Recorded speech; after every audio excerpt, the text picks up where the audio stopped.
Maurizio Lazzarato. Capital hates everyone. Fascism or Revolution. Translated by Robert Hurley. Introduction. Apocalyptic times.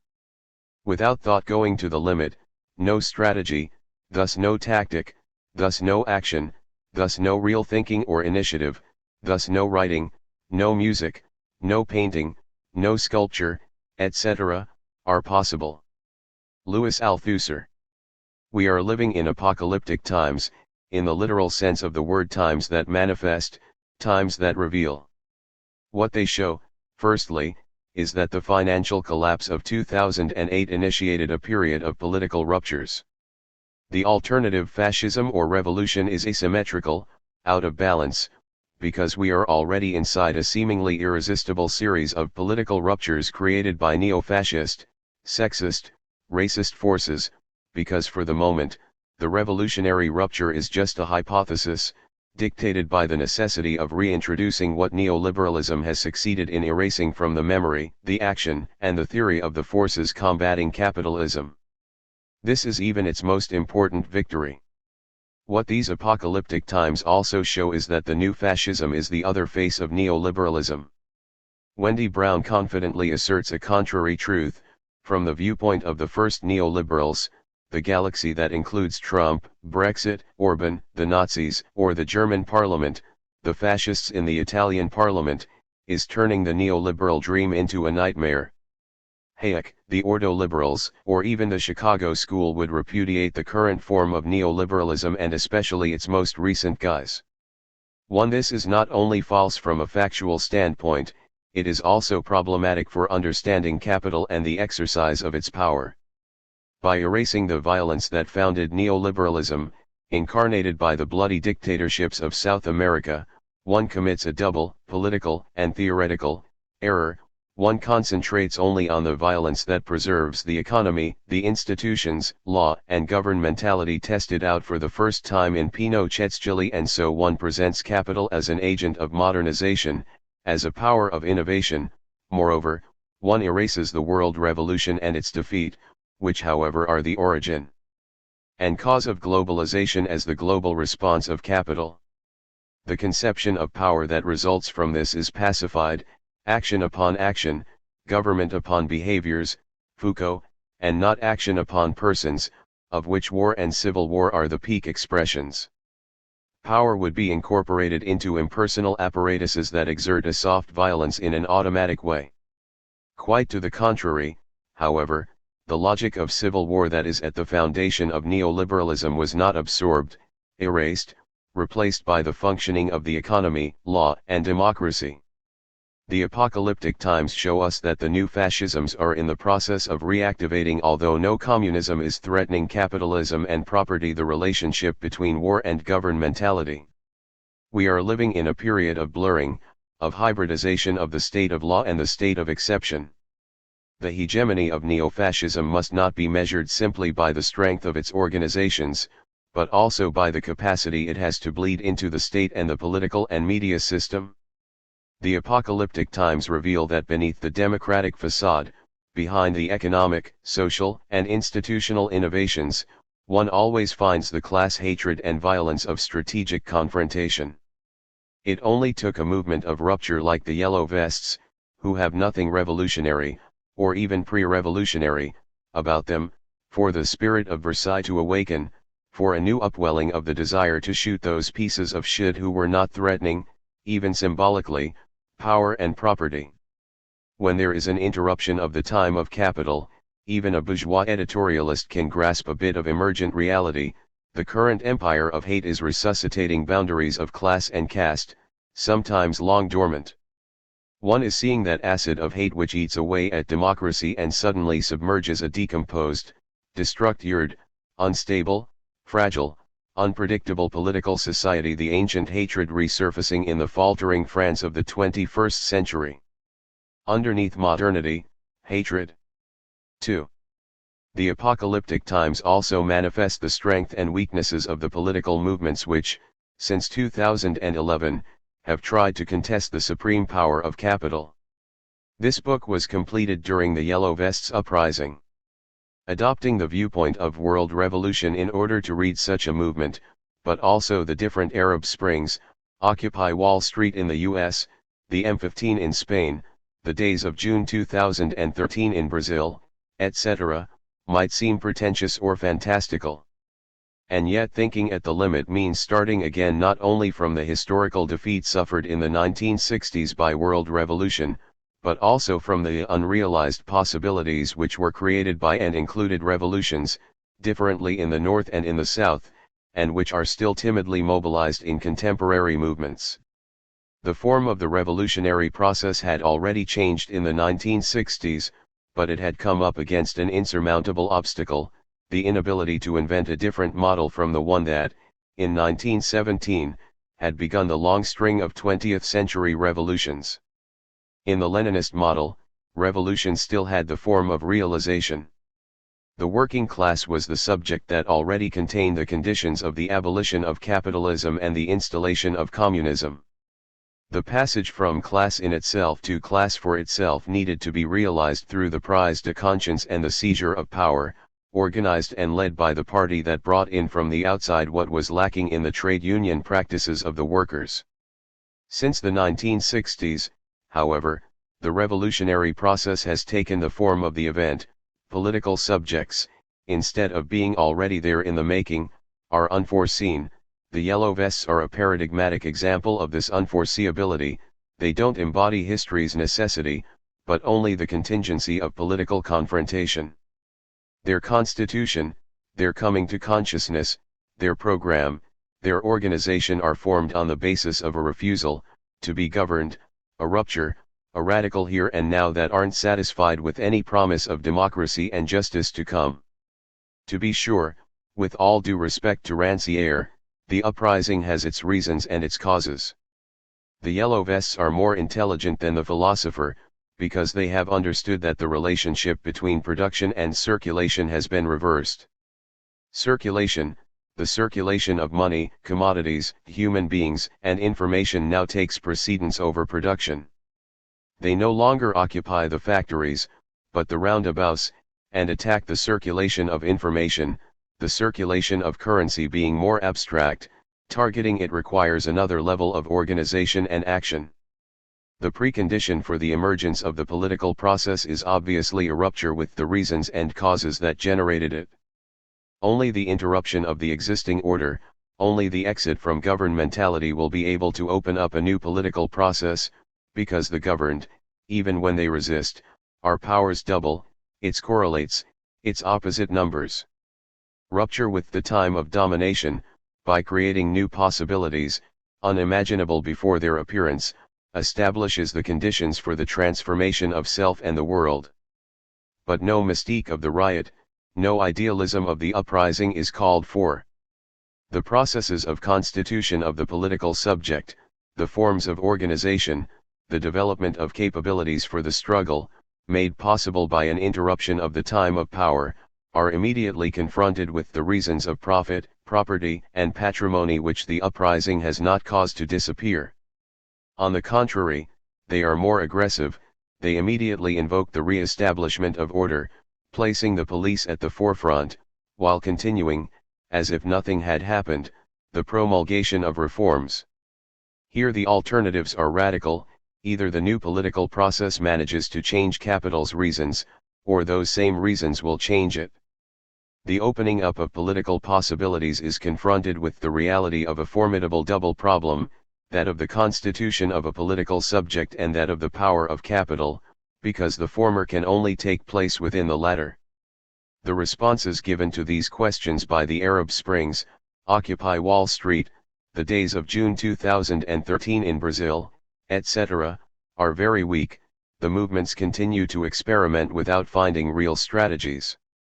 These impasses cannot in any way be overcome by the left populism practiced by Podemos in Spain.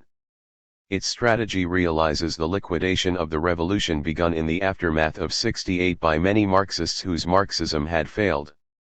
Democracy as the locus of conflicts and subjectification replaces capitalism and revolution. Leffert, Lacan, Rancière, at the very moment when capital's machine is literally swallowing up democratic representation. Claude Lefferts' assertion, in democracy, the place of power is empty, is contradicted as early as the start of the 1970s, that place is occupied by the sui generis sovereign that capital is. Every party that installs itself there can only function as its authorized signatory. Many have scoffed at the Marxian simplification, but it has been completely realized, caricaturally so, by the latest president of the French Republic, Emmanuel Macron. Left populism gives new life to something that no longer exists. Representation and the parliament hold no power, the latter being entirely concentrated in the executive, which, in neoliberalism, executes not the orders of the people or the general interest, but those of capital and property.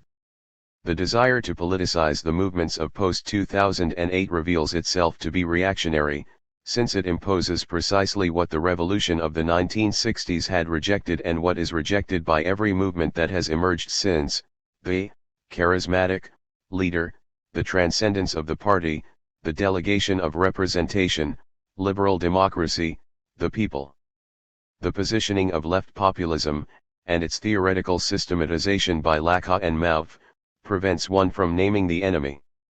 Its categories, caste, those from above and those from below, are one step from conspiracy theory and two steps from its culmination, the denunciation of international Jewry that would be controlling the world via finance.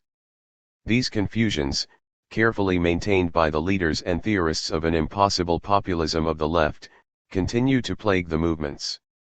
In the case of the Yellow Vests, they are maintained by the media and the political system while expressing the vagueness that still characterizes the modalities of the rupture. It must be said that in the contemporary political desert, battered by 50 years of counter-revolution, getting one's bearings is not an easy matter. The limits of the Yellow Vests movement, those of all the movements that have deployed since 2011, are evident, but no external force, no party can claim the prerogative, as the Bolsheviks had done, of showing what is to be done and how to do it. These indications can only come from the interior, in an imminent way.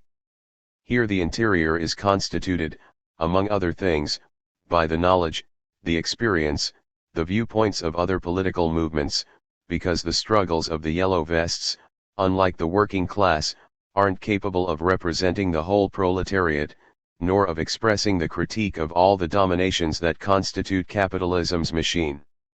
The movement of the colonized from within, constituted in terms of the North/South division, which reproduces a third world in countries of the center, necessarily implies, at the same time as the critique of internal segregation, the critique of the international domination of capital, of the global exploitation of labor power and the resources of the planet, which are singularly lacking in the Yellow Vests.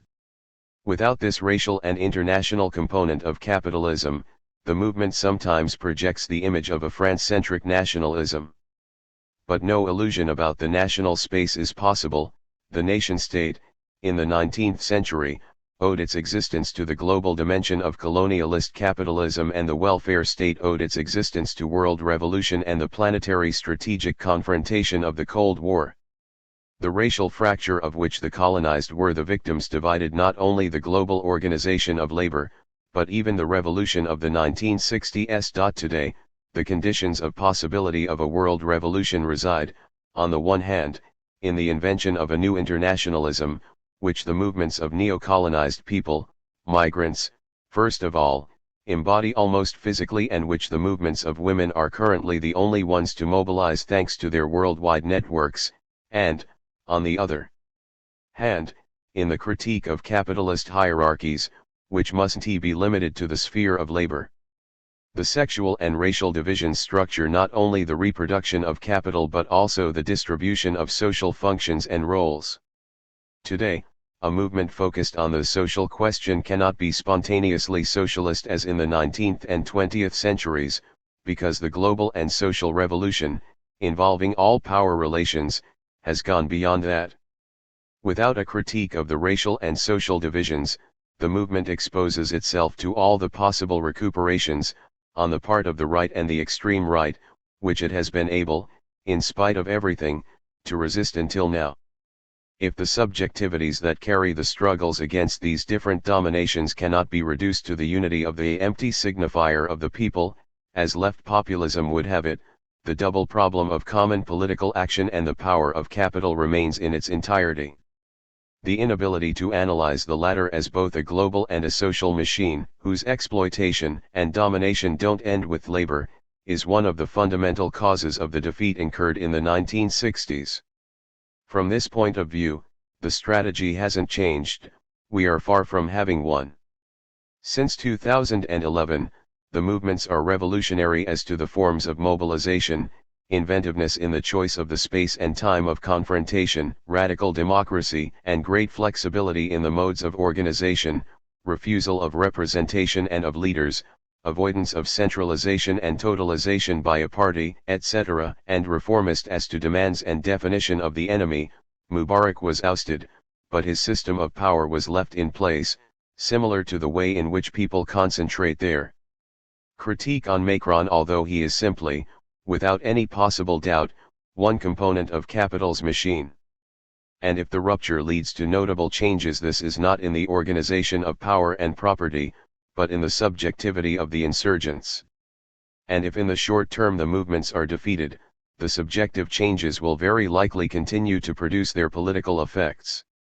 Provided that one doesn't fall into the illusion that a social revolution can take place without a political revolution, that is, without going beyond capitalism. Point 3 post-68 demonstrated that when social revolution splits off from political revolution, it can easily be integrated into the capitalist machine as a new resource for the accumulation of capital.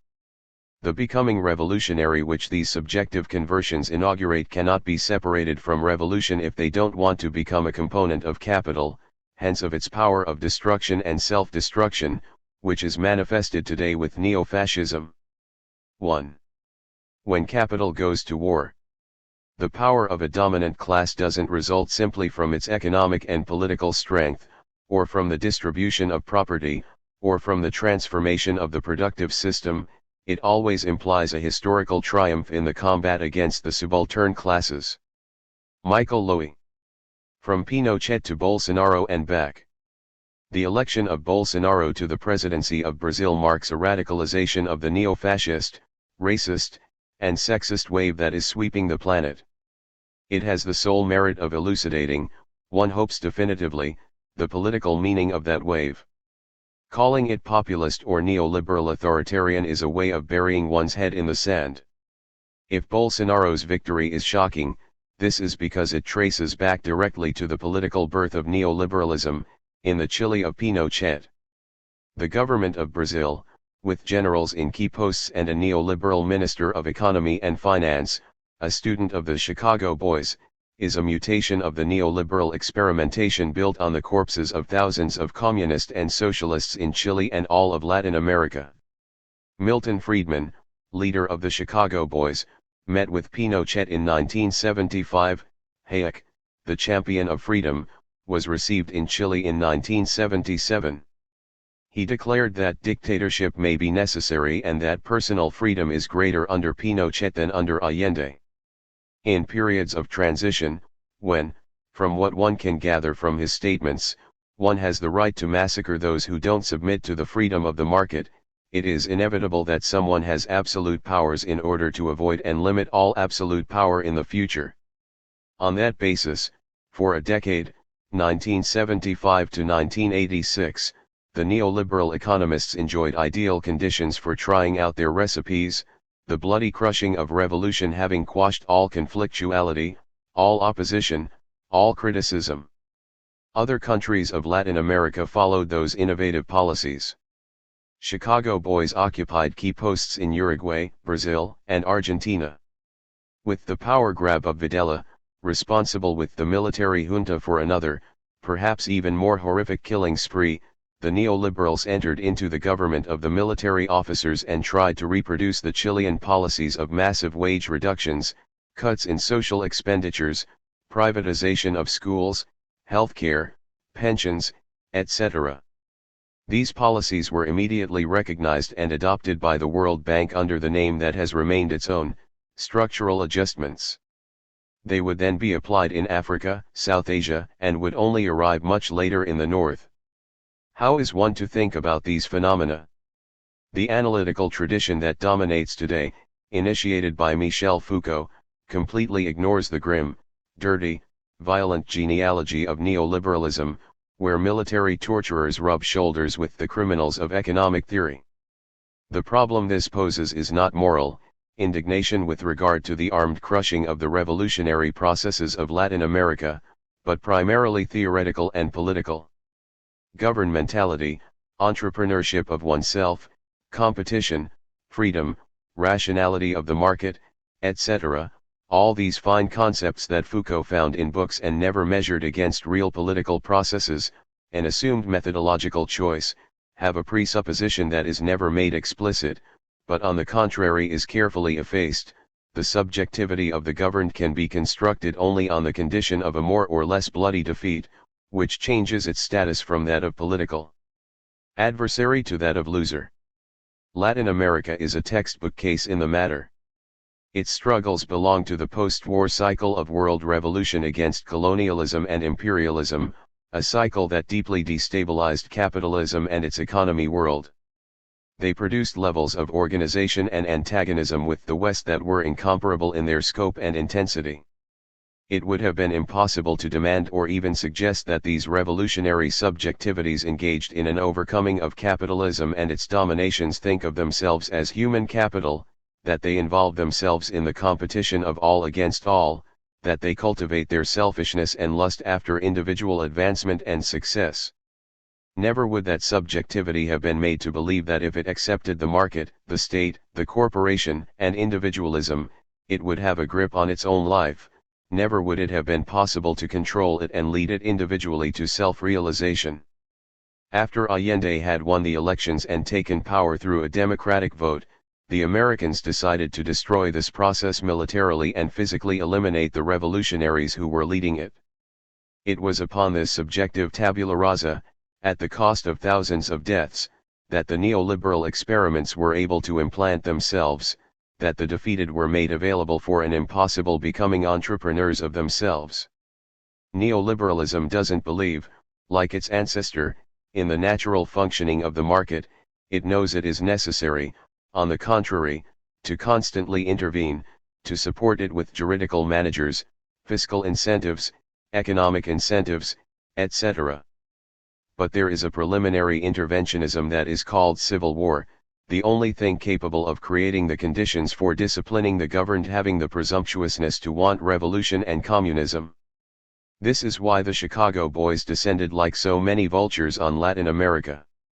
In that part of the world there was a subjectivity devastated by military repression, whose political project had been defeated, and on which one could freely operate.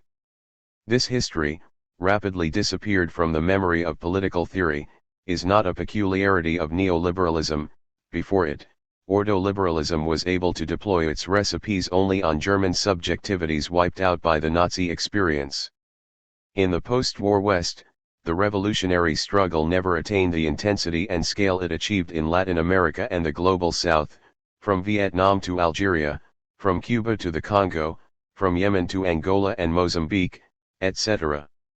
The organizations of the workers' movement were completely integrated into Keynesian governmentality, and the new political subjects appearing during the Cold War proved incapable of thinking and organizing a process of rupture with capitalism, so that the defeat occurred in a different way. More than in the South, the impossible revolution of '68 was both anti-capitalist and anti-socialist.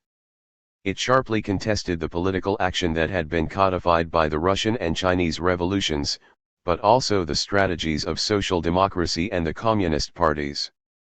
Caught between a revolutionary model that was still basically that of the 19th century and a revolution for the 21st century which it was not able to invent, it ended in a historical defeat without any truly strategic confrontations. Despite the scale of the conflicts, millions of strikers in the factories, rebellions in the schools, revolt in the families and the psychiatric hospitals, insubordination in the army, etc., the capitalists of the state were not confronted with true revolutions. It was enough for Thatcher to put down the miners and Reagan the air traffic controllers, for their enemy to collapse. The rupture did not come from the multiplicity of movements of contestation, revolutionary attempts developed on the margin or in an isolated manner, such as in Italy where the repression was immediate and brutal, but from the corporations, the state, from conservative milieus which, as they noted, they were not facing political enemies, but only contestataires, pushed their advantage ever further by formulating, over a 10-year period, a veritable theory and practice of counter-revolution. The methods were not the same as in the Chile of Pinochet, Friedman, and Hayek, but the modes of management of the powers exercised on the basis of diversely obtained victories and over diversely defeated losers rapidly converged. The capitalists and their respective states always conceive their strategies, war, civil war, governmentality, in relation to the situation of the world market and the political dangers lurking there. They construct these strategies in response to the conflicts that unfold and adjust them according to the resistances, oppositions, and confrontations they encounter. But one shouldn't make the mistake of separating a violent South from a pacified North. It's the same capital, the same power, the same war. The neoliberals, guided by a class hatred lacking in their adversaries, made no mistake by mobilizing in Latin America. Not only because capitalism is immediately a world market, but also because the revolution which, for the first time in history, revealed itself to be global, had its most active centers in the South. It had to be crushed as a preliminary to all governmentality, even if this meant allying with hence legitimating fascists, torturers, and criminals. Something that liberals, neo or not, are prepared to do and do again whenever private property is threatened, even potentially. In the 20th century, capital confronted not only the conflictuality of labor, but also the greatest and most intense revolutionary cycle in history. The World Revolution brought innovations that the revolutionaries were not able to recognize, valorize, and organize.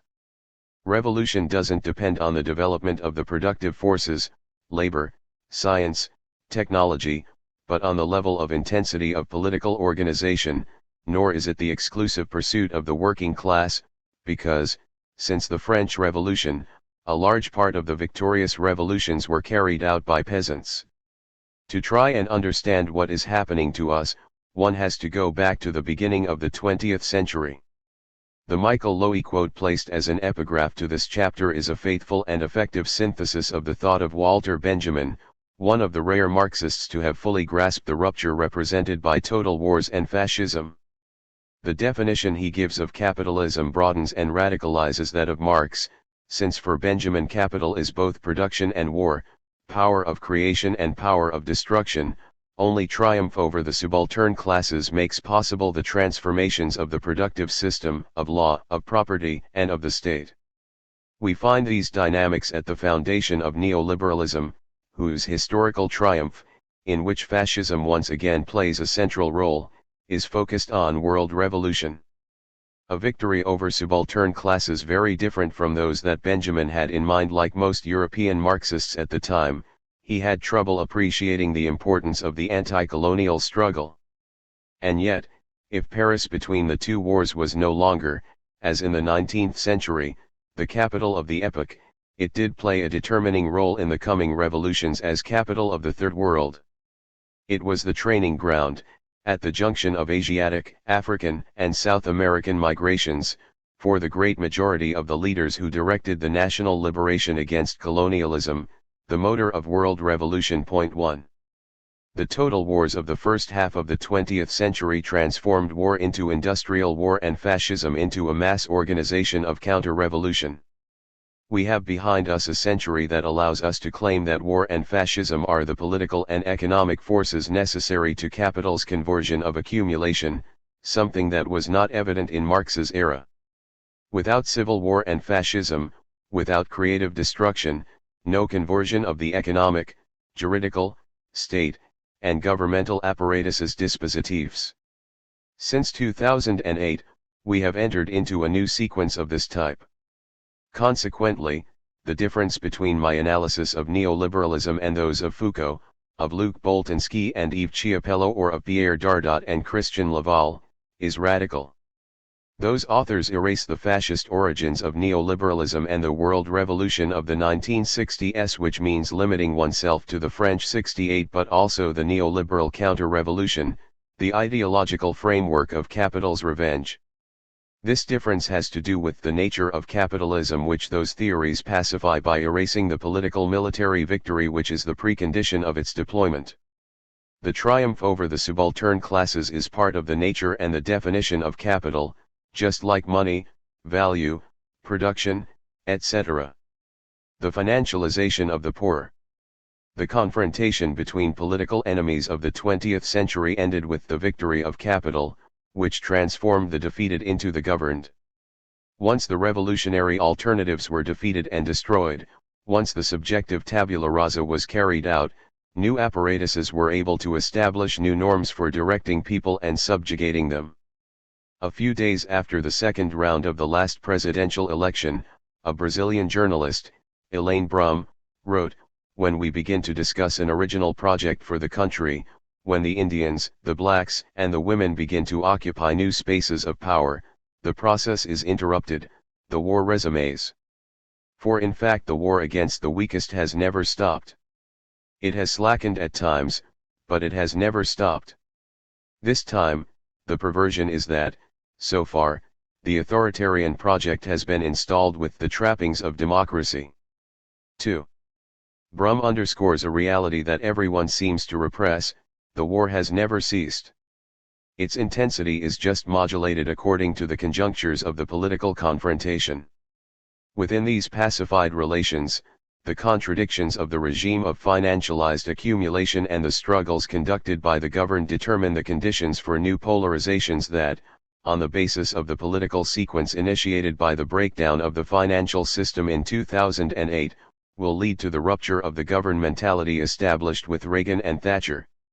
In Brazil, we can follow this process step by step, from the end of the dictatorship to the putting in place of apparatuses of a financialized governance during the terms of Lula and Dilma Rousseff and, starting with the crisis of the latter, to new forms of strategic confrontation, crystallized by the election of Bolsonaro.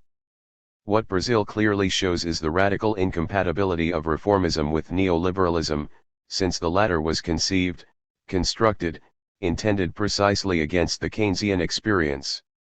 We'll analyze these different political sequences from a specific viewpoint, that of the social policies chosen by financial capital in order to impose its domination, and which happen to be exactly the same as in the countries of the North. 3. The Workers' Party, PT, had the plan of bringing about a redistribution of wealth based on social expenditure. It ended up financializing the latter, and in part, privatizing it. The transformation of poor people and a fraction of wage earners into indebted men and women, which was consolidated and extended starting with Lula's first mandate, would have formidable consequences after the crisis of 2008. A confrontation between enemies was again on the agenda, but after 40 years of neoliberalism, in very different circumstances. The rupture of governmentality was due to the use of democratic institutions by the extreme right and to the great weakness of the anti-capitalist movements, incapable of reorganizing and of defining a new strategy and new modes of revolutionary organization. One of the pillars of the PT's social developmentalism, along with raising the minimum wage and wages in general, and the creation of the Bolsa Familia, a program of assistance to the poorest families, was support for consumption. Consumption exploded thanks to the access to credit gained by the poor and the lower strata of wage earners. The other pillar of this developmentalism was constituted by the export of raw materials. During the last economic cycle, credit seems to have become nearly as important as wages for stimulating the growth of demand. If wages doubled, credit for consumption quadrupled. It accounted for more than 45% in the growth of family incomes and for a third in the growth of the GDP. Access to credit, whose goal was to reduce poverty, also functioned as the Trojan horse by which financialization was introduced into the everyday life of millions of Brazilians, especially the poorest. Inclusion through finance. The creditor-slash-debtor relation is a technique making it possible to guide and control behaviors across the social groups, since it functions as well with the poor person as with the unemployed, the wage earner, the retiree. An extremely effective technique, which shifts the class struggle onto a new terrain, where workers' organizations have a hard time positioning themselves. Point 4. The capture of new social groups, workers, poor people, and the working poor, in the circuit of debt was facilitated by the creation of the credito consignato by the PT's governing body. The banks would deduct the interest of the debt directly from the wages, retirement payments, and income transfers, thus ensuring finance against the risks. For the banks, this led to a lowering of costs, enabling them to reduce the price of loans and thus broaden the circuit of financialization. The PT succeeded in imposing one of the strategic objectives of neoliberalism, in the accumulation realized by finance. The effective Keynesian demand and the redistribution of wealth by the state should gradually be replaced by the privatization of state expenditures and social services, healthcare, education, unemployment compensation, retirement, etc. The financing of these expenditures would be ensured by a monetary creation reserved for the banks and financial institutions, which would multiply the techniques for facilitating the access to credit. In this way, the left-wing government furthered the realization of another, even more important, objective of the neoliberal agenda, the privatization of currency creation, from which all the other privatizations ensued. This strategy of commodification of social services constitutes both a machine for capturing wealth that still escapes the valorization of financial capital, a formidable apparatus of production of a subjectivity for the market, and an attempt at redefining the functions of the state. With the increasing replacement of Keynesian effective demand and policies of redistribution by the privatization of services and currency, finance has taken control, in Brazil and elsewhere, of social reproduction and its financing. Neither the workers' movement, nor the feminist movement have been able to offer real alternatives to this appropriation/privatization of reproduction, which the feminist currents calling for wages for housework have diagnosed as strategic since the 1970s. Lena Lavinas has very accurately described the acquiescence of the PT leadership to the directives of the financial institutions of global governance, which, at least since 2000, advocate inclusion through financialization and stimulation of growth through credit for consumption, which they consider to be the most effective means of fighting poverty. After the financial meltdown of 2008, the World Bank, the IMF, and the G20 wanted to accelerate the development of inclusive financial systems to reduce inequalities and establish an equality of opportunity.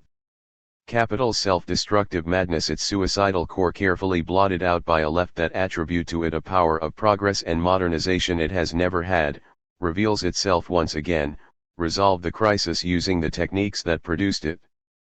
But the neoliberal strategy is not economic without being subjective at the same time. The economic sciences are the method, the goal is to change hearts and minds, said Margaret Thatcher.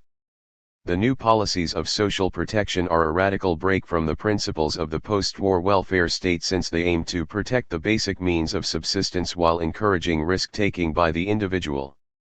They pressure the poor to transform their behavior so as to be capable of individually taking on the risks that indebtedness involves. The social risks that had been assumed collectively, first by workers' risk-sharing, then by the welfare state, must now be taken on by the individual. Welfare, though it's a means of controlling workers by nationalizing the modes of mutual solidarity, did preserve the principle of the socialization of risks.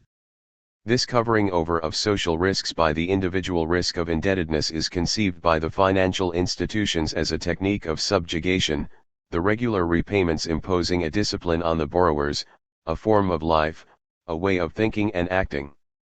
In the view of the World Bank, such a self-control is essential for transforming the poor individual into an entrepreneur who can manage the irregularity of his income flow thanks to credit. These new techniques of governmentality, very different from the Fordist apparatuses of power, are designed to create the conditions, economic incentives, tax allowances, etc., for orienting the choices of the individual towards the private sphere through a micropolitical social engineering that is basically financial. Instead of providing services, one distributes money, or better still, credit, which the individual will spend on the market of service providers that is open to competition. The social user thus transforms himself into an indebted customer. The PT also carried out, unknowingly, another element of the neoliberal program that was quickly turned back against it, the reconfiguring of the state and its functions. Far from the neoliberal mind was the idea of a weak state, a minimum state, or certainly a phobia of the state.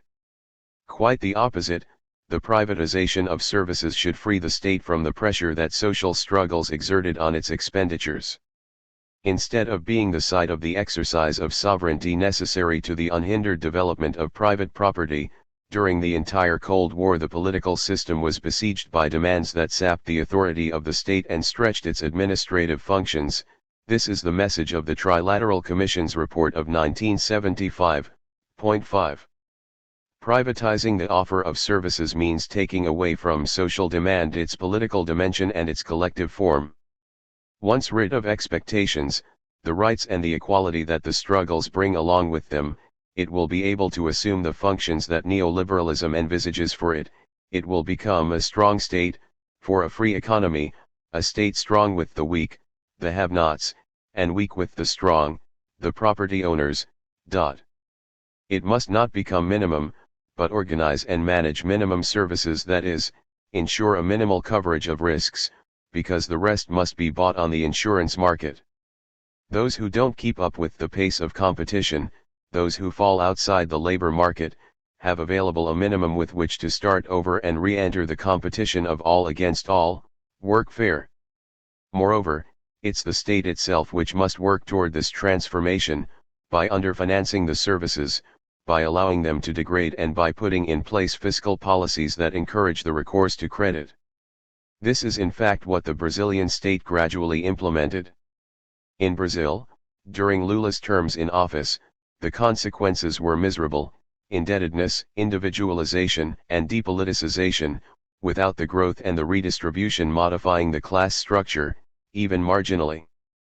Inclusion through finance didn't subvert the highly unequal social and productive structures, on the contrary, it reproduced them, because the distribution through credit only produced a superficial consumerism. Lavinas remarks that in only a decade, the ownership of durable goods such as cell phones, color televisions, and refrigerators became almost universal, whatever the disposable income, while Perry Anderson underscores the limits of this consumerist strategy. The water supply, paved roads, efficient buses, acceptable sewage disposal, decent schools and hospitals were neglected. Collective goods had neither ideological nor practical priority. 6. The great mobilizations of 2013, which developed outside the PT and against it, were the manifestation of frustration, anger, and disappointment concerning the results of these social policies. The demands were aimed precisely at the deterioration of public transportation, health services, and education. They sounded the death knell of the PT's soft reformism. The PT sawed off the limb on which it was sitting because its redistribution policies created a depoliticizing individualism that was actually the political goal sought by the neoliberals. According to Anderson, the poor remained passive beneficiaries of PT rule, which had never educated or organized them, let alone mobilized them as a collective force. Distribution there was, appreciably raising the living standards of the least well-off, but it was individualized in form. Lavinas added to this, giving a definition of the PT that one could synthesize by calling it credit card socialism. Once in power, the Workers' Party reckoned that it was possible to refound the nation by creating new social identities, resting not on ties of collective belonging or communitarian solidarity, but rather on access to credit, a personal bank account or a credit card.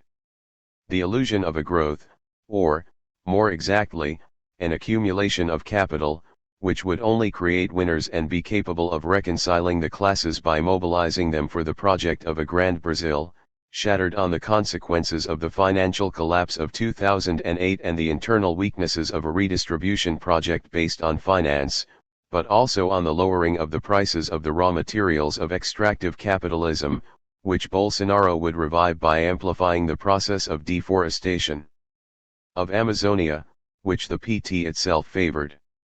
Neoliberalism did not arrive at the end of Lula's presidency. The irony is that it was cultivated by the Workers' Party. Capital, it should be said, maintains excellent relations with the institutions of the workers' movement, since financialization would have been inconceivable without the pension funds of American wage earners, teachers, civil servants, workers, etc., big institutional investors in the stock markets. But as soon as there is a danger, albeit one created by capital itself, there is a rebuilding of alliances of international finance with fascism, agribusiness landholders, military leaders and clergy, reactionary Catholics in the period of dictatorship, evangelicals today, in the very classic strategy which the neoliberals had no problem legitimating. Aside from these movements of big capital, the rebellion and desire for vengeance of the white elites and upper middle classes found the political space manifesting themselves. The class hatred provoked by a worker president, by the quotas guaranteeing the enrollment of blacks in the universities or by the obligation to establish labor contracts for maids, strictly non-white, was expressed when the failure of the economic policies became evident. But it is quite possible that the sad affects of the indebted individual, both guilty and frustrated, fearful and isolated, worried and depoliticized, also made some of the poor and the wage earners susceptible to fascist adventures. The micropolitics of credit created the conditions for a fascist micropolitics. Strategic confrontations returned to the agenda, therefore, after the folly of the neoliberal recipes had failed everywhere, and not only in Brazil. But this rupture of governmentality found the political movements completely unprepared as, since 1985, year of the end of the dictatorship, they have neglected to analyze the new conditions of war, of the Civil War and Revolution. Strategic thinking, which constituted an asset of the revolutionary movements in the 19th and 20th centuries, is what was completely missing from the planetary wave of mobilizations of 2011, in which the Brazilian movement of 2013 has its place. The experience of Latin America during the period of neoliberalism was built on a big misunderstanding relative to reformism. Reformism is not an alternative to revolution, for it depends on the latter's reality or its threat, a possible revolution. Without the real endangerment of capitalism, no reformism. The political movements of the 19th century, socialist, anarchist, communist, all pursued the supersession or destruction of capitalism. Despite the bloody political defeats undergone throughout the century, the social conquests progressed. The Russian Revolution brought this cycle of struggles to its completion and, in spite of its political failure, it worked, with the cycle of anti-colonial revolutions, towards the winning of new rights, including in the West, welfare, workers' rights, etc.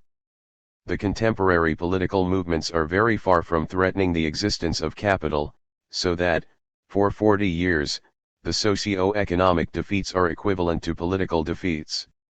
Latin America is awakening from a dream, being able to practice reformism without the possibility of revolution, without the latter constituting a threat to the survival of capitalism. Thinking that poverty could be reduced and the situation of proletarians could be improved through the mechanisms of finance was more than a naivete or a paradox, it was a perversion. One cannot make credit a mere instrument, adaptable to no matter what political project, since it constitutes the most abstract and the most formidable weapon of capitalism. As always, financialization, introducing the limitless, the infinite, into production, led to an economic and political crisis. And as always, the financial crises opened a political phase marked by the logic of war or, more exactly, by a resurgence of class wars and wars of race and gender which, from the beginning, are the founding characteristic of capitalism. The new fascisms. If American conservatives acquire the conviction that they can't win democratically, they won't abandon conservatism. They'll reject democracy. David Frum. The new fascisms conquered political hegemony in a dual manner, by declaring a break with the neoliberal system, more in words than in deeds, and above all by designating the immigrant, the Muslim as the enemy. The political polarizations which the class inequalities haven't ceased to feed, especially since 2008, are, through racism, reconfigured into a phantasmal but real people that takes a form and an identity by being set against a common enemy. Like racism, fascism, and sexism, war changes, transforms. After 40 years of neoliberal policies, what is coming will not be a simple repetition of the interwar experience. Neo-fascism results from a twofold mutation, from historical fascism, on one hand, and from the organization of counter-revolutionary political violence, on the other hand. Many hypocritically call this phenomenon populism. The reasons for not seeing are deep, rooted in the modalities of capitalist production and consumption. Point 7. Contemporary fascism is a mutation of historical fascism in the sense that it is national liberal instead of national socialist. The political movements issuing from 68 are now so weak that it is not even necessary to take up their demands while twisting them, like the fascists and the Nazis did in the 1930s. At the time, socialist had in their mouths precisely this meaning and this function, integrating the demands from which the dictatorship removed any revolutionary significance. Nothing of the sort in the new fascism, which, on the contrary, is ultra-liberal. It is for the market, business, individual initiative, even if it wants a strong state, on the one hand, for repressing the minorities, the foreigners, the delinquents, etc., and on the other hand, like the ordo-liberals, for literally building the market, business, and above all property. It utilizes democracy, which, without the egalitarian push of revolutions, is an empty shell lending itself to every adventure. The parliamentary regime and elections suit it perfectly, because under these conditions, they are favorable to it. Its racism is cultural. It no longer has anything conquering or imperialist about it, as in the age of colonizations, it would prefer to draw back inside the boundaries of the nation-state. It is defensive, fearful, and anxious, rather, conscious that the future is not on its side. Antisemitism has given way to the phobia of Islam and the immigrant. Historical fascism was one of the modes of actualization of total wars. The type that is growing right before our eyes is, on the contrary, one of the modes of warfare against the population. The new fascism doesn't even have to be violent, paramilitary, like historical fascism when it was a matter of destroying the worker and peasant organizations militarily, because contemporary political movements, unlike communism between the two world wars, are very far from threatening the existence of capital and its society. During the last decades, there have not been any revolutionary political movements in the USA, nor in Europe, nor in Latin America, nor in Asia.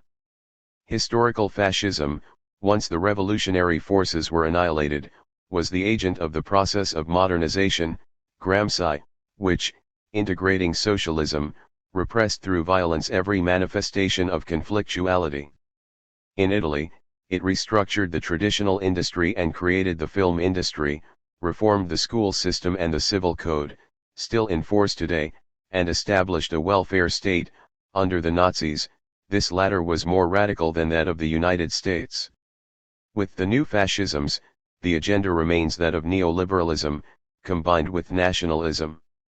The recomposition of the people around its phantasmal unity is very disturbed by the action of gay, lesbian, and transgender subjectivities that escape the majoritarian model which the nostalgia of the neo-fascists would like to reconstruct around heterosexuality.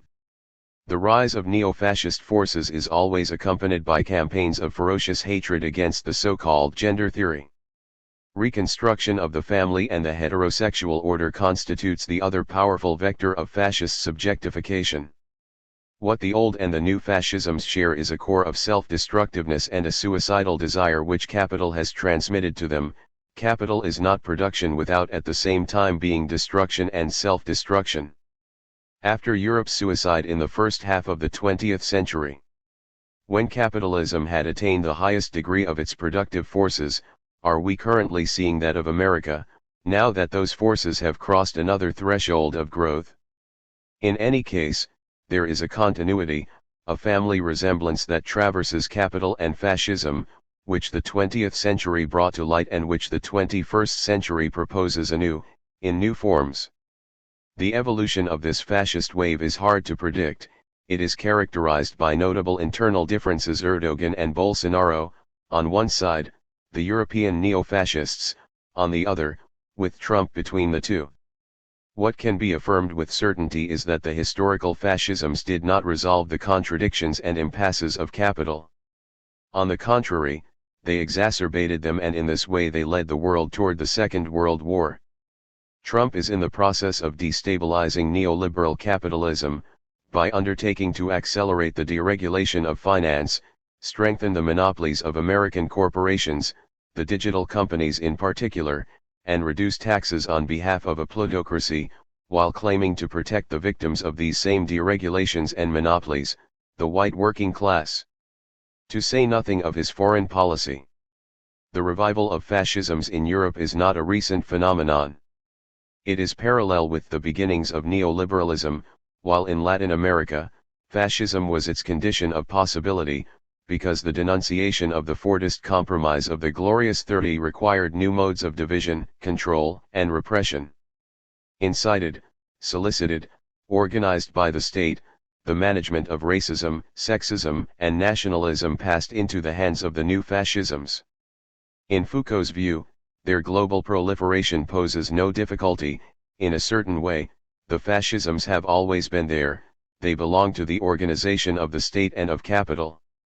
Foucault calls this outgrowths of power which exist virtually on a permanent basis in Western societies, which are structural, as it were, intrinsic to our systems and can reveal themselves on the least occasion, making them perpetually possible. 8. He cites as glaring examples, the Mussolinian, Hitlerian, Stalinist system, but also Chile and Cambodia. Fascism has only extended a series of mechanisms that already existed in the social and political system of the West. But while Foucault had a clear grasp of the relationship between the state and fascism, he didn't see their connection with capital, which makes both of them components of its war machine. It's not just a matter of saying like Primo Levi that if the fascisms, Nazism, took hold this can happen again, but of affirming that the fascisms, racism, sexism, and hierarchies they produce are structurally embedded in the functional mechanisms of capitalist accumulation and the states. Fascists and the economy. Progressive liberals and Democrats can't get over the alliance of certain business sectors, and finance first of all, with the new fascisms. One can be surprised about the return of the war that financialization always carries along with it only if one persists in imagining capital to be simply a mode of production. There is no incompatibility between dictatorships and neoliberalism. Neoliberals are always unambiguous about this. The libertarian von Mises declared that fascism and the dictatorship saved European civilization, by which he meant private property, a merit which, according to him, would remain forever engraved in history. As for the ineffable Hayek, he preferred a liberal dictatorship to a democracy without liberalism, for the sake of a private property synonymous with liberty. Pinochet guaranteed that, Allende, not so much. Contrary to a widely held opinion difficult to eradicate, the fascisms don't constitute obstacles to the economy, to commerce, to finance.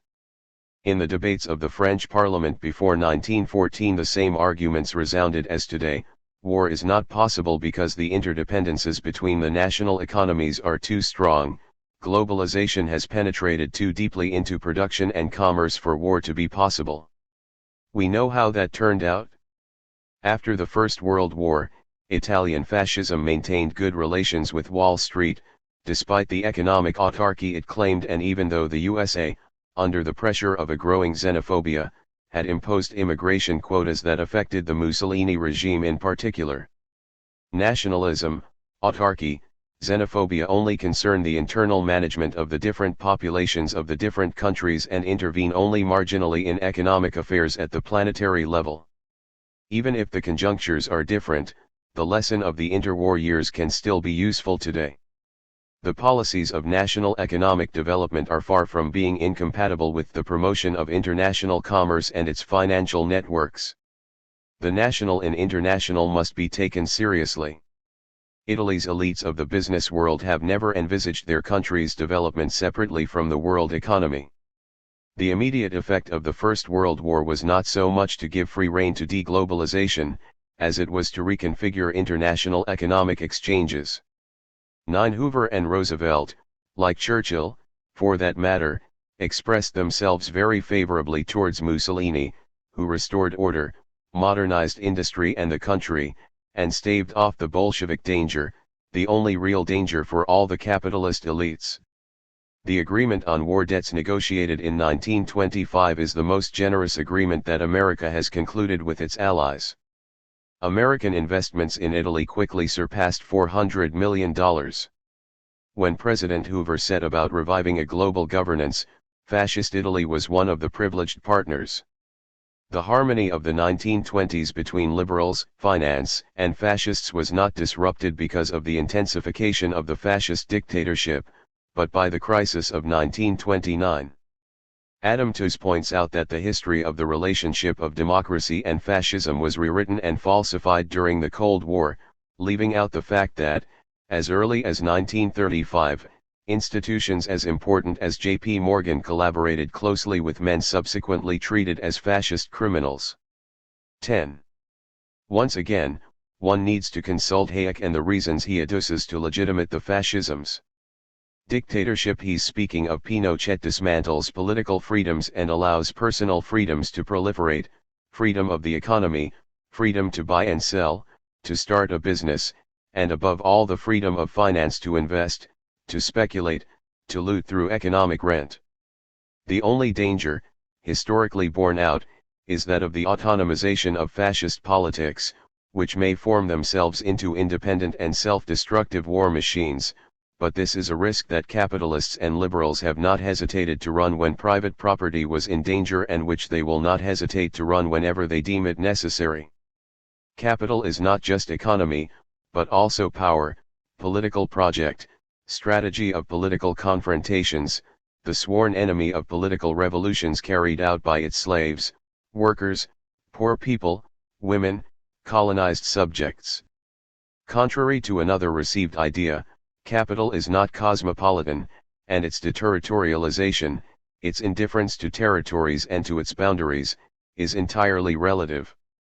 Its objective is to develop the productive forces, but solely on the condition that they produce profit. This condition, Marx laid it out clearly, is in an obvious contradiction with the development in itself of science, labor, technology, etc.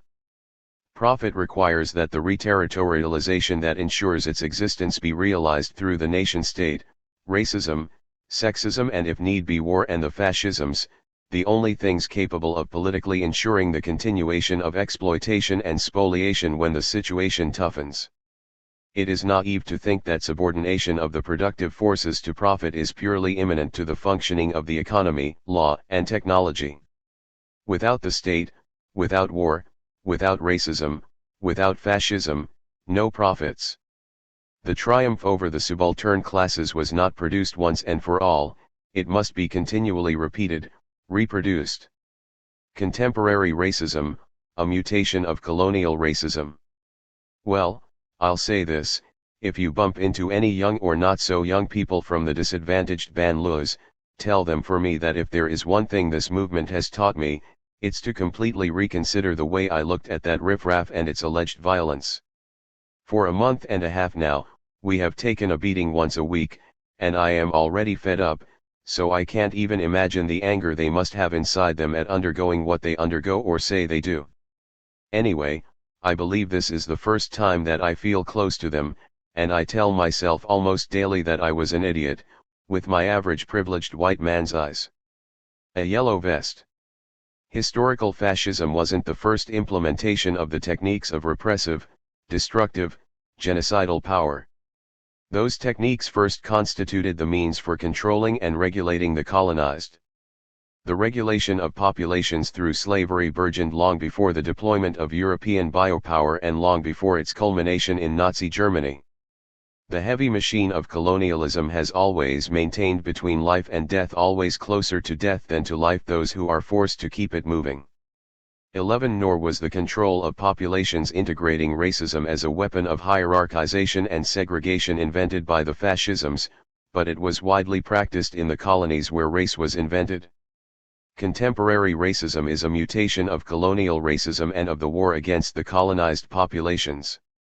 The black, the Muslim, the migrant are not on the other side of the racial barrier, separated by the sea or ocean. They people the cities of the North as citizens or, often, they work the arduous jobs on the labor market which Westerners don't want to do. Capitalism is ruled since the conquest of the Americas by a global governance whose main task is the production and reproduction of the division between the populations of the metropole and those of the colonies.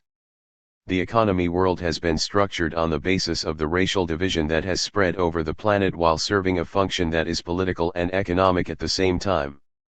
A dramatic division, under whose shelter all of European power and knowledge were constituted, as was the workers' movement, which profited from that imperialist strategy, as Engels notes for the case of the English workers. The strength and strategic role of this division literally leaps out, seeing that, starting with the First World War and with an acceleration after the Second World War, it fell under the assault of the anti-colonial and anti-imperialist revolutions. Because of its collapse, capital was obliged to change its strategy and transform the separation between populations of the North and the South into a competition between all the populations of the planet. Globalization is this strategic act of placing labor power in competition on the global scale. During the whole era of colonization, migrations went from Europe to the rest of the world in order to exploit it and, by exporting populations, to avert European civil wars. At present, the very small percentage of migratory flows that don't go from the south towards the south are enough to destabilize the north, so that the racial divisions of which the migrants are the victims are installed as a means of control of the populations of the north and are added to the segregations that the European citizens of colonial origin were already undergoing. Racism, a technique of governmentality on the labor market, will play just as fundamental a role in political governance, where it constitutes one of the powerful mechanisms of nationalist identitarian subjectification. Against every modernizing conception of colonization, this separation absolutely must be reproduced, so that, if capital can no longer distribute forced labor according to the division between colony and metropole, it will try to produce it within the latter. It's for this reason that precarious labor takes the form of servile labor and gains, from year to year, new sectors and new strata of the old body of wage earners. From this point of view, one could affirm that globalization consisted in transferring to the West the heterogeneity of enslavements and dominations that characterized production in the colonies, commanded and controlled by the superior power of finance, rather than a generalization of wage earning, as Marxism envisaged it.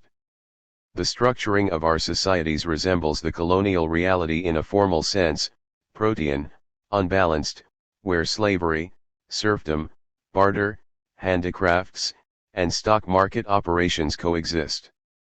12. Significantly, the geographer Guy Bergel sees in contemporary France divisions that trace back to the colonial mode of exploitation. The periphery is closer to the Third World analyses of a Celso Furtado or a Samir Emin, that contrasted it in the 1960s to the center of the capitalist system, rather than situating it in a simplistic cartography or sociology of territories. 13. Racial segregation is a mode of governmentality that certain states, such as Israel, inscribe in their formal constitution, whereas for others, like the USA, it is at the basis of their material constitution from those countries' birth. The main function of what Foucault calls the outgrowths of power is to produce subjugations. Yesterday, that of the colonized and the colonizer, today that of the migrant and the Western racist. Colonialism, while being an exercise of violence, is characterized by a specific form of production of subjectivity. In the same way, contemporary racism ensures a production of subjugation that is peculiar to it. If it is true, as Foucault emphasizes, that subjugations are not derived phenomena, the consequences of other economic and social processes, the production of the racist maintains a close tie with capitalism, particularly with its most deadly motor, private property. Racism makes it possible to realize the promise that liberalism has always made and will never be able to keep, to turn every individual into a property owner. This is the brilliant intuition of Jean-Paul Sartre, who explains antisemitism in this way. Antisemites, he tells us, belong to the petty bourgeoisie of the cities and don't own anything. But it's precisely by rising up against the Jew that they suddenly become aware of being owners. By imagining the Israelite as thief, they place themselves in the enviable position of people who might be robbed. Since the Jew aims to steal France, it is France that belongs to them. So they have chosen antisemitism as a means of realizing their quality as owners. 14. The object of hatred and rejection has changed, but the same mechanism remains at work. The migrants, the immigrants, the Muslims, etc., are stealing our jobs, our women, they're invading our territories. The fear of being robbed, fear in general, that powerful affect constitutive of European politics from its beginnings, defines the racist. It's a man who is afraid. Not of the Jews certainly, of himself, of his consciousness, of his freedom, of his instincts, of his responsibilities, of solitude, of change, of society, and of the world, of everything but Jews. 15 millions of non-owners and petty proprietors who see the real possibility of losing the little they have due to follies of the stock market find their material and spiritual property in the phantasmal affirmation of the nation, the identity of the supreme people. The secession of the wealthy. The wealthiest have decided to wage a war against us. I frequent rich people in Paris and their indifference is total. If you tell them that in Spain, if you're 60 years old, you may be obliged to work for 2.60 euros an hour, they shrug. You realize that they are already prepared for such a world. In their heads, it's arranged, for the poor, things will be very tough, and they don't give a shit. One will live among the wealthy in many bubble bunkers. Too bad for the wretches. For a long time I had the impression that the wealthy were just oblivious, but now I think it's worse. It's something agreed upon, it's what they want, that people sink into a bleak poverty. They don't see the worker as a human being but as a problem to be managed. Virginie Despentes. The new fascisms limit themselves to reinforcing the hierarchies of race, sex, and class. The political strategy remains neoliberal. The mission of these new fascisms is not to combat an opposition that doesn't exist, but to carry through to the bitter end the political project that is at the root of neoliberal policies. Contrary to the theories that speak to us of an exodus by the multitudes or a secession by the people, Rancière, it is capital that is organizing its escape, its separation from society. If our living together has never been one of the concerns of capital, the latter now seems to affirm straight out the goal it is pursuing in an absolutely conscious way, making itself politically autonomous and independent of workers, poor people, and non-owners. Politically at least, because from the economic point of view, it needs them, but like the planter it needs slaves. Neoliberalism has broken with the Fordist pact focused on employment, but the unions and the workers' movement have remained attached to the norms, rules, and rights of labor and social security rights that have been gradually destroyed to be supplanted by non-negotiable and unnegotiated labor relations and relations of servile domination. Gated communities, numerous in Brazil, in the USA and elsewhere, disturbing as they are only the folkloric symptom of this vision of society. In the USA, the country of the fully deployed neoliberal paradigm, the impoverished minorities, blacks, Hispanics, women, marked out for precarious jobs, parked in residential and education ghettos, deprived of medical and retirement assistance and the object of a ferocious racial war, populate the prisons by the hundreds of thousands. Henceforth, this reality is also the future of the white working class and middle class, hence the success of the politics of Trump, who promises them an impossible social, racial, and sexual supremacy. In the secessions of the owning class, privatization has transformed insurance policies against the social risks into mechanisms producing growing inequalities. Privatization radically changes the functions of what Foucault calls the apparatuses dispositifs of biopower. Since the 1970s, it has set about systematically undoing the political power which the populations accumulated in 2 centuries of revolutionary struggles and nullifying its translation into rights to health care, education, retirement, unemployment compensation, etc. Access to all of that will depend henceforth on property and inheritance. For the large majority of the planet's population, biopolitics ought to ensure the vital minimum necessary to its simple reproduction. In France, where welfare should be more resistant than elsewhere, the economic policies have produced the innovation of the third class, the class of poor people who have a right to transportation, hospital care, and even third-class funerals. Biopolitics divides into 3 classes, and it individualizes even more subtly, and in dividing, it impoverishes a large majority and enriches a small minority. It produces not human capital, the self-marketer, but the working poor, by consigning this majority to the condition of working poverty.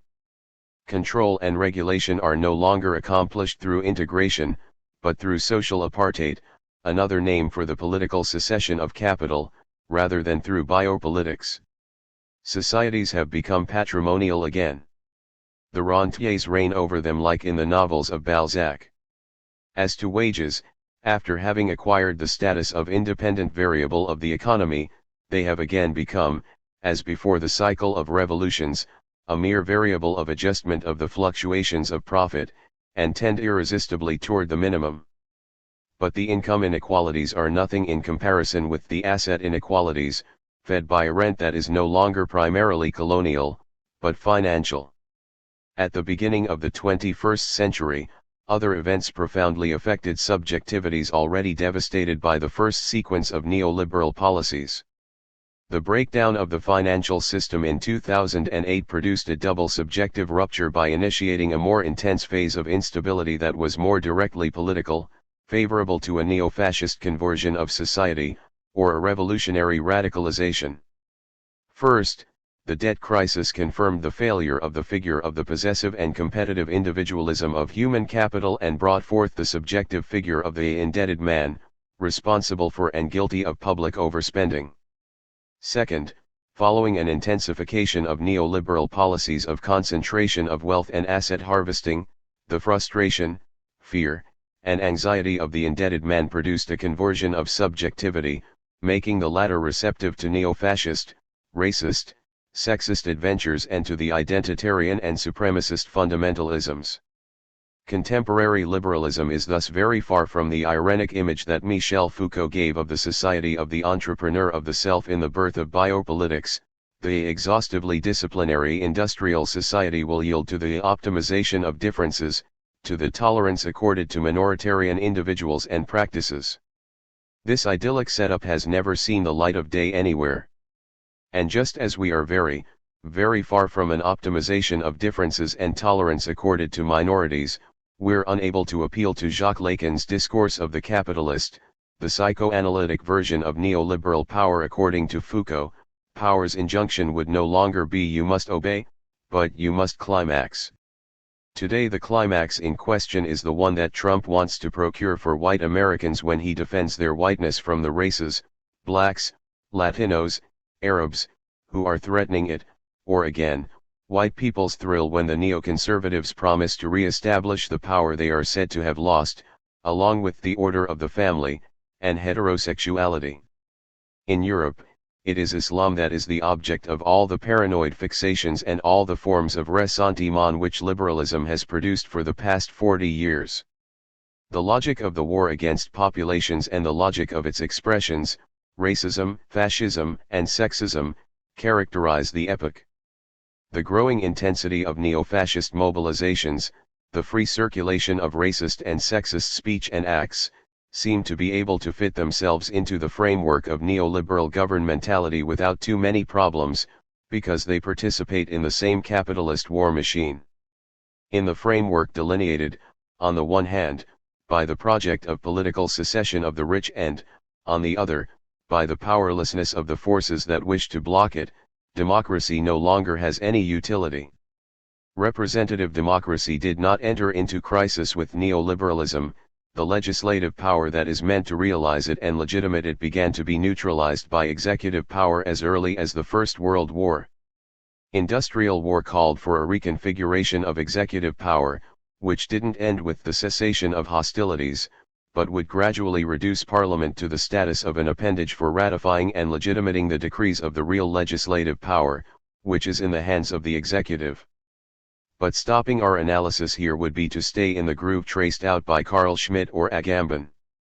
The 20th century manifested a new political reality which neoliberalism fully actualized.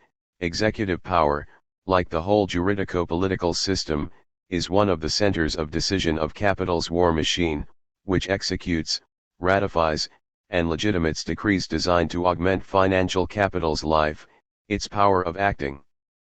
Liberals have always understood democracy as democracy of the wealthy. They've always thought of rights as being indexed to property. It was revolutions that imposed equality and won political and social rights for all. Capitalism can very well function within different political systems, constitutional democracy, a centralist and authoritarian state as in China, in Russia, or in the fascist regimes. The idea according to which capital necessarily goes hand in hand with democracy has not ceased to be contradicted. War and circulation. Beginning with the end of the 1970s, the post-68 movements stopped questioning and problematizing war, civil war, and revolution. Concepts of war and revolution were abandoned by the defeated, as if war was completely integrated, incorporated, and pacified in production, democracy, and consumption, and revolution could only merge with technology, automotive, digital, robotic, etc. Peace was confused with the historical victory of capitalism, and the end of wars with the defeat of revolution. But it is impossible to comprehend a change in the way capitalism functions, its neoliberal revamp, the emergence of new forms of fascism, without thematizing the victories and defeats of the 20th century, since it was the triumphs in the war between classes that opened up the possibility of these transformations. If, as I believe, the political defeat of the late 60s and early 70s also involved a theoretical defeat, the first victim was Marxism, which had supplied most of its political and theoretical tools to the century of revolutions. The emergence of political subjects not easily identifiable with the working class, the decolonization movement and the feminist movement, among others, rattled the concept of the revolutionary subject inherent in European Marxism, but the reasons for its rapid collapse, consummated, in the 1970s, are to be sought first of all in the total wars. The Great War had been the occasion of the seizure of power by the Bolsheviks, but also the origin of a radical disruption of the functioning of capitalism, continued by the Second World War and the Cold War, a disruption that Marxism, unlike the capitalists, was not capable of apprehending. The two total wars deeply affect the Marxian category of production, the basis of the revolutionary rupture since it engenders the subject that can bring it about. Production came out of the total wars radically different from how Marx had defined it, as did the subjects of revolution. It became a part of circulation, in several ways. Starting in the Cold War, it was no longer more than a moment of the circulation of commodities, logistics, and, with the rise of neoliberalism, a moment of the circulation of money, finance, and the circulation of information, mass media and digital industries. More generally, as the feminist theories have suggested, production is now just one part of social reproduction. It is subordinate to the possibility and the ability to reproduce and control the whole set of dominations and the strategic confrontations that characterize them. Logistics brings into focus, perhaps better than finance and information, the continuity between the organization of labor and the organization of war, the strict entanglement between civilian and military that is at the basis of contemporary capitalism and its global market. 16. Production is pincered between immediately global circulation networks, which delineate new dimensions of the space-time of accumulation, and new modes of warfare, which cross through the nation-states and their boundaries. All the networks of circulation of commodities, of money and information, but also all the networks of social reproduction, are strategic centers of the global social machine, that is, of the reorganization of national economies into a transnational capitalist machine, which states help to assemble in an indispensable way. Already at the end of the 1950s and the beginning of the 1960s, capitalists viewed production in terms of the interconnection between production, distribution, and consumption on the scale of the world market. The capitalists think of value and calculate valorization on the basis of the total cost of these different integrated flows of circulation and production. Thanks to logistics, the factory is fragmented, spread, stretched between the different territories of the planet, so that a single commodity incorporates a multiplicity of parts from all over the globe. While Marx made the factory the motor and the beginning of the value chain, commodities today are manufactured across logistics space rather than in a single place. Marxists will have trouble understanding the logic and function of logistics, because its dual origin, on one hand, the slave trade and the circulation of commodities produced in the colonies, and, on the other, war, particularly industrial war, upends their theoretical framework, which is still very industrial and Eurocentric. Extensive globalization, which exploits the whole planet, and intensive globalization, which exploits the whole society, are the civilian transposition of the war economy of the first half of the 20th century. The matrix of contemporary capitalism is located in the globalization of war and the mobilization of all the social forces for the industrial production of destruction which, with the atomic bomb, became virtually total. The two total wars marked the indissoluble strategic unity of capital and war, of production and power, and first of all the power of the state.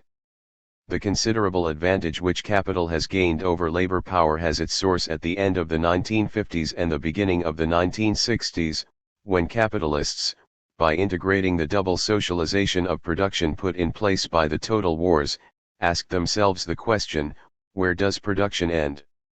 The answer to this question was found in the experience of the American Army during the Second World War, where in fact production, for the war, had no limits, since it merged with the activity of the nation and its space merged with the planet as a whole. As Cowan explains it, the old military art of logistics played a fundamental role in the construction of the global social machine. Business interest in logistics commenced during World War II, when immense quantities of materiel had to be strategically deployed throughout the world.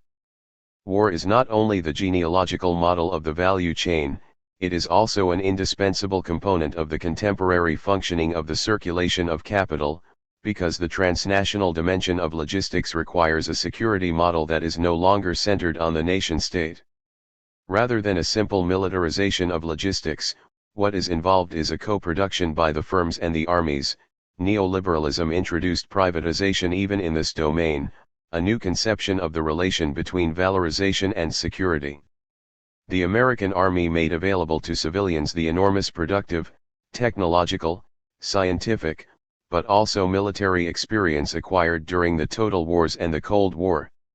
As with financialization, it's always the state that has the initiative, and the problem lies in the way in which these capabilities are transferred to the private sphere. The state and its borders, by defining the nations inside and outside, established the basis of the divisions between policing action and military action, war and peace, war and terrorism.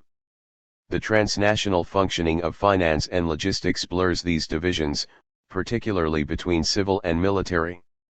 The security of globalization, reversing the relationship between circulation and production, can only be assured by a combined civilian and military action, distributed between business and, regular and mercenary, armies. For a system based not simply on connectivity, border security can itself be a source of insecurity for the supply chain. The central concern of the supply chain is protection of the commodity flows and the infrastructures of transport and communication that sustain them. Logistics, management of the transport of commodities and management of the transport of information, made flexible and just-in-time production possible, and it is always circulation that has enabled the global exploitation of a labor force scattered over the whole planet.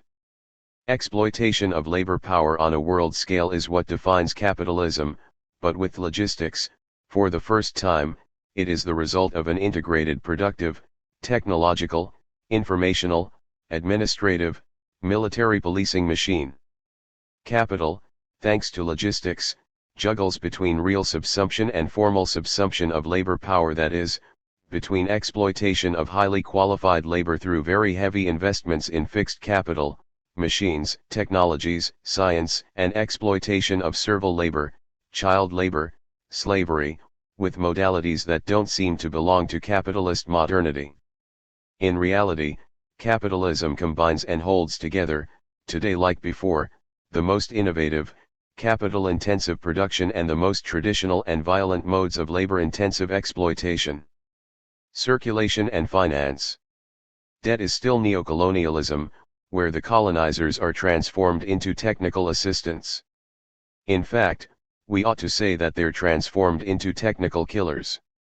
Debt controlled by imperialism is a cleverly organized reconquest to make Africa, its growth, its development obey norms that are completely foreign to us.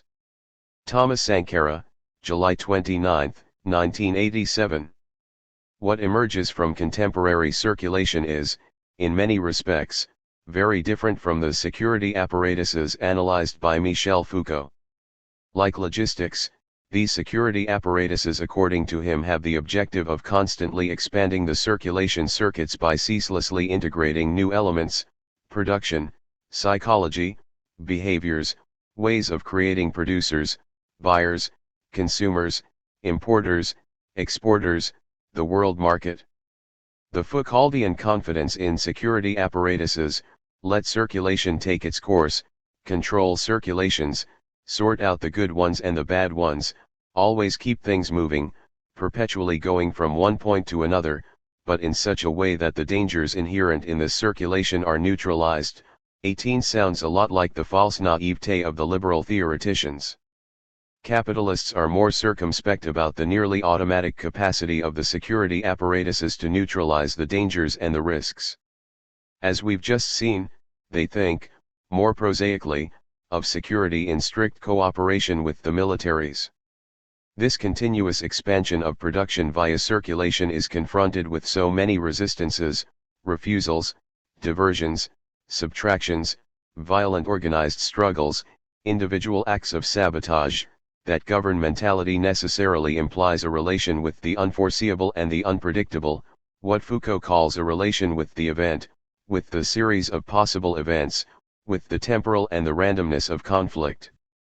But in capitalism, this relation with the event goes necessarily by way of techniques of warfare, which, by definition, deal with the unforeseeable and the unpredictable. If we view things from the perspective of globalized production, we have, once again, a vision of neoliberalism very different from the one offered by Michel Foucault in The Birth of Biopolitics.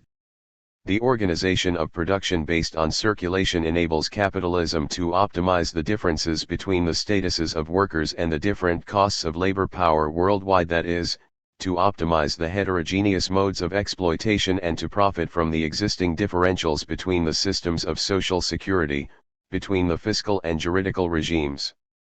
The government of this globalized production has its strategic center in finance, whose commodity, money, circulates at a speed beyond comparison with that of the commodities managed by logistics.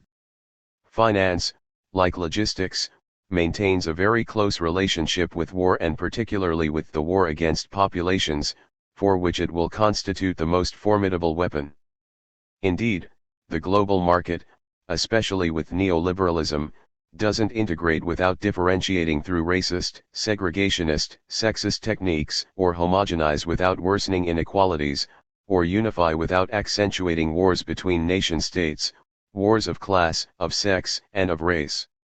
After the historical triumph over the subaltern classes in the 1970s, the international financial institutions began by intervening heavily with a new strategy that recast power relations as relations between creditors and debtors. The debt strategy was first put in place with a twofold objective: to recover what the West had lost because of anti-colonial struggles and to discipline the subjectivities formed by the anti-imperialist revolutions which found it difficult to comply with the development imperatives of the World Bank. Silvia Federici describes this process very precisely. In the 1980s, the World Bank played a central role in Africa, by replacing the departing colonial administrations and putting in place a special program called structural adjustment.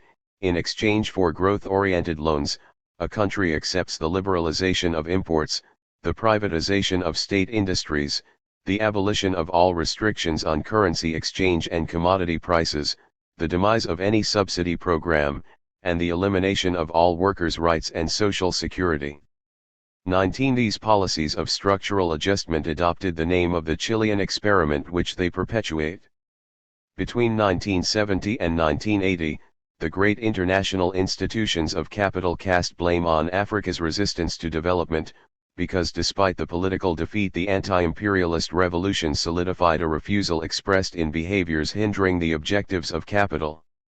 The difficulty which African proletarians had accepting the laws of capital as natural laws, is especially pronounced among the new generations that grew up during the period of intense liberation struggles. 20. The programming of the debt crisis affected, from the beginning of the 1980s, more than 25 African countries. It was the means of recolonizing a large part of the former colonial world, plunging whole regions into debt and reducing them to poverty. Because of the debt crisis, the successes obtained with the anti-colonial struggle were nullified.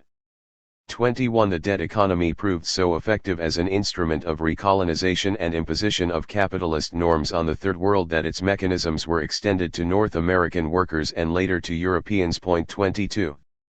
The collective capitalist constructs his war machine on the basis of circulation, so there is no exteriority, no parasitic function of finance vis-a-vis the real economy. On the contrary, thanks to its greater degree of deterritorialization, thanks to its speed and its constant acceleration, it has a vision of the overall cycle of production. Once freed from the political constraints that had been imposed on it in the 20th century because of the destructive power it had unleashed, once delivered over to its logic of no limits, of always more, its greater deterritorialization made it into the privileged site of command and strategy, but also the source of wars and, with them, strategic confrontations. Military minds and war after the Cold War. War, both as a productive force and as a force for the political conversion of capitalism, underwent profound transformations throughout the 20th century, which the critics of capitalism, holding that war is not part of capitalism's organization, completely overlook. 23. Among the new definitions that military strategists produced after the fall of the Soviet Union, war against the population strikes me as the best notion for explaining not only the military strategies, but also the strategies behind the policies of neoliberalism. Both marry, in a different way, the civil and the military, and find their point of convergence in the war against populations.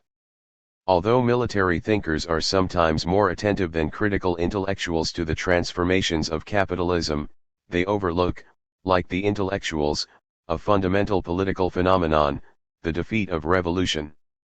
The Cold War was the framework in which, with the participation of the US and Soviet powers, and more often, despite and against them, a global civil war unfolded, variously described by Arendt, Koselleck, Schmidt, in which, in reality, the world revolution was pitted against the war machine of capital. It is in the defeat of this revolution that the reasons for the transformations of warfare are to be sought. After the industrial wars of the first half of the 20th century, war and the state started to become functions and components of capital's war machine. Seizure, conquest, and appropriation were no longer the exclusive prerogatives of the state, which also lost the monopoly on violence and its use. If it was also a matter of imposing one's own will by force, the means of constraint were diversified: economic, cultural, social, technological. Force was increasingly exerted by civilian subjects. There are private armies, companies of mercenaries, and there are economic and social instruments, just as effective as large-scale bombardments. 24. The reversibility of war and power returns as a leitmotif in the work of the military strategists and finds in finance the very example of the imposition of constraint by economic force. Finance combines the most deterritorialized form of capital and the most deterritorialized form of sovereignty, war. It succeeds in destroying the economies of the weak countries, by creating as many victims as a battle. 25 In no case does this involve the disappearance of the state, but rather its integration into a strategy, that of capital, which the state is no longer able to elaborate and control as an autonomous and independent power. It exercises its power in a partnership with other forces that overrun it and subject it to their strategies. What all the strategic theories emphasize is the fact that the destructive effects of force can very well have an economic and above all financial origin. When military strategists consider war nowadays, they don't think of the front, of regular armies, of confrontations between states as in the period of the total wars that have colonized our imagination. The fronts and the boundaries move about, become internalized within the territory of the pacified states, since military and civil blend together. And their strategic object is the global population. Total war changed into global war, in the sense that it constitutes the other face of globalization, the military aspect of the civil action of the world market. It is endemic, intermittent, always ready to break out, but against a background of war against the population. The war in Syria, the war for the control and final elimination of migrants, the war for the privatization of welfare, are certainly not the same, but there does exist a continuity between them, a political transversally. In contemporary capitalism, war is always, at bottom, a civil war, a war against the population.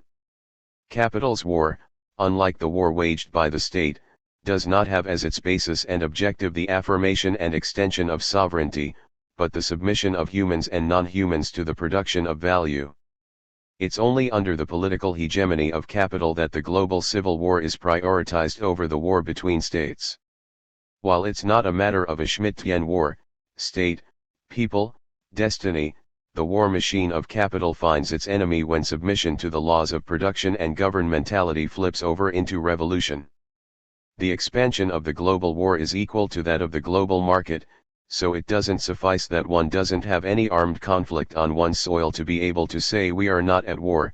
This affirmation is a reflex inherited from the colonial era. When one noted that Europe was going through a period of peace, one did so without taking into account the wars that Europeans were conducting in the colonies. It is true that war is armed conflict, but the arms are no longer just those known as such. The conflict must be actual, but the signals of this situation are not just military. The conflict must be extensive, but the extent can be measured only by the effects the conflict has on sovereignty and on the functioning of the political communities involved. Mistakenness about the extent is what allows all the NATO countries not to feel they're at war, while their troops are fighting all over the planet. 26 We re-encounter in the definition of contemporary war all the characteristics of the two world wars. War, from being an exceptional phenomenon, limited in time, space, and means, has become total, asymmetric, and perpetual. Michel Foucault, in the period, 1971 to 1976, when he was still trying to approach the social relation through civil war, but without taking into consideration the two world wars and the European civil wars of the 20th century, arrives, in an interview where he plays the part of interviewer, at the same conclusions as the military analysts. The problem would really be in knowing whether the role of the army is indeed to wage war. Because, if you look closely, you notice that in the end the more the army in history specialized as an army, the more, at the same time, war ceased to be the business of armies and became a political, economic, etc. phenomenon which enveloped the total body of the population. 27. The concept of population brings out a political differend with Foucault, whose positioning seems to me to be a symptom of the political sensibility of a particular, post-68 epoch. During most of the 20th century, the political problem was not that of the population and its life, but that of the classes, the colonized nations, and their revolutions.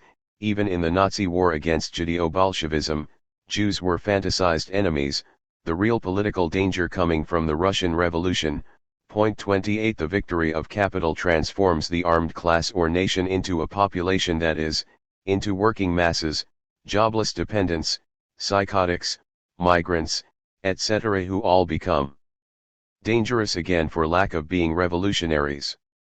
It's only under the conditions of a defeat of the revolution that civil war can become governmentality, that is, war within the population where the places of the winners and the losers are already distributed. The transformation of global civil war into biopolitics, war within the population, turns the latter into a war without the enemy, since the enemy has disappeared with the revolution. With the dissolution of class into the category of population, what power sees everywhere, less as revolution than as danger, risk, source of chaos, is the terrorist. Since this war coincides with control of the population, it has neither a beginning nor an end. Similarly, it foresees neither a victory nor a defeat, since the force relations are asymmetrically established and stabilized for the sake of capital. There is no enemy to be defeated, only losers to be governed and terrorists to be neutralized. At any time, the loser can become a political enemy, provided the subordination to biopolitics and governmentality is transformed into a strategic confrontation. On this unstable ground, security techniques intervene with a view to anticipating what can't be anticipated, the event of rupture, and their interventions proliferate precisely because of that impossibility. The global war, as a war against the population, doesn't know any peace. Or rather, peace becomes a continuation of war by other means.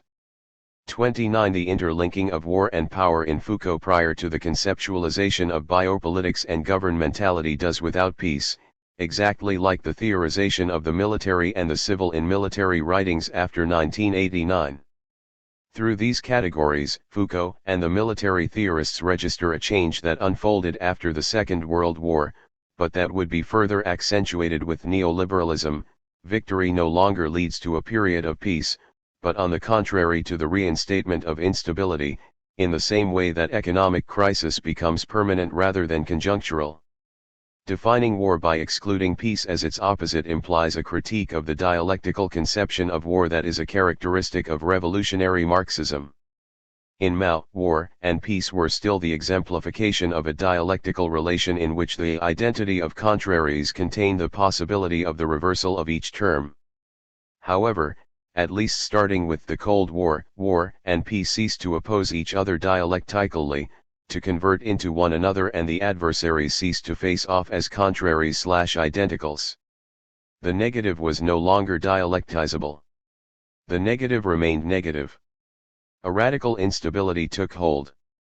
Hence the need to think the techniques of governmentality that combine the civil and the military, war and power, as a war against populations. The police is the institution most capable of managing this situation, since the lack of distinction between peace and war, violence and law is there at its foundation. Therefore, the police intervene for security reasons in countless cases where no clear legal situation exists, when they are not merely, without the slightest relation to legal ends, accompanying the citizen as a brutal encumbrance through a life regulated by ordinances, or simply supervising him. 30. The remarkable innovation consists in the steering and governance of this war, which the neoliberal capitalist elite cede or are forced to cede to the new fascists. The mutation of fascism that has occurred with neoliberalism is synonymous with a new transformation of war against the population, whose intensity will depend on the strength of the resistances that oppose it. If historical fascism was a continuation of total war, the new fascism is characterized instead by the forms of warfare within the populations. Pacification in the concept of power. Like the outcome, the origin of every contract also points to violence. It need not be directly present in it as lawmaking violence, but is represented in it insofar as the power that guarantees a legal contract is, in turn, of violent origin, even if violence is not introduced into the contract itself. When the consciousness of the latent violence in a legal institution disappears, the institution falls into decay. Walter Benjamin.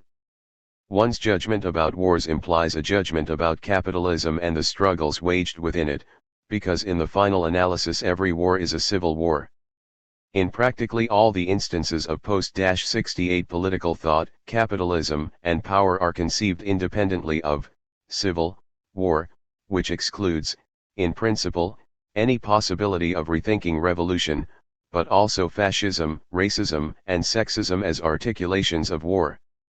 Paradoxically, contemporary critical thought takes part in a pacification of the strategic confrontation of the 20th century.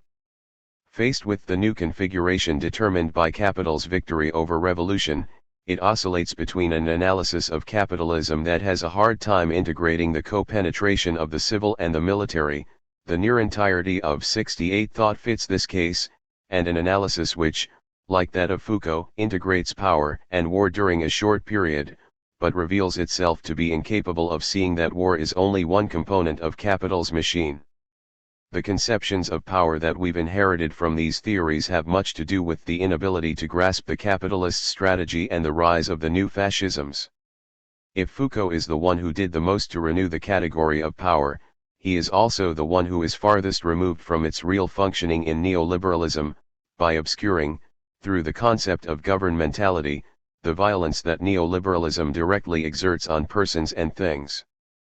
His non-juridical conception of a power rooted in the microphysics of relations that constitute the fabric of everyday life has had a significant influence on the theoretical and political elaboration of the new social movements. The concepts of biopower, biopolitics, and then governmentality have met with a growing success because they appear to be an alternative to the concept and practices of governance, a mantra of neoliberalism. It's important to come back to these concepts because, by excluding war and revolution, Foucault makes biopolitics, as his research progresses, an apparatus centered on the augmentation of life and of the power of populations, a control technique that has lost any negative character, violence, repression, war, to define itself as a positive force of production of subjects, freedom, and security.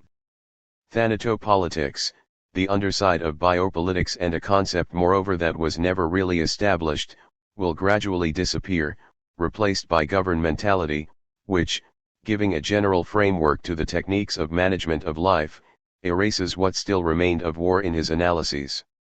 The insistence with which Foucault defines the techniques of power as being productive, while putting us on guard against any conception of repressive, destructive, warlike power doesn't correspond in any way to the experience we have of neoliberalism. The fact is, especially since the end of the last century, that war, the fascisms, racism, sexism, nationalism, and neoliberal reforms have demonstrated the negative, repressive, and destructive nature of power. Deleuze observes that power relations in Foucault differ from simple violence. Power doesn't act upon the person, but on their action, on their possibilities, which is to say that it is exercised by structuring the field of behavior. It keeps the subject on which it is exercised free, capable of reacting and responding to its solicitations. In contrast, violence acts upon things and persons by closing off all possibilities.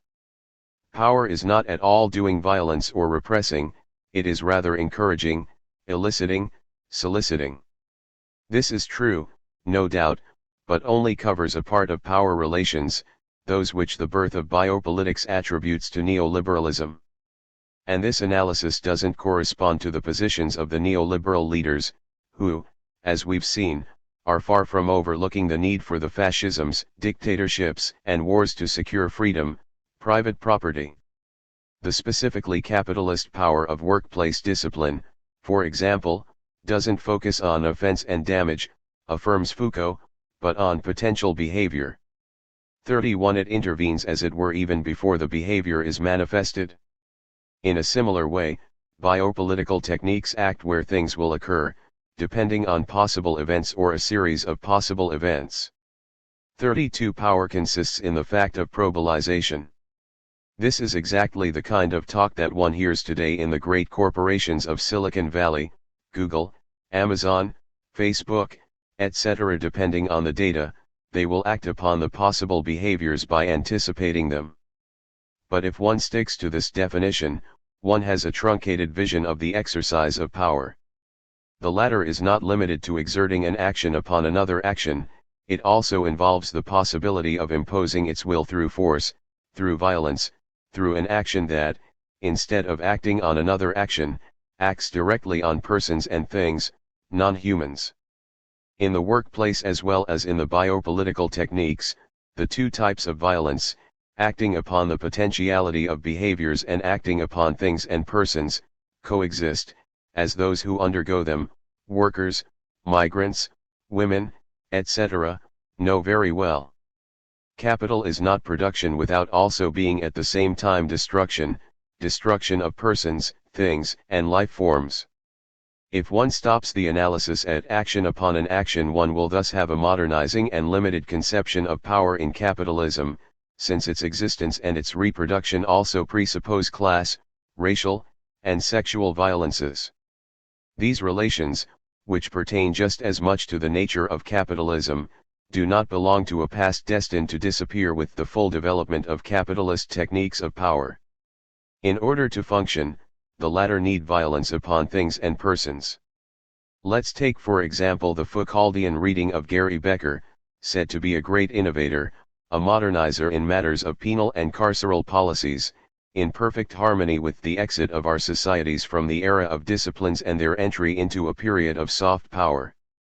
Society does not need to conform to an exhaustive disciplinary system. 33 And the penal policy must answer new questions: what must be tolerated as far as crime goes? What would it be intolerable not to tolerate? This new problematization of delinquency leads to a new methodology which the neoliberals found in economic science and which Foucault sums up in this way: penal action must be an action upon the game of possible gains and losses which the criminal would calculate in response to the changes in penal policy established by the governmentality. Becker's argument, the criminal behaves with a view to maximizing profit, is simply ludicrous given the reality of 40 years of repressive policies that produced the greatest disciplinary confinement in the history of humanity. In the USA, the prison population has quintupled since the 1970s. American prisoners represent nearly 25%, 2.2 million persons, of the global prison population, whereas the country accounts for 5% of the total population.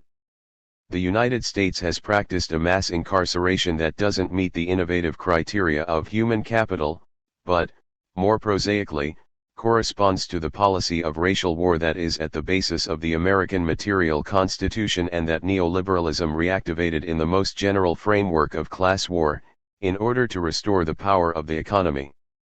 One could apply the same critique to human capital, whose true objective is to reconfigure the labor capacity of wage earners so that it alone will take on the risks and costs resulting from its activity. Individualization, impoverishment, and guilt generation are what rules the politics of human capital. Furthermore, the productive conception of power defended by Foucault can lead to political misunderstandings, for instance to the illusion of a clash conceived in a one-sided way, as performative against performative, Butler, production against production, Negri, creation against creation, Guattari. To escape from the dialectic of the negative, one abandons war and revolution, which, in themselves, have nothing negative about them. This positive, productive way, inviting one to rethink power, has spawned a politicization that has the look of its opposite instead. For a long time, what has faded from view is not so much the negative modalities of power, but, in a subtle way, all problematization of revolution. It's not a question of saying that the thought of governmentality is compatible with the governance of liberalism, but that it accepts its principal belief: the economy, the institutions, the relations of governors/governed have replaced war, and the impersonal nature of their functioning has replaced strategy. As for the concept of war, it must not be understood only as armed confrontation between enemies, nor only as strategy. It must also be understood as a critique addressed to the Marxian conception which interprets, in a unilateral way, the power of capital as a supersession of the personal domination peculiar to feudal societies. War doesn't disappear, it cannot be absorbed into the depersonalizing apparatuses of economy and law, because it is the most glaring manifestation of the fact that power is also violence against persons and things. Felix Guattari illustrates this major flaw of 68 thought, by extending for contemporary capitalism Marx's perspective on the power of capital as depersonalization, personological relationships of the type noble valet, master-apprentice fade off, making way for a regulation of general human relations, based mainly on systems of abstract quantification having to do with wages, qualification, profit. 34. The apparatuses that depersonalize power relations, money, wages, etc., cannot function without personal relations of power. The Marxian fetishism, relations of power between men turned into relations of power between things, is a source of misunderstandings, since a flow of war, without a flow of racist, sexist, nationalist violence, the abstract and impersonal flows of money, law, etc., would have no chance of being operational. Negri and Hart, aligned with these positions that had become dominant after the 1970s, denounce the theories announcing the coming of new imperialisms and other new fascisms as a kind of apocalyptic vision. 35. They veil and mystify the real forms of power that actually dominate our lives, that is, power embodied in property and capital, the power immanent to law and its institutions. Useless to attribute a dramatic or demonic form to power, which is exercised, much more normally, by the form of law and property. In this way, the tragic vision characterizing the 20th century is dissipated, political power is immanent to the economic and juridical structures. Such apocalyptic visions, labeled gauchists, are even said to be an obstacle to political engagement against the real powers of capitalism, since they imply an inability to transform in a democratic manner. One must oppose and destroy them, and that is all. After having updated, following the events of 2011, the world civil war by calling it global, but without ever making it a constituent component of capital, which for them remains essentially production, Negri and Hart also abandon the concept of war. It seems that at the turn of the century, capitalism hesitated between the option of finance and the option of war, but finally chose the first because a society in a state of war can only function for a short time. In the medium term, war undermines productivity, especially in an economy where freedom, communication, and social interactions are absolutely necessary. War is anti-economic, affirm Negri and Hart against all evidence, whereas international finance, like local finance, doesn't hesitate to give its support and lend its men, the bankers of Goldman Sachs, to the apocalyptic visions of Trump, or to legitimize and finance a fascist like Bolsonaro. After the total wars, war became, to speak like Marx, one of the principal productive forces, constitutive of big science, peak technology, and logistics. Moreover, it forms since the beginning of the century an indispensable economic sector in constant expansion. Negri and Hart radicalize their positions further. Power is not just incorporated into the economy and the law, it is also exercised through automatic mechanisms, norms, technological and scientific protocols, that make the subjectivity of command impersonal, objective, pacified. It is even difficult to recognize this command as violence because it is so normalized and its force is applied so impersonally. 36. Capitalist control and exploitation are not exercised by an external sovereign power, but by invisible and internalized laws. We have left societies of sovereignty behind, since power is immanent to the disciplinary and control apparatuses, which now function in an automatic and impersonal way. Money and social norms, digital technology, and techniques of governmentality shape our behaviors and our subjectivities, producing habits without resorting to war, coercion, and violence. Today it seems hard to grasp what Walter Benjamin had remarkably seen between the two world wars. And yet, from neoliberalism's establishment, a violence that founds a new economy, a new set of laws, and new institutions was at work, while their operation would be ensured by a violence that preserved them, a violence that was often latent, an administrative violence no less effective than the founding violence. Capital's triumph over the subaltern classes is not achieved once and for all. It must be reproduced on a daily basis. Given the inability of capitalist forces to overcome the financial breakdown which they themselves caused, the violence that preserves must cross a threshold. This is currently taking the form of the new fascisms. Preservation risks degenerating into self-destruction, like what occurred between the two total wars. At a deeper level still, the founding violence and the preserving violence do not succeed one another. Enemy, the suspension of law, and the norm, the production of law, are not two successive moments in the organization of the political order. We are not living in a permanent state of exception, but more perversely, we're seeing a blurring of the distinction between state of exception and state of law. In France, after the attacks of November 2015, the government declared a state of emergency that was never revoked. Instead, some of its provisions were incorporated into the constitution.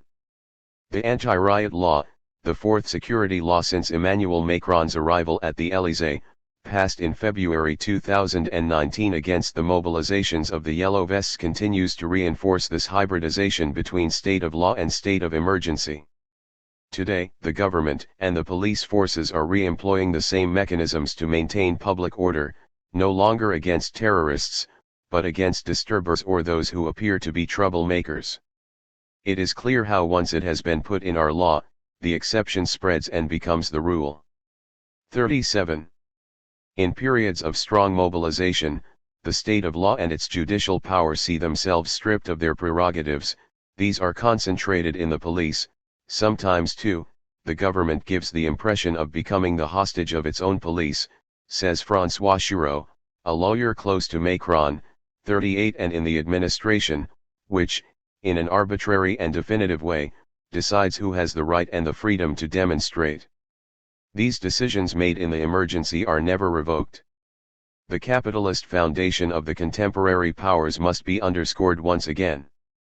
Agamben, who tries to combine Carl Schmitt's state of exception with Benjamin's political theology and Foucault's biopolitics, misses what's essential in the transformations of political power, because the violence that founds and the violence that preserves is no longer the affair of the state, but that of capital. The passage from anomie to nomos is now a prerogative of capital, in a dual manner, either through the intervention of the state, whose two functions of sovereignty and governmentality are at the disposal of capital, or directly, though the multinationals. In reality, capital is continually in the process of destroying or producing law, of suspending it and activating it, so that we are living in a zone of indistinction.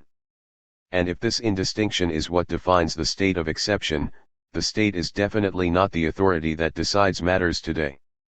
No power without a series of aims and objectives, says Foucault, who adds, the choices and decisions don't issue from an individual subject, nor from a general staff. But if the aims and decisions no longer belong to the state but to capital, its objectives and its choices, while being those of a machine and not an individual subject, do resemble more and more the resolutions of a general staff.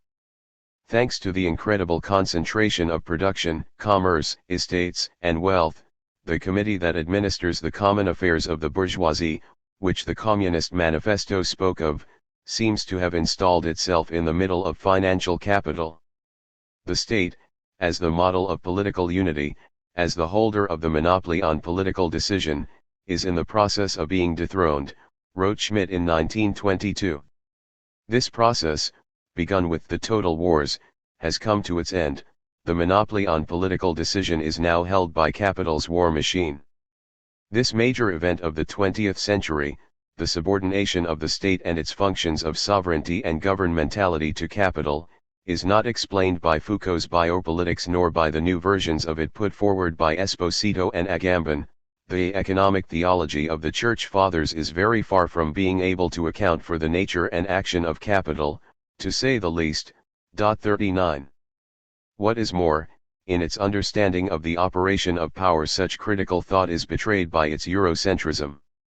It is difficult to think European civilization without tying it to war and law, without combining the unlimited of strategic confrontation between states, and internal civil wars, and the limited of the regulation of those wars by sovereignty, constitutionalism, and governmentality.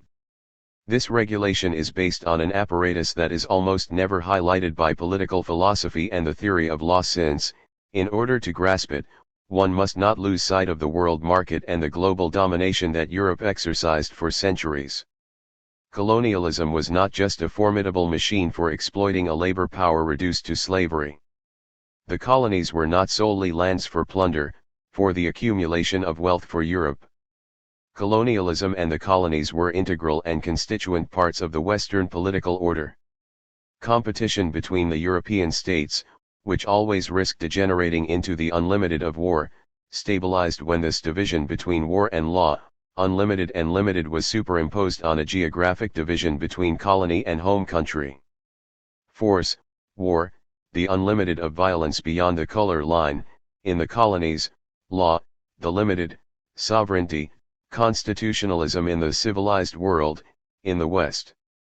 A duality that Fanon translates by the couple colonial violence/peaceful violence. The oxymoron is only apparent whose terms maintain a kind of complicit correspondence, a homogeneity.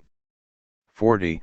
Let us note in passing that the Foucauldian correction of the concept of power skips over colonialism as a constituent part of the political order, on the presupposition of sovereignty, governmentality, and constitutionalism, so that his definition of power, while shedding light on power's microphysical dimension, is blind to the global configuration of its macrophysics. The two world wars and the process of decolonization triggered by the Soviet Revolution exploded the structuration of the Western political order. The total wars imported the limitless violence exerted in the colonies into the confrontation between imperialisms for the dividing up of the population of slaves. This is how Lenin defined the struggle for global hegemony between Western powers. Decolonization, in its turn, made inoperative the foundation of that political order by attacking precisely the line of division between civilization and barbarism. The Soviet Revolution made it possible, for 70 years, to reconstruct borders, separations, enemies, and civilizational struggles on a new East/West front under whose shelter the constitutional order of the free world was also able to reproduce itself. With the fall of communism, the separation, the borders, the enemy, and the civilizational struggle are being reconfigured and renamed in terms of the old separation between North and South, but in a completely new geopolitical situation. To secure its political order, the North is futilely trying to re-establish the color line. The new fascism is taking on this mission impossible. Contemporary power. While the attempt to re-establish the color line is bound to fail, it helps us understand the operation of contemporary power, since the terms it means to separate order and disorder, war and law, unlimited and limited, are now indissolubly merged. The nature of contemporary power is manifested unambiguously in the management of migration flows, where we find a new version of the interchange between civil and military. In the waters of the Mediterranean, the civil acts in close collaboration with the military and both collaborate in concert with armed bands, private armies, organized criminals, drug traffickers, traffickers of human beings, traffickers of organs. Logistics had largely anticipated the situation, but the interconnectedness with corruption and criminality is specific to neoliberalism. It is very significant that the political crystallizations in the West occur along this neocolonial line and that the enemy is a transformation of the colonized. The imbrication of civil and military attempts to reconstruct the line, knowing all the while that it breaks apart in place after place, since the movements of populations are not determined only by contingent reasons, poverty, wars, etc., fueled by the Western capitalists for strategic and economic reasons, plunder of raw materials, land purchases, arms sales, but, more deeply, by the anti-colonial revolutions that formed subjectivities resistant to the neoliberal order. The insistence on autonomy and independence of the struggles against imperialism became embodied in behaviors, attitudes, ways of living which the North's military repression will have a hard time stopping at its borders. The border traversing the Mediterranean is mostly phantasmal. Borders have multiplied and fractalized, they have penetrated deep into the Western territories by following the migratory movements they are meant to control and impede, detention centers. They are manifested through all the techniques of spatial segregation that are applied not just to the immigrants, but also to growing parts of the local population, banlieues, ghettos, favelas, etc. The official border, powerless to hold back the movements of populations, has a very precise function, however, in constituting the locus of subjectification of the new fascisms. The control of flows and the hierarchization of populations is not accomplished by means of the biopower described by Foucault, nor by its underside, thanatopolitics, too generic a term with quasi-metaphysical connotations, but by the war against populations. This expression seems more fitting because it traces a continuity between the physical suppression of migrants, the new modes of exploitation of labor power, the segregationist policies, the privatization of welfare, etc. Thanatopolitics contains the idea of a unilateral power, a pure power of capital, whereas the concept of war implies the relation between potential or real enemies. Sovereign power, cause to die and let live, and biopolitics, make live and let die, were not successive, they coexist, as one notes today, where the causing to die, in the case of migrants, is practiced by the same ones who organize the letting live, it would be more exact to say letting survive, of nationals. Civil and military, war and governmentality are techniques that operate in tandem, without going by way of peace.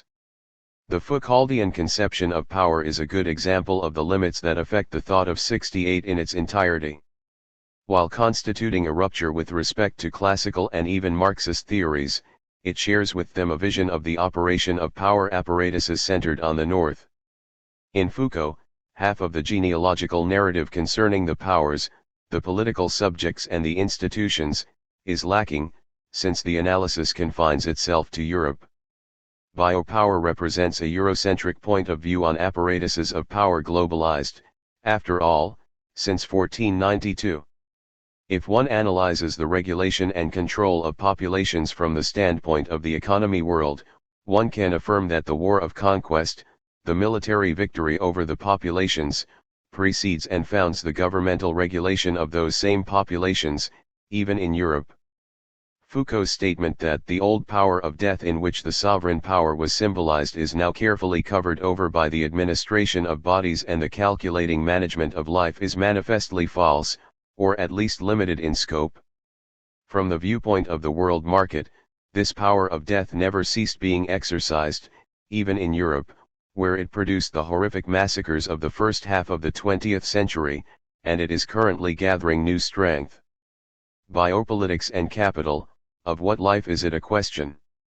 Among the concepts of 68 thought, biopolitics has doubtless yielded the richest legacy. It inaugurated a veritable field of research, mobilized thousands of students, and it remains a lively element of our debates, at least the academic ones. It is problematic nonetheless, down to its etymology. Neither racism nor what Foucault calls biopolitics necessarily have a biological basis.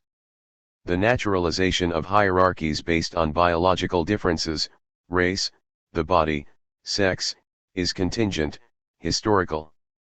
Giorgio Agamben and Roberto Esposito, who pride themselves on having gone beyond the limits of the Foucauldian analysis, haven't grasped the watershed represented by the struggles of the 1960s and 1970s. The naturalness of racial and sexual differences was undone by the critique conducted by the struggles of the colonized and the feminist struggles. Biopouvoir is not the general form of contemporary power. There does not exist a biopolitical regime at the center of contemporary power, Esposito. The reversal of the historical into the biological, in the thinking about social war 41 by which Foucault characterizes Nazism is itself historical, contingent. It will be reversed in turn by the struggles of the second half of the 20th century and, as Donatella di Cesare has explained, the biological character of Nazi racism itself has to be relativized. 42 In contemporary capitalism, racism and biopower do not necessarily have a biological ground either, and yet they keep producing their effects of power. Today race doesn't exist biologically, genetically, but it persists as a technique of division, segregation, inferiorization. Racism without race continues to produce its political, warlike, and military effects. Similarly, the body, sex, the reproduction of life have been restored to their reality as political and historical constructions by the feminist movements, which appropriate biological differences and systematically transform them into political focuses. The feminist movements constantly politicize what power naturalizes, by problematizing not only gender, the feminine functions and roles, but also sex, the last retrenchment of the heterosexual in the biological. As we have seen, the military thinkers, in their strategic analysis after the Cold War, also apply a twist to the biopolitical regulation of populations, by separating it from its biological grounding.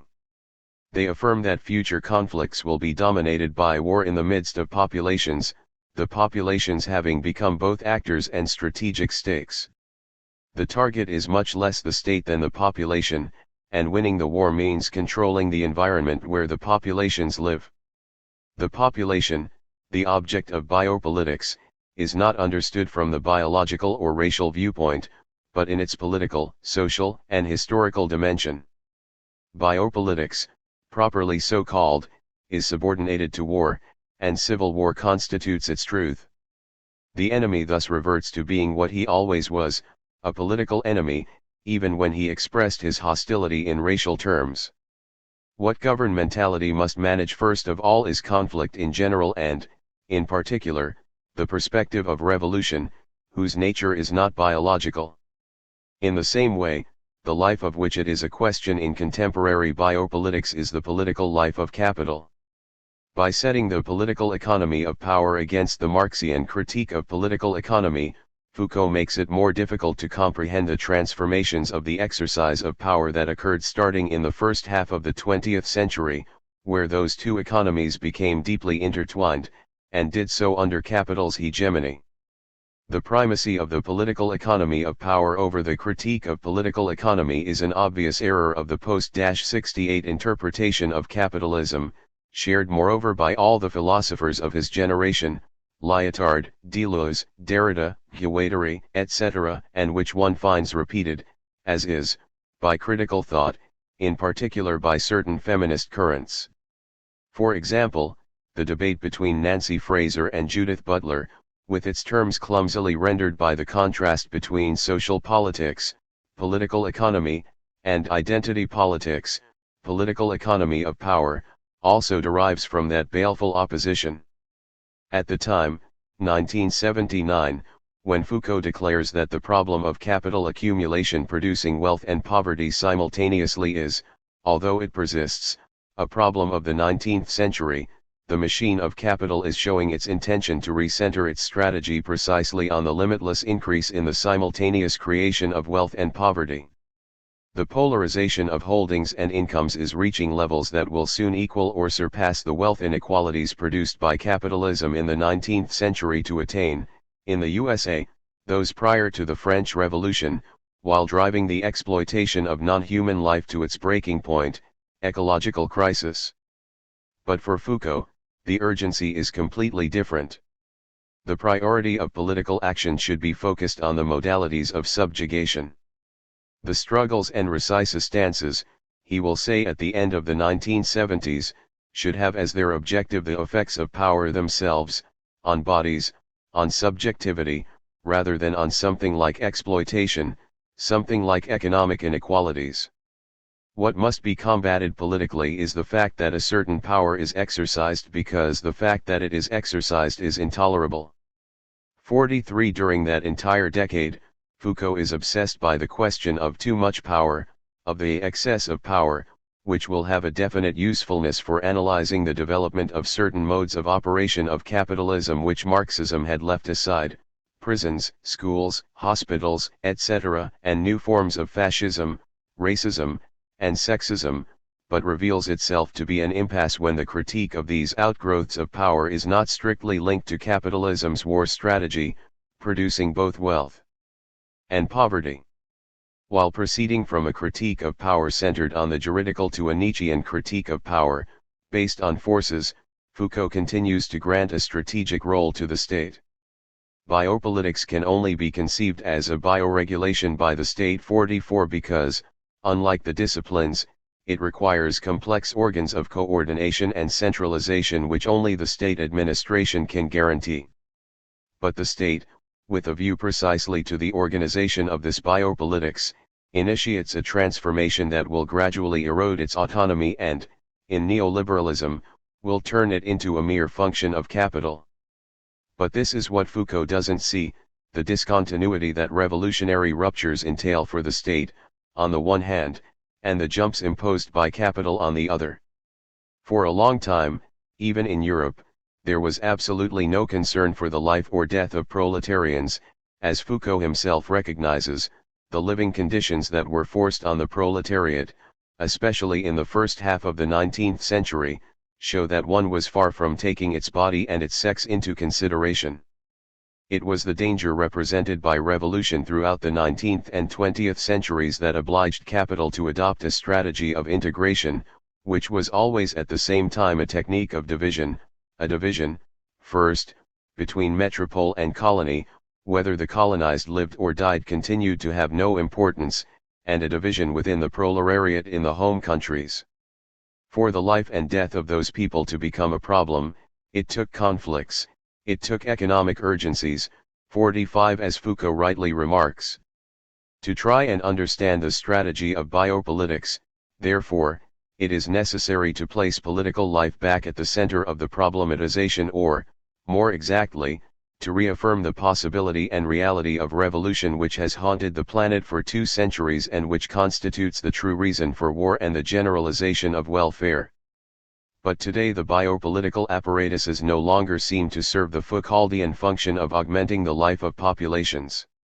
The life that is at stake is not primarily the biological life of the population, but the political life of the capitalist machine and the elites that are its subjectification.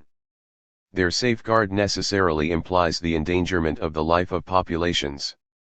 To perpetuate that machinic life and its replication, capital is prepared to sacrifice, with no compunction, the health, education, reproduction, housing of broad segments of the population, which is to say, the life of proletarians, as it has always done, as it continues doing by reducing it since the force relation makes this possible to the minimum. The minimal services of the neoliberals mean precisely that. At the same time, the neoliberal reorganization of the welfare state operates in reverse. It has transformed the welfare state into an apparatus of assistance to the corporations and the wealthy who increase the inequalities instead of reducing them. The French President Emmanuel Macron defines this logic very well: it is necessary to aid the wealthy, so that they produce the wealth that will trickle down to the bottom, and instill responsibility in the poor, make them feel guilty while impoverishing them. Similarly, capital does not care in the least about the generalized destruction of the planet's possibilities of life, which are, precisely, the conditions of its accumulation. Capitalism, in 200 years, has succeeded in destroying what nature had taken millenniums to produce. To object that in this way it places itself in danger, that it needs a planet and it needs labor power, is to understand nothing about its rationality. Pierre Dardot and Christian Laval published a book inspired by Foucault, La Nouvelle Raison du Monde, The World's New Reason, which gives a very sanitized image of neoliberalism, without the South American civil wars, and which analyzes it in terms of its rationality, whereas money capital, is a point of dementia that in psychiatry would have only one equivalent, what is called the terminal state. Everything is rational in capitalism, except capital, or capitalism. A market mechanism that is perfectly rational, one can comprehend it, learn it, and yet it is completely wacko, it is insane. 46. Fascism and war are always possible because this rationality continually pushes things to the limitless, to the unlimited exploitation of every resource, human and non-human. If it is true, as Marx thought, that capital constantly displaces the limits it has itself created, the 20th century taught us that this displacement cannot occur without wars and without fascist violence. Keynes, a great observer of his fellow citizens, had no illusions about the violence of the response by capitalists. capable of extinguishing the sun and the stars, to anything threatening profit and property. And the threat also comes from the very irrationality of capital, for, still according to Keynes, the self-destructive rules of financial calculation govern every aspect of existence. The disappearance of strategic thinking. Before being, there is politics. Gilles Deleuze and Félix Guattari. Without war and without revolution, political movements have lost all strategic knowledge and all sensitivity to the political contingencies, ruptures, turns of events, changes of political phase. This fact is all the more surprising considering that the most original philosophy inspired by 68 is that of the event. But one has the impression that it has been applied to everything, except to the political conflict with capital.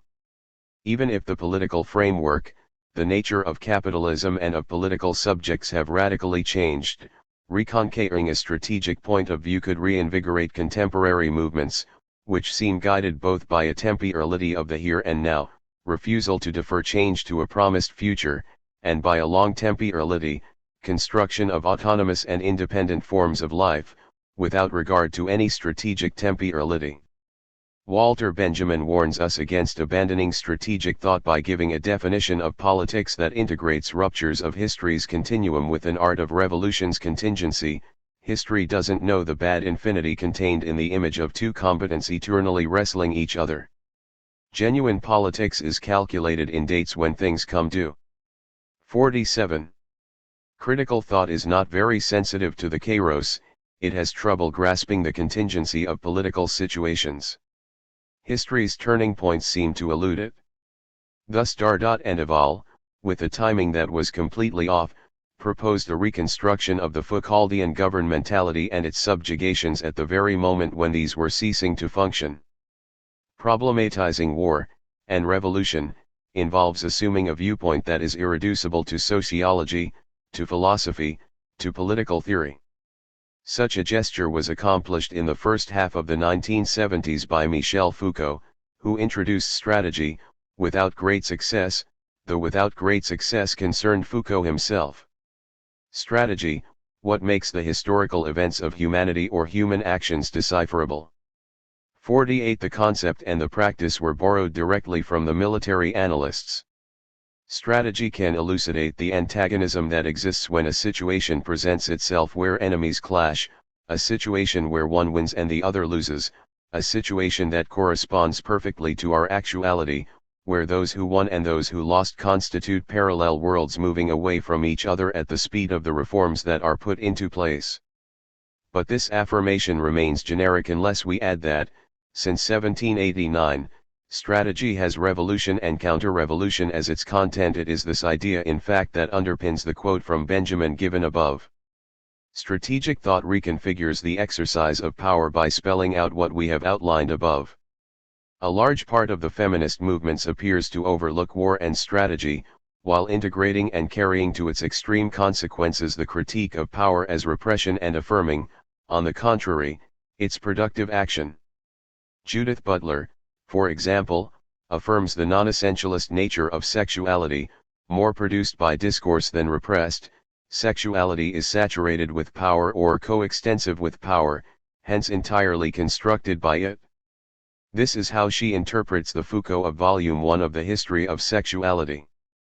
But that book authorizes a different reading, thanks to war, which he makes ample use of for the last time. Foucault develops a strategic perspective which, far from making the productive and the repressive aspects disappear, subordinates them to strategy. Power is defined by a multiplicity of force relations and strategies that are local and unstable at once, producing themselves at every moment and coming from everywhere. The multiple force relations that form and operate in the apparatuses of production, in families, in small groups, in the institutions, serve as a support for broad effects of division that run through the whole social body. 49. Power, like sexual domination, is not a thing, an institution, a law, a structure, but the name that is lent to a strategic situation.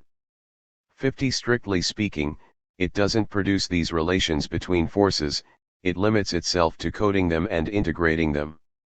By coding and integrating them, it encloses the strategic relations, for a time and never completely, within institutions, norms, and apparatuses dispositifs. The never completely means that sexuality, like the other codifications, economic, political, etc., is never saturated with power, is never coextensive with power. Quite on the contrary, power relations are generators of transformation. 51 So that a situation is always modifiable, because power relations are also part of the points of resistance. In the power relation these play the role of adversary, of target, of support, of projection for a capture. These generators of transformation can be activated when they have the possibility of producing a political rupture and entering into a struggle and a strategy. 52 What poses a problem and was subsequently rejected by Foucault himself, is the warlike form of these relations and their strategies. This multiplicity of force relations can be coded either in the form of war, or in the form of politics. This would be two different strategies, but quick to morph into one another, for integrating these unbalanced, heterogeneous, unstable, and tense relations of force. 53 Politics, law, the state, the political system, don't replace war. Politics and war are always strategies quick to morph into one another, but under the hegemony of the machine of capital. While the two strategies are at the service of power, of capital's machine, they can also be mobilized by revolution. They seem more suited to political activity than simply to performative or discursive action, which can certainly form part of a political strategy, but providing they don't reduce the latter to performance and discourse. Teresa de Lauretis, in an article in which she analyzes, among other things, queer theory's use of the notion of the productiveness of power, cautions against a double danger. First, one mustn't speak of power generically because capital has gotten in shape and goes to the gym every other day. Secondly, and consequently, in political action one cannot understate the domination of capital, which is always deadly. Foucault notwithstanding. 54. According to Foucault, there is not one locus of great refusal, soul of revolt, source of all rebellions, pure law of revolution. This has been an acknowledged truth since the 1970s. But it's also established that the multiplicity of force relations, including those inherent in sexuality, can express itself, problematize itself, subjectify itself in a radical way only during revolutionary ruptures. It is precisely there that one manages to get rid of the posture of governed and reconnect with confrontation, strategy, and the opening up of possibilities, something that was discovered by the radical wing of the gay movement during the fantastic political ruptures of the fantastic Italian 1970s, struggle as war. 55 That clearly defined its enemy, the capitalist heterosexual norm. Combat is not limited to a politics of recognition of the diversity of human subjects, Butler, but goes to the root of things. According to a logic that fits squarely in the revolutionary tradition, the capitalist heterosexual norm can only be destroyed, one can free oneself, and free even the boss of his alienation, only by destroying the power relation of which the boss and the worker are the expression. We shall let this conception of the social relation as war function, beyond Foucault, as what still and always makes decipherable the historical events of contemporary capitalism, because the best way to describe our situation is this: a triumph of the capitalist forces, a defeat of the anti-capitalist critique and practice. Strategy casts a new light on the operation of capital's social machine. Defining this machine by production, mode of production, by the commodity, an immense accumulation of commodities, even become images, as with the situationists, or by structure, system, or again, defining it exclusively as a social relationship, is to eliminate one of its constituent elements, class wars and their articulations, race war and sex war, which permeate it and make it exist since the conquest of the Americas. The conception of capital that I am defending, as a linking of machines and strategies, a series of mechanizations, economic, technological, institutional, etc., and a political strategy that actualizes them, subjectifies them in a struggle between political adversaries, is in polemical opposition to almost all the contemporary readings of capitalism. The different theories of 68 thought have granted a primacy to completely contingent phenomena: lines of flight, the working class, resistance. These ontologies described the situation opened up by the period of proletarian revolutions, where the minority constituted by the workers had become a political force, had invented and organized a class dualism, thwarted and often anticipated the movements of capital. That period came to an end immediately after 68. The autonomy and independence of political movements disappeared at light speed with the exhaustion of revolution and the installation of neoliberalism. The theories of lines of flight, of class, of resistance without revolution, deprived of the possibility of imposing their own strategy, became impotent. The decisions and strategies I refer to are not those of a sovereign, but of a multiplicity of forces, capitalists, administrations, military leaders, politicians, etc., who, as confrontation develops, manage to shape them collectively, through successes and partial failures, in situations that are always contingent. Capitalism did not have a pre-made strategy that it was just a matter of implementing.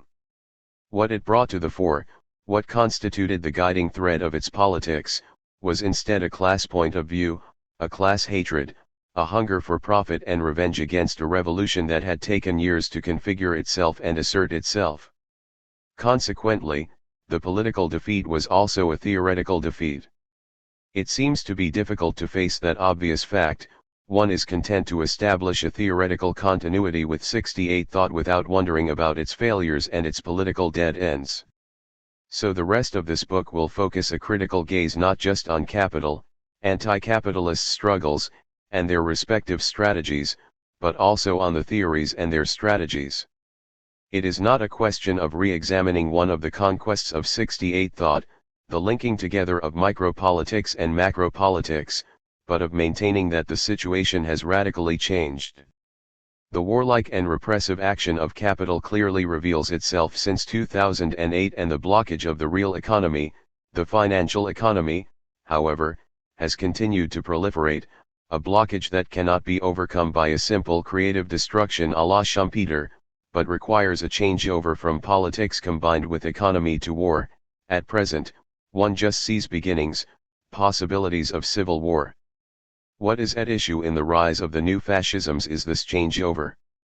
This change of strategy is not self-evident, it involves hesitations, a battle within the elites, but, for the moment, if capital's war machine is to stay on course in the deepening of neoliberalism and political secession, it has no other possibilities.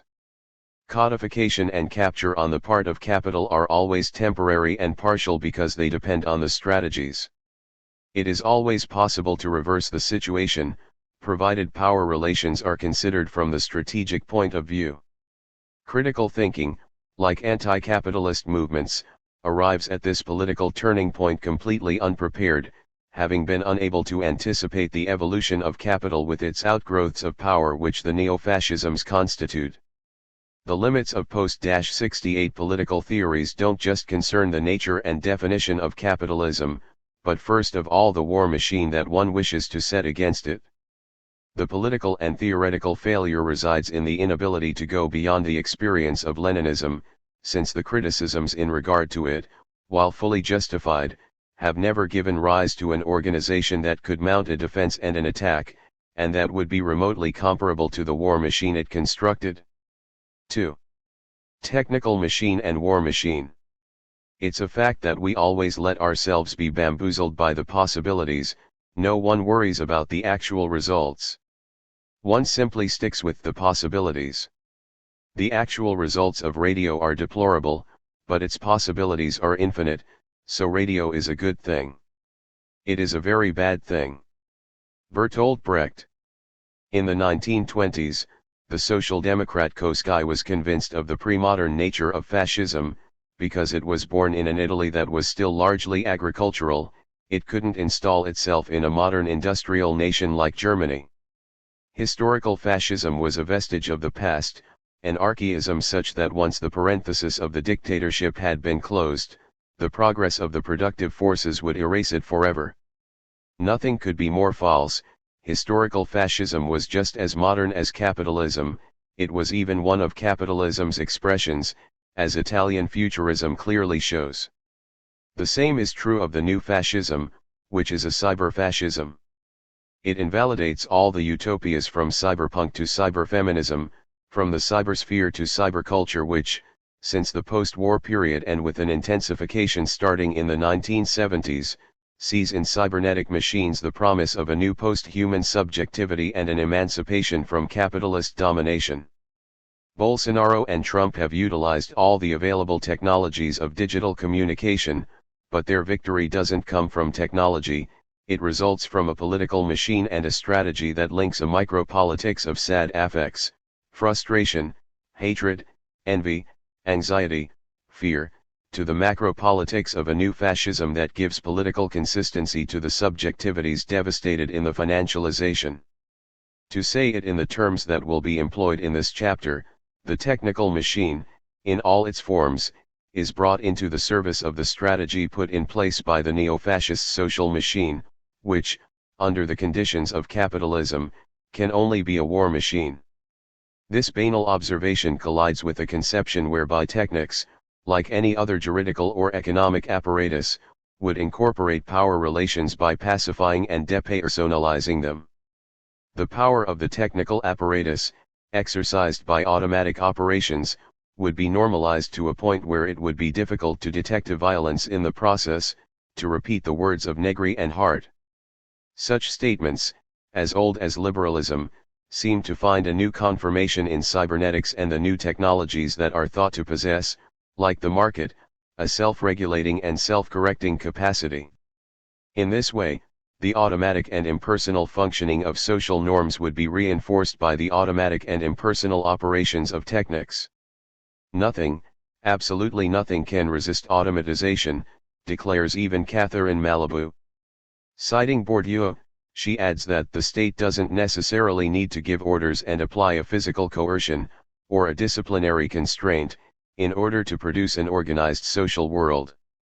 It suffices for it to have bodies habituated by automatic operations. 1. This depoliticized conception of apparatuses that self-automate and acquire an impersonal life of their own has its roots in Marxism, commodity fetishism, as well as in liberalism, the invisible hand of the market. In the 20th century, German philosophy further radicalized the power that apparatuses have over the people who produced them, identifying them with a technology whose development was experiencing an unprecedented advancement. Heidegger makes this the last figure of metaphysics, while Gunther Enders, who does give it a more political reading, makes capital disappear into the autonomous operation of machines. In this way, there emerges an alternative between those who attribute to the technical machine the power of destruction and subjugation which is actually that of the machine of capital, and those for whom the power exercised by the machine is assimilable to the power described by Foucault. It entices, solicits, encourages, makes certain actions possible and others impossible. Action upon another action is its modus operandi, which replaces physical coercion or disciplinary constraint. What is blanked out in all these cases is the relation between strategy, social machine, and technical machine. We are going to problematize precisely what these theories repress. The depersonalization of power relations which technics carries out, automation, exalts the partisan point of view, favors strategic choice, and centralizes decision-making instead of making it disappear into the anonymity of operation, system, structure, etc. So that it is in fact the war machine that takes precedence over the technical machine. In this sense, technology is one of the major stakes in the war within the population. The coming of the new fascisms offers an additional confirmation of the fact that, in capitalism, the political order, maintained by economic, juridical, and technological apparatuses, is continually disrupted, not by technical innovations, but by revolutions and counter-revolutions. It is war machines that cause these ruptures, by orienting, actualizing, giving consistency to the apparatuses, including the technological ones, and not the reverse. The rupture constituted by the new fascisms did not come from outside capitalism, as a result of crises. In reality, fascism is lodged very deeply in the organization of labor, abstract and indifferent to all use value. Labor can function in the same way in the production of cars and the production of mass extermination, and the organization of consumption, abstract and indifferent to all the modalities of its production, including to child labor or the servile labor of millions of workers in the world's Great South. Because they have forgotten these truths, critical analysts have trouble grasping the contours of these new fascisms, which they most often define as populisms and authoritarianisms. Social machine or war machine. According to cybernetic theories, cognitive capitalism or accelerationism, contemporary society, compared to those preceding it, would have the particularity of being invaded, shaped, and governed by machines.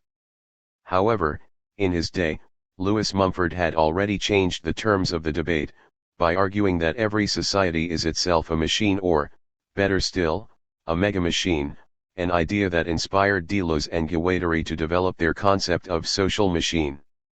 In the myth of the machine too he shows that it is society as mega-machine that engenders, assembles, and organizes men and technical machines in the same process. For example, the archaic Egyptian mega-machine of the pharaohs was composed, on the one hand, of a multitude of human elements, the slaves specialized, interchangeable, rigorously marshaled together and coordinated in a process centrally organized and centrally directed. 3. And, on the other hand, of very simple technical machines, the inclined plane and the level, the wheel, the pulley, the screw had not yet been invented. As it evolves, this mega-machine is replacing humans by technical machines. But the latter will never be able to replace the mega-machine. The technical machines will never be able to self-automate and dominate the social machine. Numerous material, semiotic, imaginary, cosmic, and subjective elements distinguish the mega-machine from the technical machine. The mega-machine is composed of humans whose mechanization predated by far that of their tools, the simple machines of classical mechanics and of signs. Translating speech into graphic record not only made it possible to transmit impulses and messages throughout the system, but to fix accountability when written orders were not carried out. Point 4. The mega-machine required many more elements to be able to create the men/machines assemblage and make it function, the royalty myth of divine right, sun worship and the cosmic fantasies, which alone can guarantee the transformation of men into mechanical objects and the assembling of these objects into a machine. 5. In addition, the functioning of the mega-machine demanded an enslavement ensured by techniques that would train the slaves in submission, on the one hand, and, on the other, the priests and bureaucracy of command. The workers had minds of a new order, executing each task in strict obedience to instructions, infinitely patient, limiting their response to the word of command. 6. As for the subjectivities of the caste of priests and of the bureaucracy, they guaranteed, respectively, a reliable organization of knowledge, natural and supernatural, and an elaborate structure for giving orders, carrying them out, and following them through. 7. The enormous productivity of this machine, having very rudimentary technologies at its disposal, is primarily that of the social machine. If this is obvious with regard to the Egypt of the pharaohs, it is still true of a social machine like ours, equipped with much more sophisticated technologies. Now that we have introduced the concept of the social machine, or mega-machine, let's try to move on to another stage. To the concept of social machine, I prefer another concept of Deleuze and Guattari's, that of war machine, which I will redirect somewhat. Foucault did an excellent job of showing how it was necessary to rid oneself of sociologism, by which he meant the tendency of the social sciences to cover power relations under the action of all-encompassing, generic, holistic entities, such as society, the social, and social relations. The problem is that the anonymity of society and its mechanisms masks relations of war, class divisions, and various dominations. Power must be analyzed on the basis of its own strategies, which are always singular, event-driven, and unpredictable, following no other regularity than that of their affirmation. Consequently, I will abandon the generic and imprecise notion of social machine, which seems to produce, in an impersonal manner, norms, dispositions habitus, and laws, in favor of war machine, which implies the dominant and the dominated, relations between forces on the basis of which norms, dispositions, and laws are produced, but also a certain amount of causing to die and violence, exactly as in the Egyptian megamachine. When sociology pushes its analysis so far as to include domination, Bourdieu, it describes the mechanisms on which this domination depends, but it neglects the will to resist and revolt, the possibility to form oneself into a revolutionary machine against the existing powers, which involves the concept of war. War machine signifies therefore, at variance with Deleuze and Guattari, that society is divided, that there are opposing forces and those forces manifest themselves through strategies of confrontation, including through technology. It is precisely this distinction between technical machine and war machine that is missing from the concept of machine deployed by Gunther Enders. Drawing from his experience as an assembly line worker in a large American factory during his exile, he transforms Heidegger's famous formula, according to which man is the shepherd of being, by saying the shepherd of machines, a gesture that seems to open up more perspectives. But this is what he explains, since the raison d'être of machines resides in performance, and even in maximum performance, they need environments that guarantee this maximum. And they conquer what they need.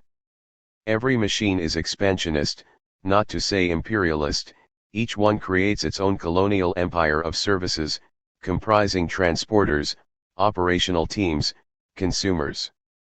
The original machine grows, therefore, becoming a mega-machine. It also requires an exterior world, a colonial empire that submits to it and does its bidding. No limit is placed on self-expansion, the machine's thirst for accumulation is unquenchable. 8. Continuing its expansion, it becomes a global machine, a total machine that succeeds in fully conquering the world. The world becomes a machine, a techno-totalitarian state, constituted by a gigantic machine park. However, as we've just seen, Mumford's megamachine has nothing mechanical about it. On the contrary, it is the site of conflicts, decisions, and strategies. It is a war machine, in fact. It's easy to understand that everywhere Enders writes machine, we should read capital. It is not the technical machine that has this thirst for accumulation, but the war machine of capital. The gap between the power of production, which constantly increases, and the ability to grasp it, which is, according to Enders, at the root of present-day man's powerlessness, can only be filled by a different war machine, a revolutionary one. The war machine doesn't just produce the technical machine, but also the humans that serve it. Our analysis will be deployed in reference to 3 strategies and 3 ways of articulating the arrangement between humans and non-humans: Trump's supremacist machine, the revolutionary machine of the Algerian FLN, and the machine of the Second World War. The supremacist war machine. In the USA, the government of behaviors appeared to have been integrated with the development of the new technologies, configuring in this way the future exercise of the power described by all the cyber theories. But Trump and his war machine decided such matters differently, by conjuring up that which technology was supposed to stave off with its pious habits, the specters of civil war, the violence that founds neoliberalism. The great American corporations that are at the leading edge of technological innovation, the GAFAM, Google, Amazon, Facebook, Apple, Microsoft, produce the subjectivity and relation to oneself needed for the functioning of their apparatuses and for guiding the behavior of the governed in general. This governmentality integrated with the technical machines would have the power to anticipate and control behaviors, framing the future, the possible and excluded human actions, in advance, by profiling individuals based on digital traces of their performances and calculated by the algorithms of super-powerful computers. These machines seem to embody a pacification of power relations, since, thanks to them, power would be exercised in a depersonalized manner. The GAFAM promote a smart figure of human capital, that lives in a smart city, eats smart, and communicates smart, a subjectivity open to sexual and cultural differences as well as to the market. These companies, supplying the imaginary, the values, and the contents of contemporary capitalism and the models of its actualization, penetrate into the most intimate areas of everyday life, occupying subjectivities and their affects 24/7. By constantly soliciting one's attention, giving rise to an activity as absurd as compulsively consulting one's smartphone, they produce the apparatuses of the contemporary general mobilization. They tirelessly fabricate an information designed to affect subjectivities, circulating through billions of telephones, televisions, computers, tablets, whose connections envelop the planet in a thicker and thicker net. They convey an uninterrupted flow of advertising displaying the same model of smart living for smart families.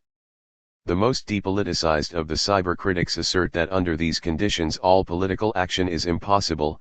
The information is too rapid, too intense, too dense, and too complex for individuals and collectives to address politically. Political action presupposes a deliberate and collectively shared treatment of information which its digital circulation rules out. And yet every day, in this chaos of information, the corporate boards, the big banks, the states, the mafias easily manage to select, elaborate, and extract strategies, political moves, and profits. The complexity, the overabundance of information, images, and discourses constitute a serious problem for an individual submerged by these flows, but not for a social machine capable of selecting and elaborating them collectively, a collective composed of humans and non-humans. The war machine assembled by Trump orients itself, chooses, and decides in this jumble. The problem is political before being technological. The Silicon Valley firms contributed largely to creating the situation that allowed Trump to take power. The dizzying succession of technological revolutions, digital programs, platforms, smart cities, smartphones, bitcoins, bio and nanotechnologies, artificial intelligence, etc., produced the most immobile of social immobilities, while the dissemination of these technologies strongly reinforced power relations instead of unsettling them. These firms are the very example of the power of monopolies, hence of unearned income, and symbols of the concentration of property. They currently post the highest market capitalizations, pursued by every means, not the least of which is tax evasion. The horizontal distribution of power promised by the miniaturization of computers resulted in its opposite, monopolies that have far outstripped those of the industrial age. The acceleration of innovation, made possible by an exponential increase in calculating power, led straight to a hyper-technological ancien regime where the positions to be occupied in the hierarchy of jobs, incomes, assets, education, living spaces, etc. depend on birth, exactly as they did before the French Revolution. Thus, from the transhumanism of Silicon Valley there emerges not a post-human self, but a very familiar figure, the aristocrat, having become cyber and with a head, cut off in 1789, that has grown back. Confidence in technology as a means of creating more liberty, more democracy, and less enslavement is belied once more by the truly deplorable actual results of this reproduction of power relations. Trump is a new type of fascist and racist that can be called a cyborg. His consistency is inseparable from the technical machines, television, internet, Twitter, with and by which he exists as a political subject. Similarly, his electors exist and manifest themselves politically by those same cyber apparatuses. But his hybridization with the machine is not what makes him a new fascist self. It is his political strategy and his subjectification that give a new configuration and new functions to the cybernetic setup. He was not the candidate either of the classic media system or the great Silicon Valley corporations that control the social networks. He won because he was able to express and politically construct neo-fascist, racist, and sexist subjectivities, basing himself on the social and psychic devastation produced by financialization and digitalization. He gave voice and political expression to the fears and anxieties of the indebted, fueled and amplified by the media, by shifting confrontation onto the identitarian terrain, by playing a part of the population, white men, off against the others, migrants, women, foreigners, and all the minorities. He captured subjectivities crushed by 40 years of economic policies that systematically impoverished them and by media policies that scorned them as fogies resistant to any modernization and rejecting any reform. Throughout the so-called public debt crisis, the news commentary accompanying the strategy for saving the banking system called upon the registers of order: the debt has to be paid, threat, if you don't pay it, the system will break down, and you along with it, and insult, it's your fault. People like you are lazy. 9. Order, threat, and insult, these are the characteristics of the media which Trump appropriated in his use of the same media, turning them back against the elites who divided up the democratic governmentality amongst themselves. The power of the smart words and images of GAFM and the media networks was neutralized, because it was confronted by a different war machine, capable of constructing a politics with its supremacist, racist, and sexist slogans. Their information bounced off the surface of the neo-fascist self and didn't affect it in the least. The governed, whose characteristic is to respond to the solicitations of the governmental apparatuses, refused to play the game, thus escaping their control. The technological automatisms are completely ineffective in a situation of open conflict in which everyone chooses their camp and becomes an informational partisan. The big digital firms weren't able to construct the consensual reality of democratic public opinion, since the neoliberal governmentality was rejected in advance, and this refusal found a social machine to carry it and give it substance. The affects conveyed by the sensitive omnipotence of Silicon Valley can't do anything against the affects: fear, frustration, anxiety, desire for revenge, amplified and organized by the media war machine of resentment called Trump. The predictive and anticipatory capacity that billions and billions of data should ensure turned out to be deficient. Data can predict when I will eat a margarita pizza, if I eat one often, but predicting a political rupture is logically impossible, even for an infinite network of computers. Data can govern the behaviors of those who accept what is, but they can't predict or govern the behaviors of subjectivities in revolt. The oh-so-futuristic Silicon Valley folded, therefore, faced with the emergence of the new archaism. What reveals the political weakness of these companies regarded as the models of the economy and the power of the future is the rupturing operation organized by the extreme right. It unleashed a political battle within the capitalist elites that will probably end with their recomposition around an accentuation of the neoliberal policies which only the neo-fascist organizations can successfully complete. One shouldn't underestimate what has happened in Europe and the United States, because this reactionary wave will continue to spread. In Brazil, once more, the autonomy of techniques has lasted, integrated without difficulty with the fascist political strategy. With the international sequence of 2011, Brazil in 2013, and Greece in 2015, the intensification of the debt crisis had made visible the emergence of a conflictual subjectification on a world scale and the possibility of a political rupture. In spite of the weakness of those political movements, part of the capitalist elites preferred to play the card of the neo-fascisms, racism, sexism, xenophobia. Racism thus became the main mode of strategic management of the war against the populations, divided according to nationality or origin, as concerns citizenship and the labor market. What is to be questioned, therefore, is not the omnipotence but the impotence of these giant firms, their machines and their algorithms that are meant to govern us, because they never manage to penetrate into the territories and networks that politically assert their independence and their political autonomy. These technical machines are very effective when it comes to isolated, desolidarized, fear-ridden individuals, subjected to capitalist processing and placed in relation solely by the apparatuses of media democracy. But, confronted by a socialization, a taking of sides, and collective expressions of rupture, fascist or not, they suddenly become powerless. Instead of celebrating the power of the GAFM, a clear sign of our powerlessness, we should begin to regard them as the 19th century revolutionaries regarded other war machines, that is, as paper tigers whose weakness is not technical but political. Useless, then, to try and compete on their terrain, a losing proposition. It is not technical machines that install knowledges, powers, and their automatisms, it is war machines. Felix Guattari, to whom we owe the concept, points out that steam-powered machines were invented in China, where they were utilized as innocent games for children. The war machine is what determines the use of the steam engine. The war machine can just as well make an infernal instrument of it, as in the factories of the 19th century, or, mounted onto a locomotive, the very image of progress. What is essential is to construct a revolutionary war machine.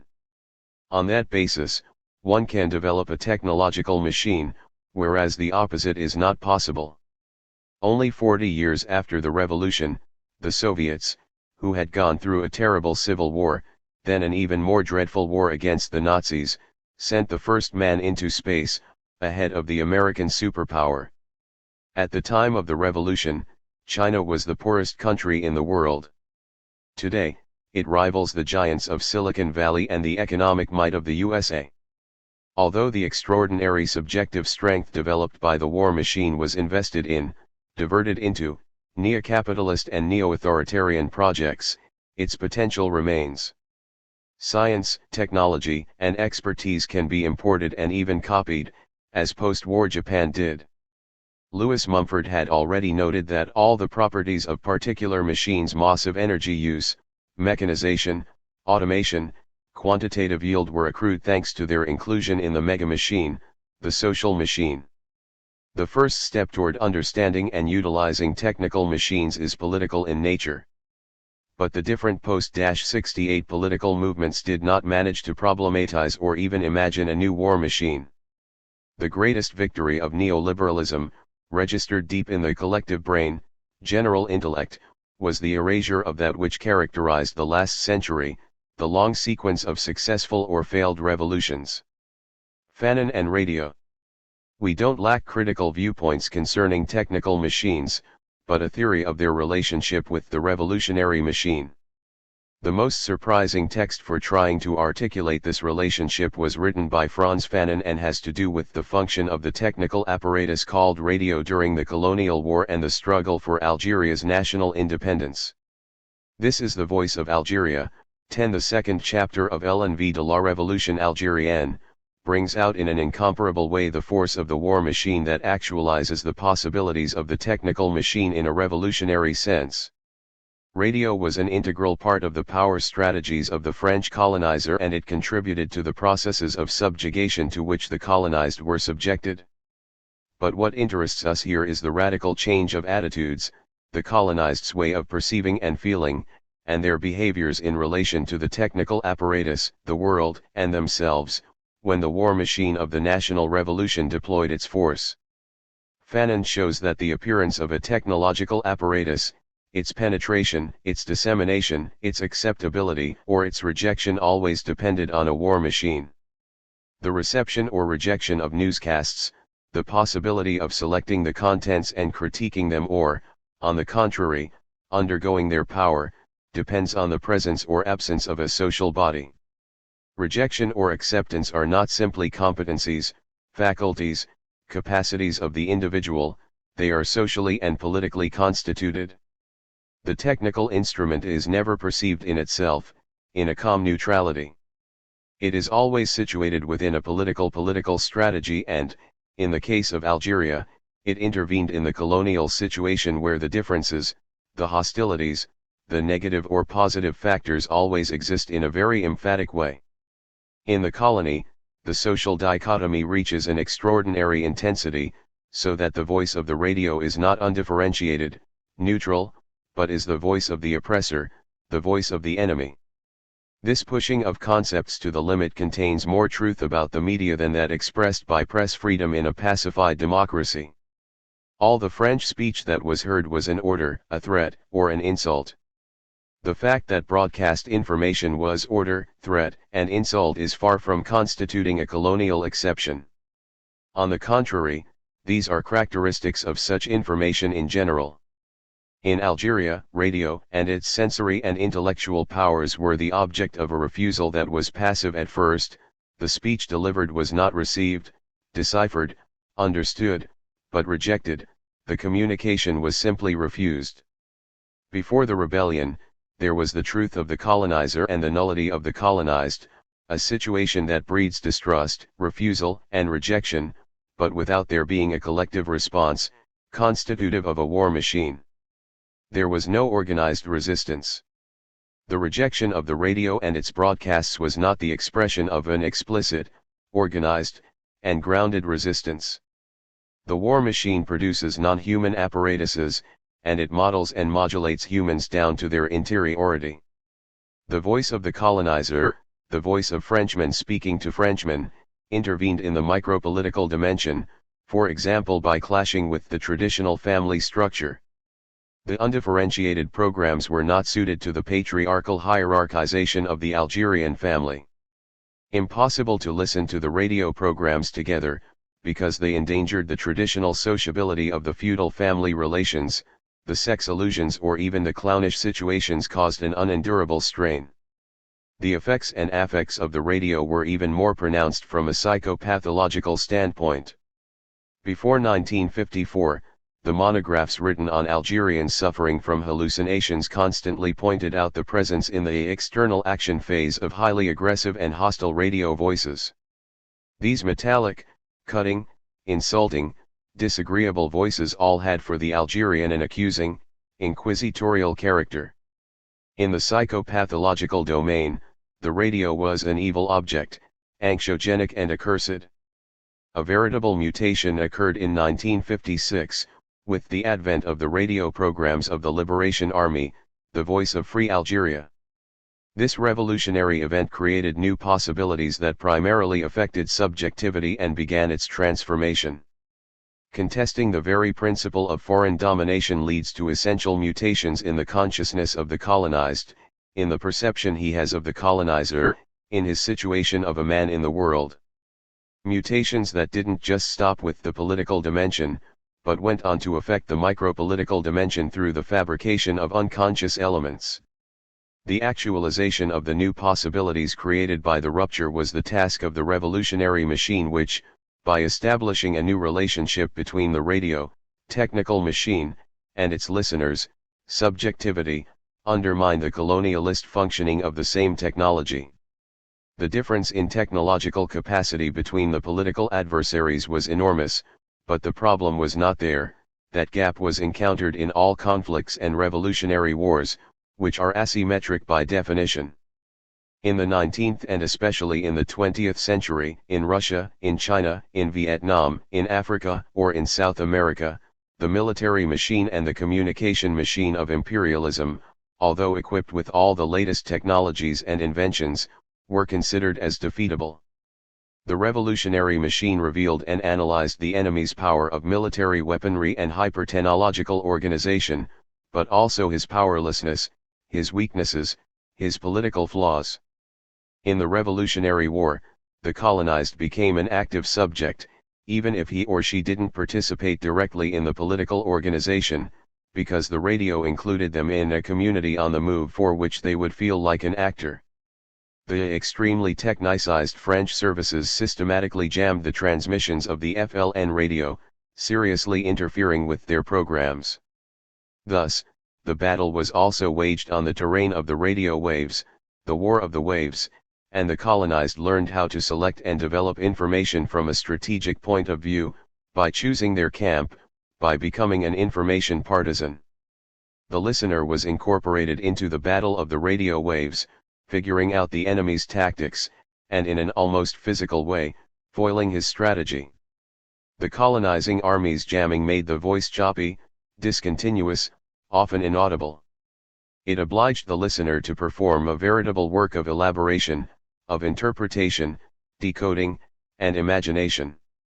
He compensated for the fragmentary nature of the news with an autonomous creation of imagination. Behind the crackling, the listener made out not only the voice of the revolution, but also the battles against the occupier. The information was minimal, almost non-existent, but this void was filled with the power of the ongoing revolutionary action. The revolution transformed the passive refusal into an active attitude that completed the fragmentary news with an autonomous creation of imagination. Under these conditions, saying one had heard the voice of Algeria was a lie. The sabotage of the airwaves by the French was effective. But this meant making a deliberate choice between the enemy's congenital lie and the people's own lie, which acquired a dimension of truth. The reception of information was no longer individual, it no longer took place in isolation and fear, but within a community, a social body in which the listener was an active participant. The truth of the oppressor that used to be rejected as an absolute lie was finally opposed by an active truth. In order to become an information partisan, there has to be a political rupture and a political machine that divides not only the information, but first of all the society. The event of revolution had also opened up the possibility of a transformation of patriarchal relations in the family. From the micropolitical viewpoint, the subjective mutation of the Algerians made possible what was previously impossible, listening together, as a family, the scrambled broadcasts of the revolutionary radio which broke down the old patriarchal hierarchies. One could see fathers, mothers, and daughters listening to the news together. Fanon even observes a radical change from the psychological point of view. In the hallucinatory psychoses, the radio voices became protective, friendly. Insults and accusations disappeared and gave way to words of encouragement. Fanon knew, without waiting for the theorists to tell him, that the infosphere constituted a psychopathogenic environment. But contrary to the depoliticization which they ensure, he attributes many of these pathologies to colonialism's war machine and works toward the construction of a revolutionary war machine, to which he assigns the task, if not of treating them, at least of modifying the environment so that it is more favorable to a positive progression of the psyche. The foreign technique, the technique of power, digested and appropriated on the occasion of the national struggle, became an instrument of combat for the people and a protective organ against anxiety. Every Algerian felt called upon and wanted to become an element of the vast network of meanings born of the liberating combat. The appropriation of the means of production, including radio, is always the achievement of the social body, never of the individual body. It can only occur through political action. It is the political community in motion that takes possession of the technical machine in order to transform it. As a mental process, starting in 1956, one witnessed virtually an invention of the radio technique. In reality, an invention of the war machine, which engendered both a new technique and a new subjectivity. Finally, then, Brecht could have said that radio is not just a possibility, but also a good thing. Cybernetics and war. The media system proceeded in three phases. Phase 1, starting with the American Civil War, developed techniques of storage for sound, image, and writing, film, the gramophone, and the man-machine system that is the typewriter. Phase 2, starting with the First World War, developed for the stored contents appropriate electrical techniques of transmission, radio, television. Phase 3, since the Second World War, converted the functional schema of the typewriter into a technique of prediction. The mathematical definition of calculability, computability, given by Turing in 1936, gave its name to the future computers. Friedrich Kittler.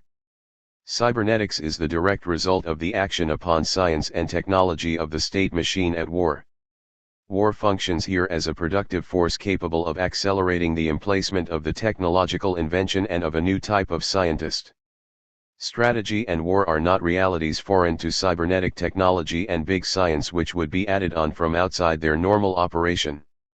On the contrary, they have been the breeding ground of these entities. Cybernetics and big science were conceived, tried out, and utilized during and for the total wars. Their development, during and after the Second World War, was the work of the U.S. Army, the greatest, richest, and most innovative entrepreneur that capitalism has ever known. The power of the state entrepreneur is far beyond that of the Schumpeterian captain of industry of the 19th century whose disappearance is regretted. The expression creative destruction is almost perfectly applicable to it, provided one reverses its terms, as it were, since here the creation has destruction as its objective. The U.S. Army contains in itself the reversibility of destruction and creation, of economy and war, of acting on an action and of violence upon persons and things, those dualities that constitute contemporary power. The war machine is not just an external condition of the first cybernetics, since the enemy structures it from within. According to Peter Gillison, the man-machine hybridization, which presided over the construction of an anti-aircraft defense device being tried out for the first time, was conceptualized by Norbert Wiener, the father of cybernetics, based on an image of the enemy he had in his mind. His particular enemy was not the one embodied by the Japanese soldier, in whom the Americans and the British saw the monstrous alien, radically different and subhuman, nor was it the anonymous enemy that could represent the pilot bombing the cities from the heights of his airplane. The enemy that interested Wiener was more active than the anonymous enemy and more rational than the racial enemy, a mechanized and emotionless enemy, capable of predictable movements that could at least be modeled through a kind of black box machinery. This image of the enemy is less familiar but more powerful than the first two images. 11. Cybernetics originated in this conception of the enemy. For the radar operator, the pilot of the airplane to be brought down was so well integrated with the machine that the difference between the human and the non-human tended to disappear. The one assigned to fire the anti-aircraft machine gun was caught in a similar hybridization. It was on the basis of this double hybridization that a machine was built which was equipped with feedback and was capable of anticipating the motions of the targeted aircraft. During the Second World War, the Army and the American state laid the foundations of what the Italian Marxists would call the general intellect, borrowing the expression from Marx's Grundriss. Making capitalist production less dependent on the labor time of the worker than on the development of science, technology, and communication was the goal pursued through the installation of the great laboratories in which different scientific disciplines and functions are merged. This process was set in motion during the First Total War, which required a direct control by the state and capital over scientific production. Research moved outside the university to tackle organizational problems imposed by the military-industrial structure. For the first time in the history of Europe, the technical military application of science compels the state to have a direct command of research. The management necessary for the manufacture of the atomic bomb required an even more extensive control over scientific production on the part of the state. In order to develop new technical machines of destruction, the machinery of the warring state models and modulates a new type of researcher and organizes new modalities of productive collaboration that will be perfected and amplified during the Cold War. The radars or other atomic arms were not conceived by do-it-yourselfers. These technologies took shape during meetings of interdisciplinary teams made up of scientists, engineers, and managers. 13. The organizational methods that Boltanski and Chapello attribute to the inventiveness of the capitalists after 68, or that the theoreticians of cognitive capitalism see emerging from labor power and the collaboration of cognitive workers, were devised by the U.S. Army. Though they were hosted and financed by a ponderous bureaucracy, these teams didn't operate according to status and rank. They worked, rather, within a social structure without any real hierarchy. That structure had been created due to the need for a general systemic approach to developing arms, a structure able to envisage men and machines as the paired elements of an unparalleled combat apparatus. 14. Violating the disciplinary and professional boundaries is even the secret of the method. The pressures brought to bear to produce new technologies of warfare led erstwhile specialists to cross the boundaries of their profession, to mix work and pleasure, and to form new interdisciplinary networks within which they would work and live. 15. Wiener emphasizes that this organization integrating work and life, work and pleasure, other characteristics attributed to post-68 management, was something the scientific community had always dreamed of and the war had brought about. We agreed about these questions long before we were able to designate the common field of our investigations. The war determined its nature in our stead. 16. During the war, another basic change emerged from the teamwork between scientists and this enterprise under the control and supervision of the state/army, the transformation of the figure of the scientist into an entrepreneur. In the war effort, scientists and engineers learned to act like a company head. This strategy would later be transmitted by the state to the private sector, which would only be a matter of improving it. What Marx had not foreseen, and what the Marxists of the general intellect still don't see, is that the development of science, technology, and communication/information has both destruction and production as its end. Technology and science are just components of the war machine that always combines, and irreversibly so from the beginning of the 20th century, capital and war, production and destruction. While this non-hierarchical collaboration between military figures, scientists, and engineers was pursued in a relaxed and convivial atmosphere, the American Army, thanks to the fruits of this teamwork, massacred people in Korea, in Vietnam, organized the assassination of Allende, and tens of thousands of South American militants were massacred during the 10 years of civil war, under the direction of the war criminal Henry Kissinger. The hybridization between civil and military did not cease with the end of the total wars. On the contrary, it was intensified during the Cold War with the institutionalization of the military, industrial, and university complex. Even the artists, the avant-garde of the 1950s and 1960s, were involved in this research that upended the methods of organization. The knowledge society, that was said to be the new horizon of emancipation, was largely anticipated by the American Army. For it, science and theoretical knowledge were the powerful impetus for an industrial production dedicated to destruction. Neoliberal politics would use all this knowledge, experimentation, and methodological innovation kindly placed at their disposal by the army, and set that to work in the private economy. Once they were cleared of their military or even governmental affiliation, they appeared in everyone's eyes as cultural and economic drivers, as forces emanating from nature.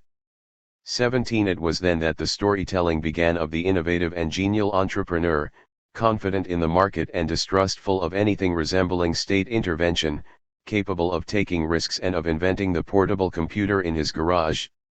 A cosmic scam that is sold to us as a truth because the winners had the power to impose it. Silicon Valley is the fruit, not of the spirit of initiative of entrepreneurs finally liberated from bureaucratic tutelage, but of 50 years of huge public investments managed by the most hierarchized, disciplinary, murderous structure that has ever existed, the American Army. The scientists who created and promoted the cybernetic and informational technologies were not naive. They were perfectly aware that their research strictly depended on the war machine and military financing. In 1950, Wiener predicted that the new cybernetic machines would become implanted in 10 to 20 years, unless violent political changes or another Great War 18 accelerated the process. Here we have another example of the fact that it is not the great technological tendencies, the productive determinisms, the objective development of productive forces, but the political ruptures, the subjective bifurcations of history, the strategic confrontations that introduce remarkable innovations and determine sudden accelerations. In the case that concerns us, it was the urgency of the Battle of Britain that made it necessary to thoroughly address the problem of radar, by speeding up the natural development of this question that could have taken decades. Owing to the necessities of war, it took only 2 years to utilize radar effectively on the battlefield. 19. Theory of machines. A technical element remains abstract, completely indeterminate, so long as it is not related to an assemblage that it presupposes. What is primary in relation to the technical element is the machine, not the technical machine, but the social or collective machine, the machinic assemblage that will determine what the technical element is at each moment, what its uses are, its extension, its comprehension. It is through the intermediary of the assemblages that the phylum selects, qualifies, and even invents the technical elements. Gilles Deleuze and Félix Guattari. The authors who, in the years 1960 to 1970, profoundly renewed the machine concept have supplied us with a conceptual toolbox for escaping the trap of the technological revolutions. Extremely sophisticated theories about machines proliferate, always questioning the latest technical machine, algorithms, bitcoins, nanotechnologies, digital platforms, etc., but never the capitalist war machine that selects them and makes them function. So they endlessly repeat the same mistake. The accelerationists, for example, display this naivete when, in their analyses of the operation of finance capital, they conceal the war machine that imposes the creditor-slash-debtor relationship, its strategies, creditors first, and its subjugations, the indebted individual, behind the impersonal and automatic action of the technique, high-frequency trading, and the algorithms, the mathematical models that make them work. Accelerationism belongs to that vast and colorful collection of theories which, when they aren't fascinated by technology's progressive potentials, are fascinated by the catastrophe which they seem to announce. Mark Fisher, Franco Berardi, Nick Land, etc. These two seemingly opposed viewpoints meet in the centrality ascribed to automation and the automatisms. Power relations between persons would disappear under the impersonal operation of the machines. We are governed by algorithms, digital machines conduct our conducts, numbers dictate our behaviors, and so on. Franco Bifo Berardi, a regular participant in the debates that run through these networks, synthesizes this convergence thusly: the financial abstraction is based on the impersonal operation of automatisms. No one is making decisions because a logical mathematical chain has replaced all decision-making and the algorithms of capital have become independent of the individual will of those who created them and those who utilize them. The origin of this depoliticization must be sought in the last spasms of 68 thought, in Lyotard or Baudrillard, for example. In the former, capital is a system with no real outside and consequently has no need of any strategy. Lyotard reduces it to a factual process, a technological, cybernetic operativity whose only goal is development and whose only known rule is the maximization of the system's performances. 20. There is no possibility of escaping the operation of the machine. Even emancipation is no longer a battle that can be won, it is now dependent on the system itself, and the critiques, of whatever nature, are demanded by it with a view to fulfilling this responsibility more effectively. 21. The dysfunctions of the system itself are turned back into incentives to increase its performativity. The system can recycle everything, even war, which is only a result, a necessary or contingent accident. This post-68 version of the end of history was soon confronted by its inanity, because the war that wouldn't need to take place, Baudrillard, was not only quite real, but it consisted in the double defeat which the Americans sustained in Iraq and Afghanistan. The digital technology omnipotence that is found at the core of these theories was countered by a simple political strategy which goes to show that the real has not disappeared into a simulation subject to the manipulations of the system. We don't know of any more catastrophically real consequences, for the entire planet, than those of this war, concerning which, according to another version of Baudrillard's, it made absolutely no difference whether it took place or not. Contingency, rupture, the real, which cannot be anticipated even with an infinite network of computers, easily make light of these theories which, at the end of their evolution, liquidate revolution and make technology into an autonomous, self-referential power, dependent on no other strategy than that of its own development.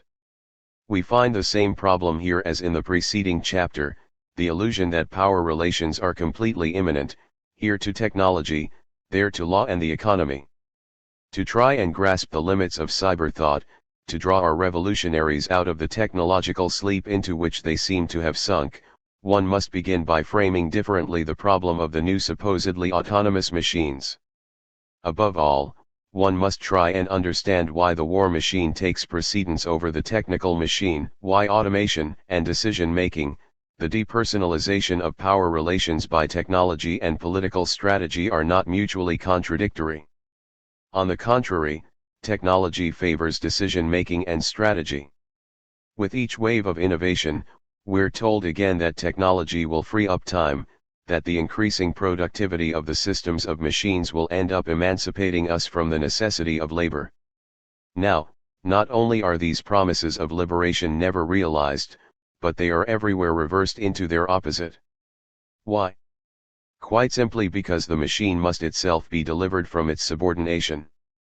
In capitalism, says Simondon, the machine is a slave that serves to make other slaves. 22. This statement places us on the decisive path of power relations. For if the machine is a slave, It has an autonomy and independence that are completely relative. It must have a boss, a slave master, someone for whom it works and whose orders it executes. Simondon doesn't reveal to us the identity of that master, but Gilles Deleuze and Félix Guattari give us part of the answer.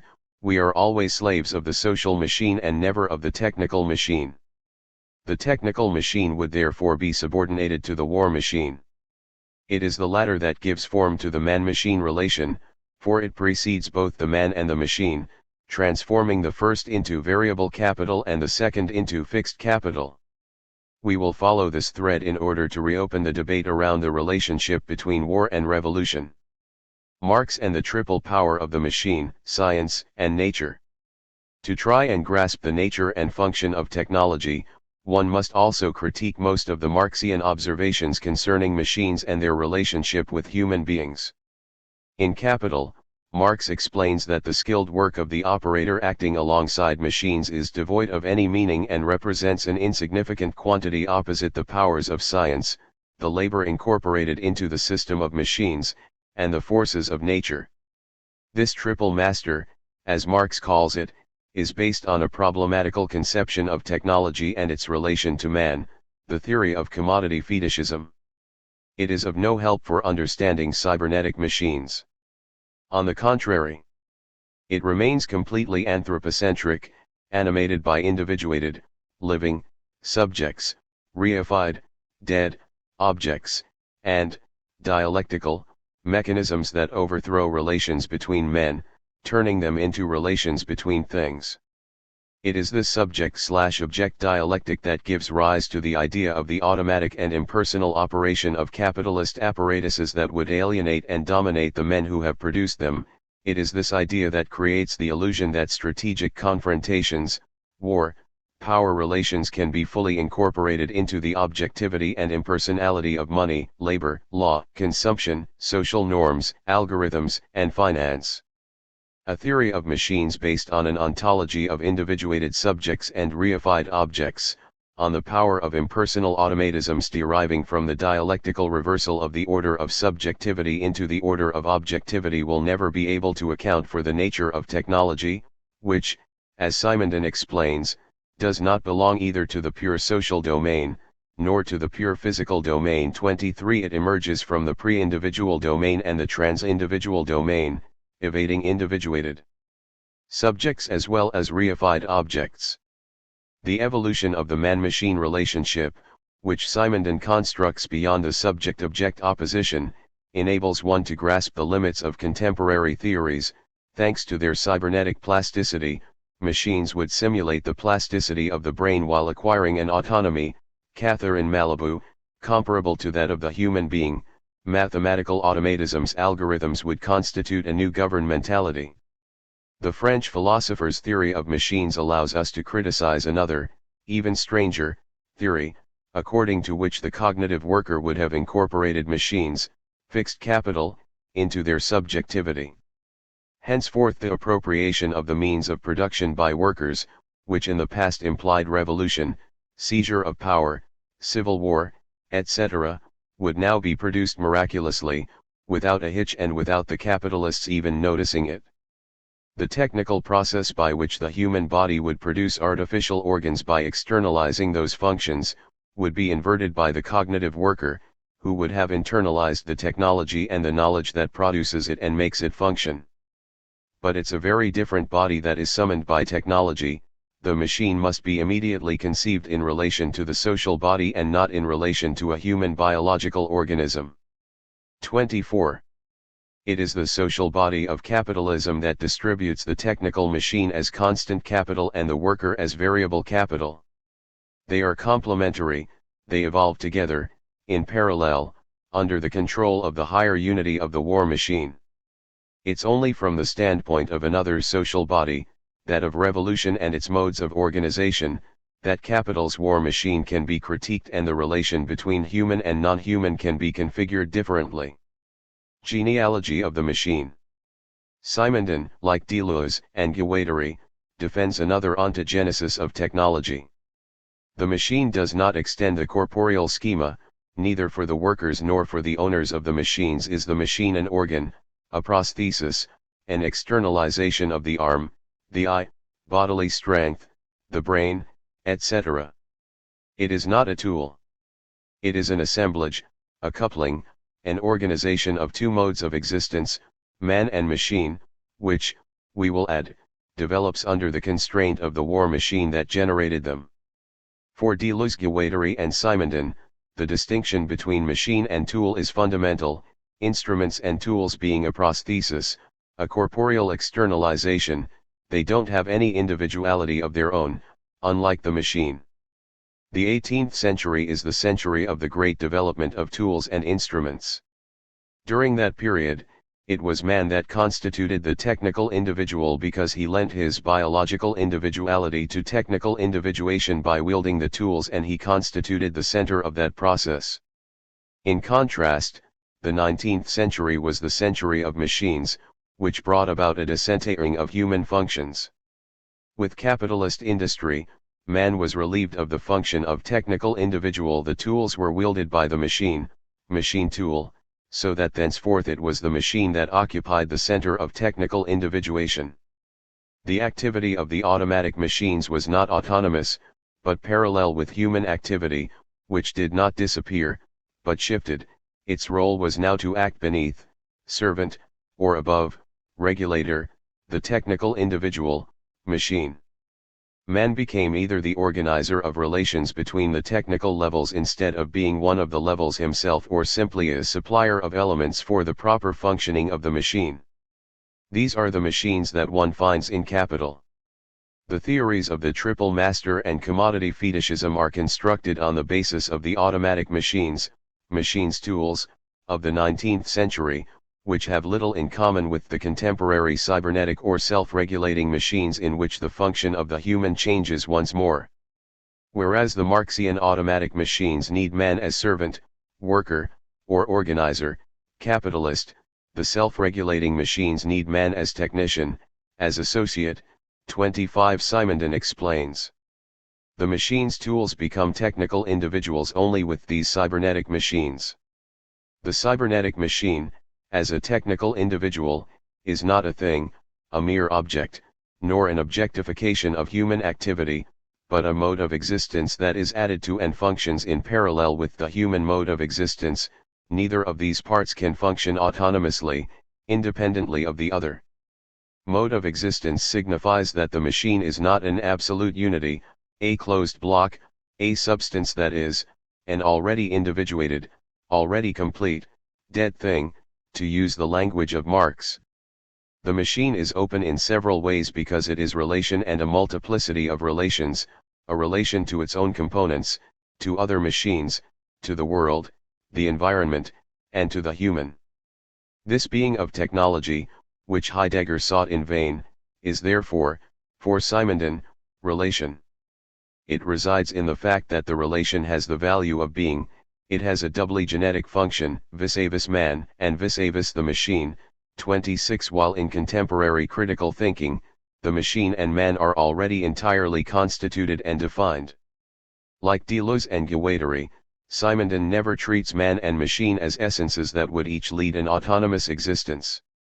Man and machine are an assemblage agencement, hence a field of possibilities, of virtualities as much as constituted elements, mechanical parts, software programs, algorithms, but all of that must be framed in relation to the possibilities and constituted elements of the war machine. If the machine is open, if the machine is relation, it contains a margin of intermination and its individuation is not already given once and for all, for its functioning is adaptable and not rigidly constituted, like that of the automatons Marx speaks of, which are an inferior type of technology for that reason. In substantializing the machine as a crystallization of living labor, Marx conceives of it as a finished object, a closed block, something dead labor to be precise, having exhausted every potential, whereas all capacities are concentrated in living labor. In truth, however, the machine is defined not only by its current material state, but also by its invisible dimensions, plans, diagrams, etc., and its potentialities.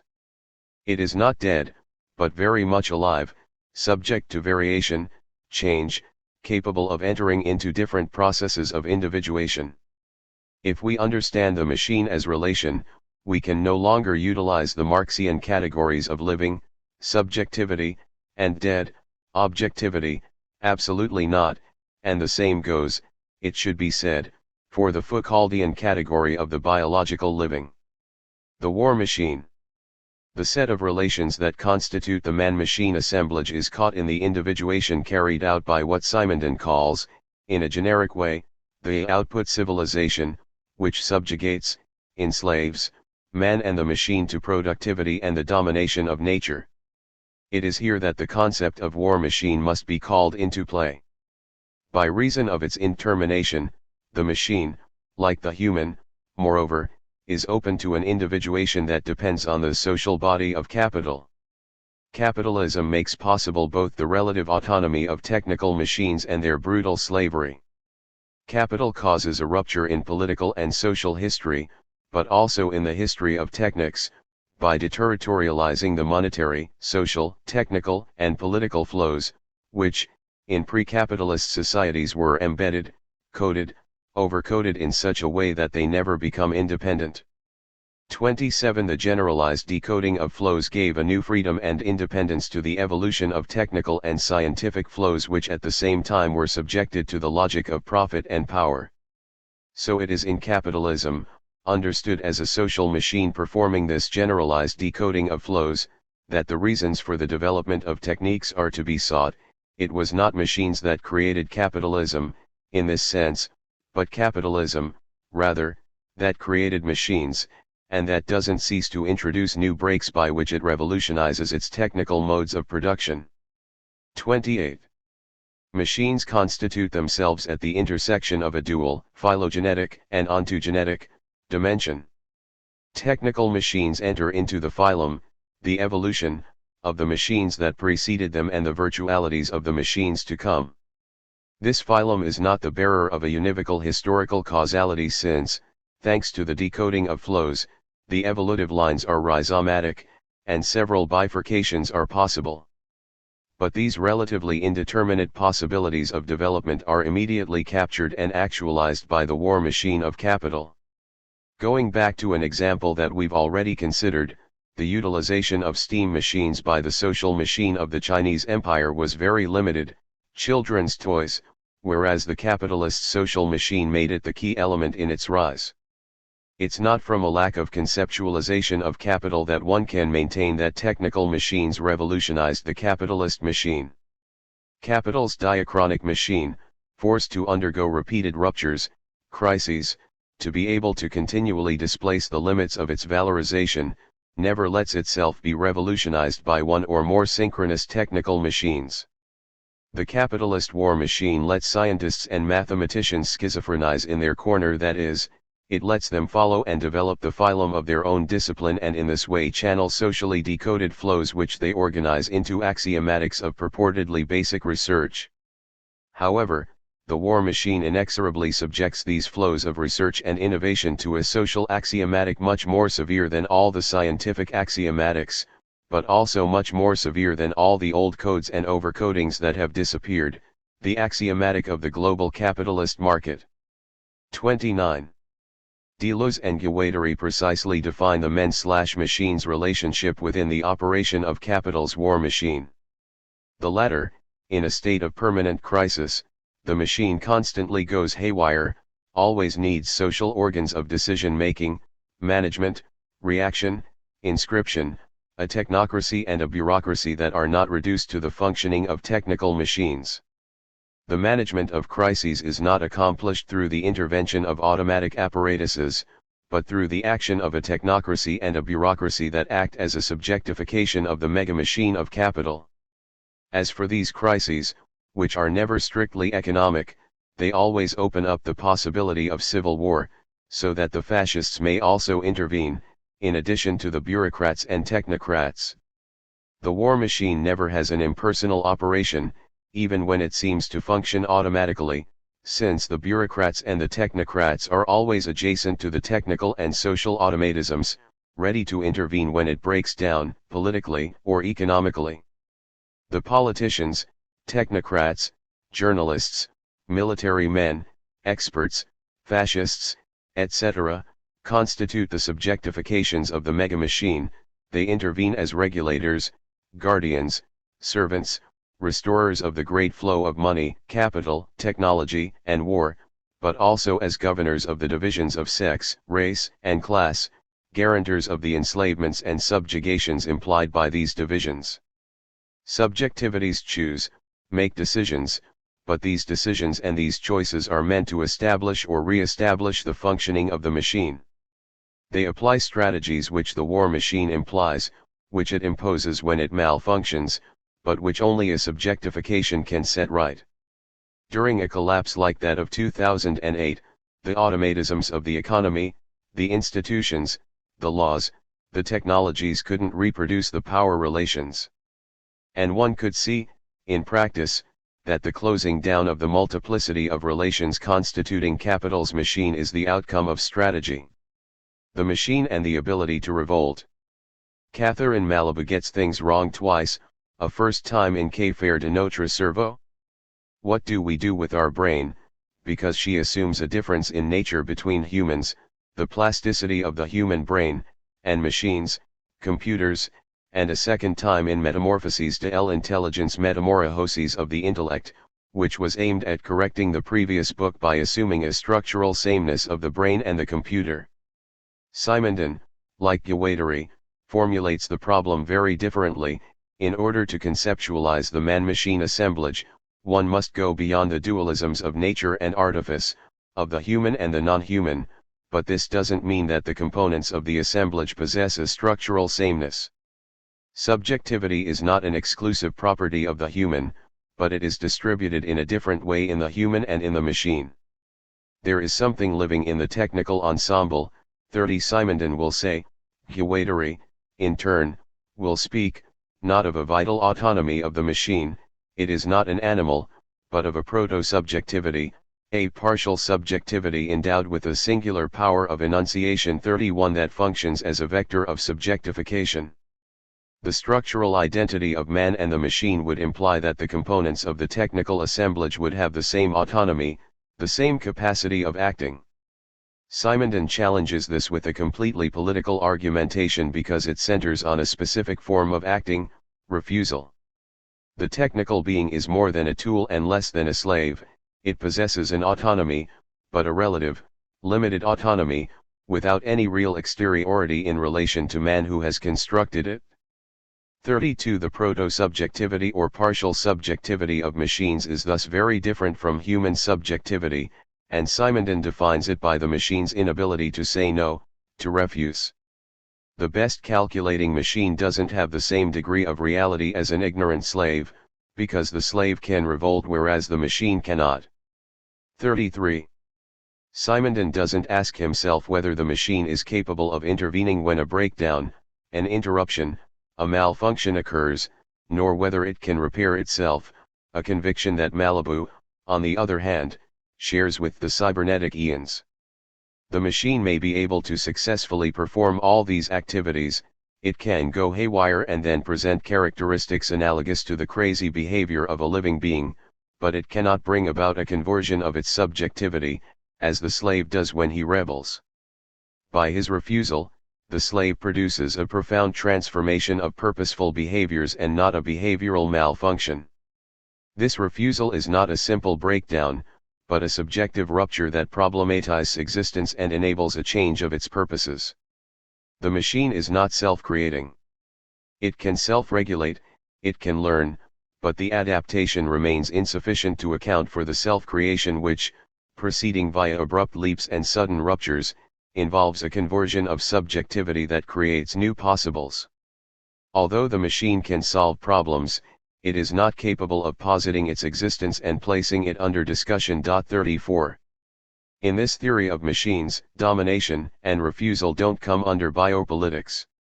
In Simondon and Guattari alike, the machine as relation implies a concept of the living that is not reducible to the biological, as is still the case in Agamben or Esposito.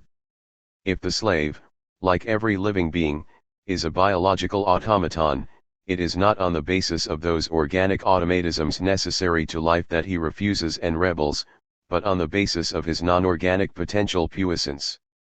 The automaton can be the functional equivalent of life, because life comprises functions of automatisms, self-regulation, and homeostasis, but the automaton can never be the equivalent of the individual. 35. Refusal and revolt are not just interruptions. The cybernetic Ians and Malibu think that cybernetic machines can interrupt their own automaticity and simulate human subjectivity in that way. Machines deliberately malfunction to better re-evaluate their operation, and reorganization after the breakdown or interruption increases the efficiency of the automatism, allowing it to reach new thresholds of regulation. 36. The self-regulating market, capable of repairing itself and repairing the damage of economic crises, is still the model of this thinking about technology. But the most ignorant slave refuses and interrupts in a radically different way. He interrupts the automatisms that regulate his servitude so as to neutralize their power and assuredly not to improve their functioning, to achieve homeostasis, equilibrium. He interrupts in order to open up the possibility of converting his subjectivity and thus creating new orientations and new living conditions against his exploitation and his servitude. His revolt is anorganic and abiological. It is here that governmentality comes into play, a governmentality whose basic function is to prevent, neutralize, undo revolution, and which is therefore a politics of the anorganic. It is not just what intervenes in the life of the species, looking after illness and health, life and death, but, much more fundamentally, what decides concerning the possible and the impossible. The main objective of a revolutionary war machine is to thwart this articulation by means of a rupture that suspends the laws of the capitalist machinery, in particular the distribution of the possible and the impossible that it implies, by creating new possibilities of action. To make possible what is impossible in the order of the capitalist machine, let's be realistic, let's demand the impossible. Destruction and creation are complementary, which means that in order for the war machine to realize the mutation, the conversion of subjectivity and the supersession of capitalism, it must also have as its aim war against capital. And this war must also liberate the machine, inseparable from the human. One of the major reasons for the failure of the socialist revolutions of the 20th century lies in the understanding and utilization of machines and workers. Socialism, and Marxism, exactly like capital, substantializes and materializes the multiplicity of relations that constitute the technical machine, having it coincide with its current state, with its material determinations. This is why, while making technology a focus of the revolution, the Soviets plus electrification, the Soviet Union never managed to imagine an alternative to capitalism. The margin of intermination of the man-machine relationship was submitted to productivity, which enslaves man, the machine, and nature. The socialist state was content to copy the capitalist model by accelerating the application of Taylorism and by making the Stakhanovist worker an appendage of productivity. Thus, it reduced machines to the status of things and elevated the workers to the rank of demiurges, while making nature an object of domination. Automation and decision-making. According to Bergson, the growing complexity of the organism is essentially due to the necessity of complicating the nervous system, because the greater complexity of the cerebral and nervous system leads to a larger interval between action and reaction. And what does this complication consist of? It consists of a simultaneous development of automatic activity and voluntary activity. There is no opposition between the two orders of development, for the automatic provides the appropriate instrument to the will. Video Philosophie. Simondon shows the inconsistency of the idea that the machine can acquire its own autonomy by simulating the living. From the point of view of machines, from the strictly technological point of view, pure automatisms don't exist. The adequate relation to the technical object must be grasped as a coupling between living and non-living. The pure automatism, excluding man and mimicking the living, is a myth. There is no machine of all the machines. 37. If the automatisms do exist, their nature can only be socio-political, Says Simondon, that is, conceived and constructed by the war machine, we will say. The automatisms, norms, laws, market, always result from a strategy, a project, a will to domination, a will to power. Grégoire Camus also refutes this point of view in his analysis of the automation of warfare. The political error would be in fact to believe that automatization is automatic in itself. 38 If the technical machine can be automatic, the war machine has reduced it to this operation that is never automatic. The installation of networks, instead of decentralizing power, helps to concentrate it even more. Instead of making subjectivity disappear, if the theoreticians of the networked war thought that these new technologies were going to enable a decentralization of command, in actual fact, so far the experience of pilotless systems proves the opposite. Instead of man in general losing control in favor of the machine, here it is the subaltern operators who lose, even more, autonomy in favor of the higher echelons of the hierarchy. An integral robotization would further reinforce this tendency towards the centralization of decision-making, although under different, more discrete modalities, more economical certainly, but no less hypertrophied. 39.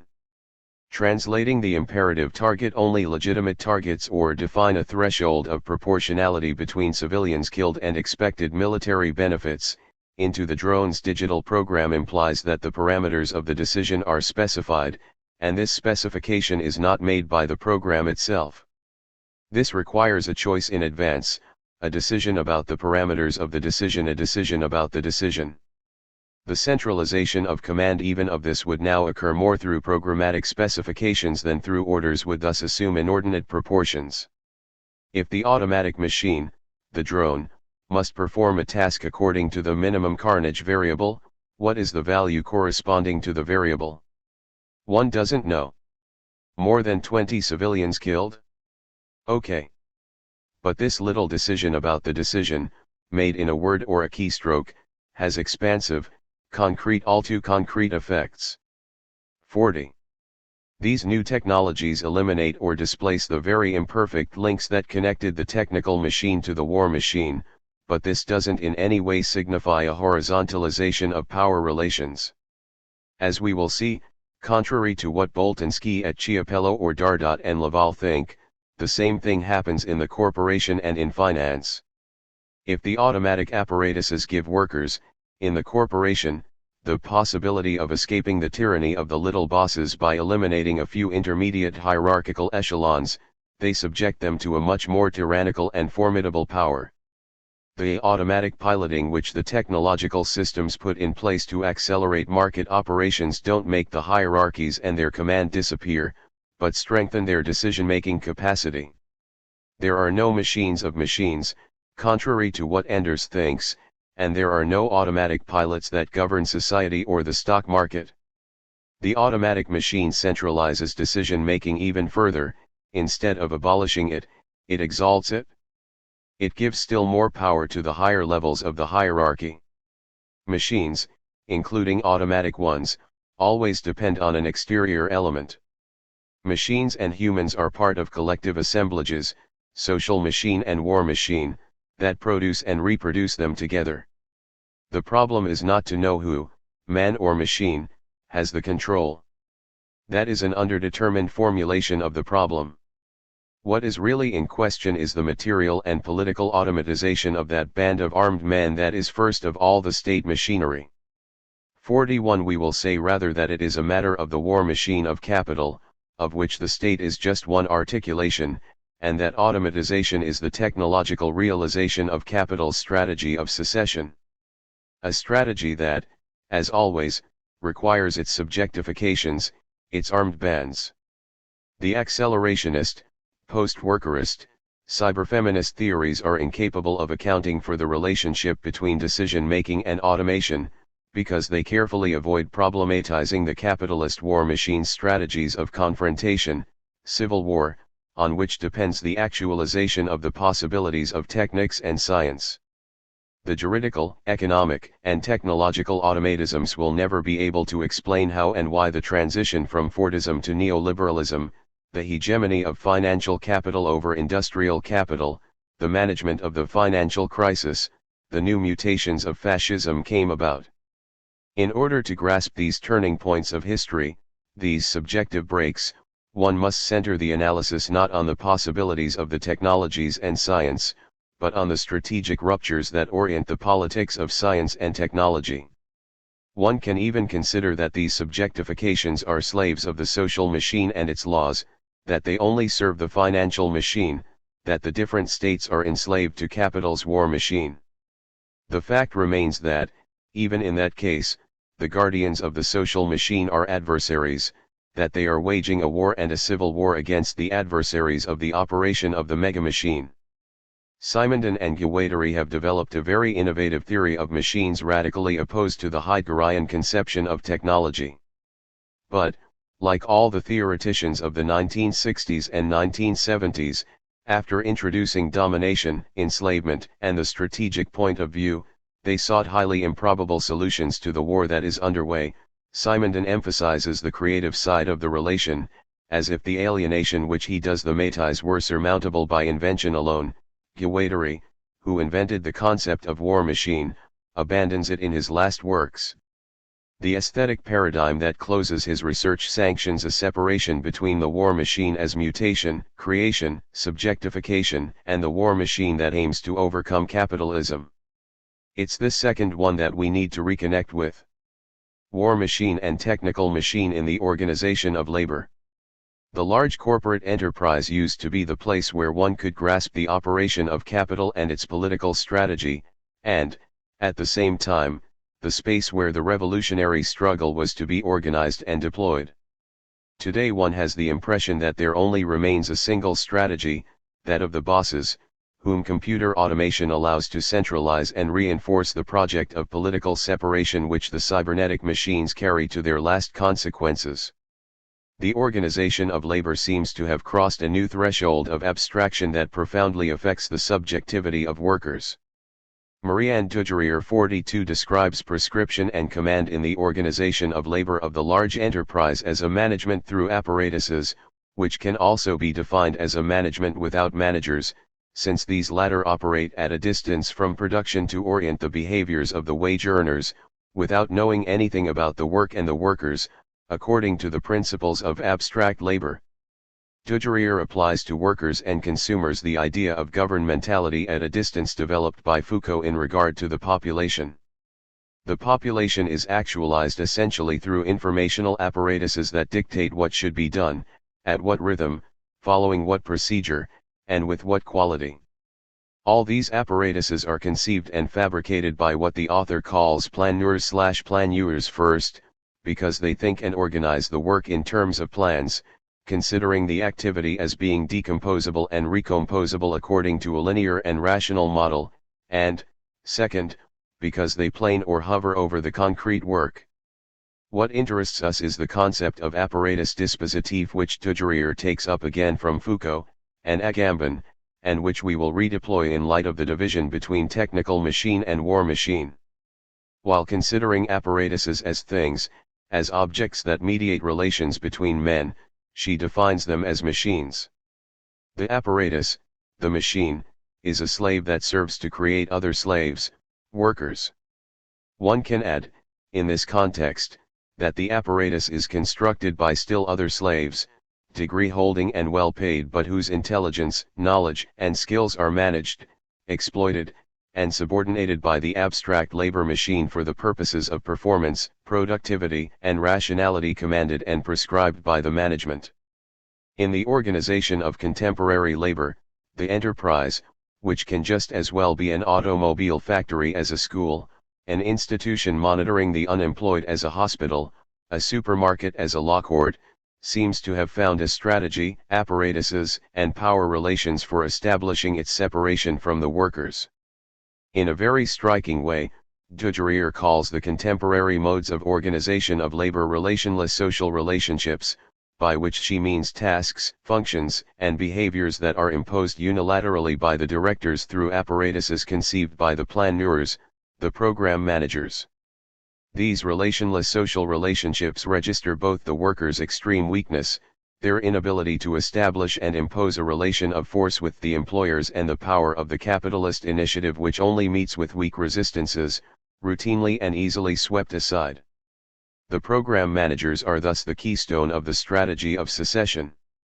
They have the task of organizing the teamwork, of standardizing, prescribing, assessing, controlling the labor power through computer apparatuses 43 in order to improve the performance as defined by the directors, while establishing a physical, temporal, organizational, and effective distance from production. This strategy of separation was made possible by the nature of contemporary capital, which, unlike the capitalism of Marx, is not oriented toward production 44 but, immediately, toward shareholder value. The criteria and the measure of the productivity of enterprises are no longer defined by industry, but by finance. Unlike Taylor, who was originally a worker, and managers of the Taylorist era, who had an intimate knowledge of industrial work, the apparatuses of remote governmentality are fabricated without any knowledge of the work and the workers. What the programmers, veritable workers in abstraction, manipulate, through their plans, methods, software, are numbers, prices, headcounts, costs, statistics. The manipulation of abstractions is all the easier as they don't make reference to any concrete situation. Compared to Taylorist management, the program managers perform an abstraction squared, so to speak, disconnected from the work and the workers, in order to construct this power machine. One of them declares, for example, "I've never heard any talk about work here. One talks about management, process, end-to-end, performance, but never about work. Me, I've never organized people's work. I've dealt with procedures, measurements, disparities, and that's all. I've never meddled with their work. I worry because in fact I don't know their job and don't have any expertise. I know the machinery, but not the work. I don't have access to what they do. I have no sense of it." The program managers don't have any occupation, and yet they prescribe the occupation of others, affirms a woman interviewee. In reality they do have an occupation of all occupations, one could say, capable of extracting abstract labor from no matter what activity and of optimizing the abstract values that result from it. Carrying out this fundamental task implies an indifference to every content, which is manifested in a radical way in the contemporary enterprise. I worked on a piece of production software, for the ham of brand X, but I don't know anything about ham. I had to work on the program that allows the guys to track the production line, the management of stock, etc. But personally I have never seen a ham production line in my life. The distance that is taken from the work in no way means that the production process is now in the hands of workers, that the teamwork, instead of being imposed by the capitalist, expresses the autonomy of workers having incorporated the machines, as is believed in an utterly incomprehensible way by my comrades of cognitive capitalism. In capitalism, autonomy and independence must be wrested away from and imposed on the war machine of capital. They have no ontological substance. Like the unlettered workers of the 19th century, contemporary workers, cognitive or not, have to assert their independence and their autonomy politically. Without a refusal of work, they are nothing but an element of capital, human capital, the modernized version of variable capital, nothing but parts of the productive machine, at the service of the boss.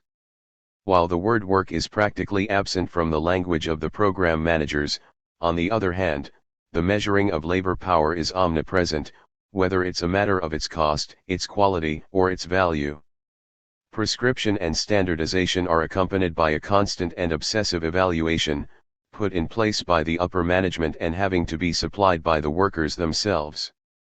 Evaluation and the apparatuses are aimed at measuring the unmeasurable, transforming quality into quantity, getting quantity to emerge from quality. What is impossible to measure is living labor, not at all abstract labor. The program managers are well aware that real labor is irreducible to prescribed labor, that in the actions unfolding, the hazy, the unpredictable, the illogical, the non-rational are indispensable to the accomplishment of any labor. They know perfectly well that abstraction doesn't make the concrete or living labor disappear, since the abstract labor is extracted from it. However, setting real labor against prescribed labor, living labor against abstract labor, without a refusal of work, without affirming a hostility to capital, is a political strategy that has no chance of succeeding, since the dialectic of the two terms is already incorporated into the organization of labor. The vampire of subjectivity. The functioning of the war machine, like that of the technical machine, isn't possible without the intervention of different subjectivities. Capital needs to suck up subjectivity like the vampire sucks blood. The contemporary capitalist enterprise shows clearly that the automatism of the apparatuses is not itself automatic, but that it needs to be conceived, fabricated, maintained, and accepted by a multiplicity of subjectivities, enslaved to varying degrees, but which all participate in this process that subjugates the technical machine and the human to the machinery of the enterprise. First, the automatic apparatus has to be included in the strategic plans of the enterprise and be prescribed by its management to the program manager's decision, subjective act. Next, it must be produced by the latter, who translate the desires of the board of directors and senior managers into technologies, signs, procedures, and protocols.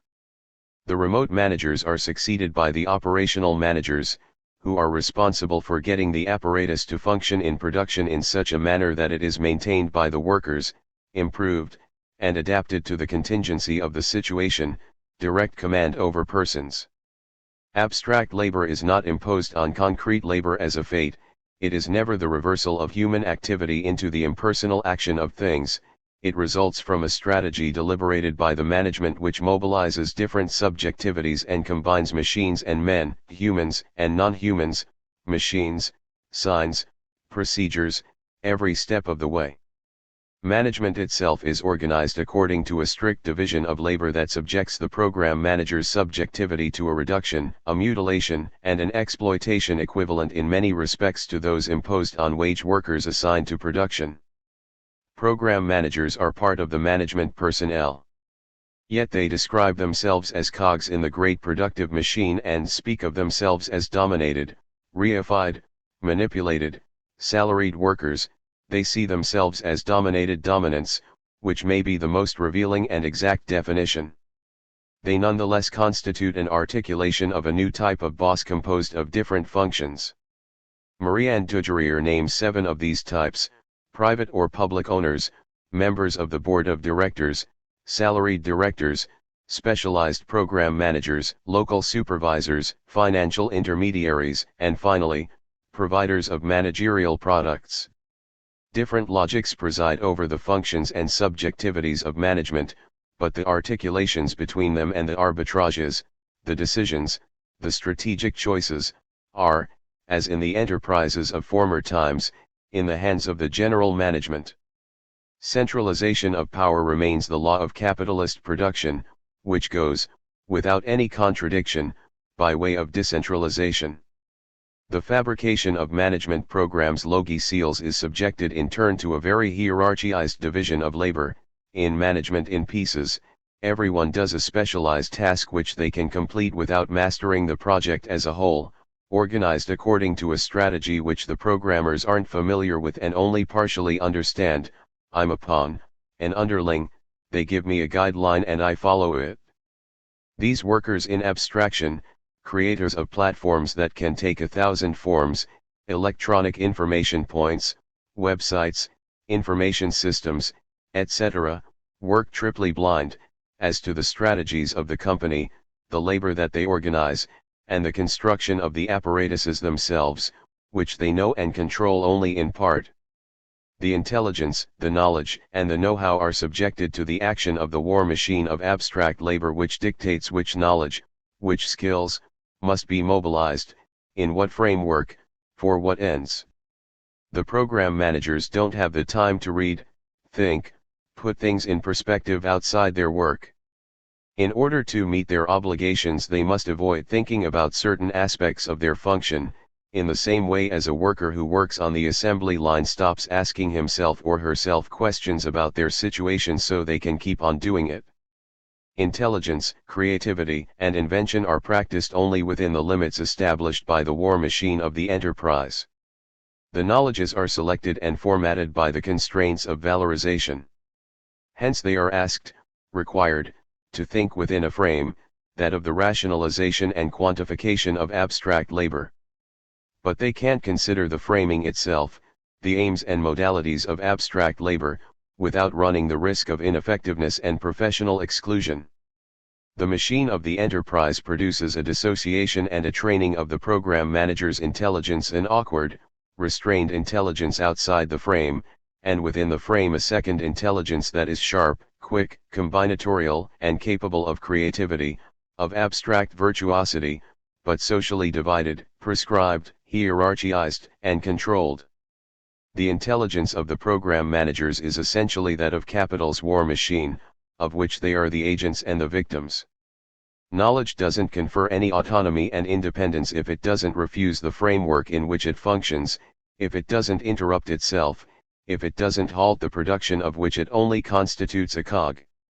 It is only under these conditions that the general intellect could be rescued from the logic of capitalist valorization, contrary to what the theories of cognitive neuronal, computational, etc. capitalism claim, which conflate knowledge and power, in the same way as the social democracy of the first half of the 20th century. Social democrats did not perceive the ambiguity in the slogan "knowledge is power." They believed that the same knowledge which secured the domination of the proletariat by the bourgeoisie would enable the proletariat to free itself from this domination. In reality, a form of knowledge which had no access to practice, and which could teach the proletariat nothing about its situation as a class, posed no danger to its oppressors. 45. The proletariat needs an altogether different kind of knowledge, a knowledge of struggles, in order to assert its political autonomy. The setting up of digital systems dispositives, their maintenance, their adaptation, and their improvement require the mobilization of other subjectivities, the intervention of different management functions, changeover specialists, cost controllers, computer engineers, consultants, auditors, trainers, service providers, private certifiers, and that of the workers themselves, so that what is deployed is never automatism itself, but the man-machine assemblage. Further, maintenance of the apparatuses assumes a growing importance and involves subtracting more and more time from production. The time devoted to maintaining the apparatuses themselves, hence deducted from productive labor time, can be estimated at least 5% for the operationals, at least 50% for the local supervisors, and nearly 90% in the social headquarters. The intensification of abstract labor takes the form of an apparatus that obliges the worker to furnish, in addition to more productive labor, an increasing labor of anti-production, to speak like Deleuze and Guattari, labor that, from the capitalist viewpoint, even with the new modalities, continues to be offensive to the workers, since in terms of activity, the framing by apparatuses seems to produce numerous processes of underperformance. They have trouble understanding why their employer spends so much money and ingenuity to discourage them from working. In reality, from the capitalist point of view, this money is very well spent, for this is the most innovative thesis of Marianne Dugerrier. There occurs a shifting of the center of activity away from the workers. The apparatuses, in addition to being a partial automation of production, also automate the work of organization. However, unlike what happened with Taylorism, the abstraction mustn't eliminate all activity, living or real labor. By reducing it to the status of mere execution, it must move the activity so that it is centered on the managerial machine itself, that is, in the last analysis, on the war machine.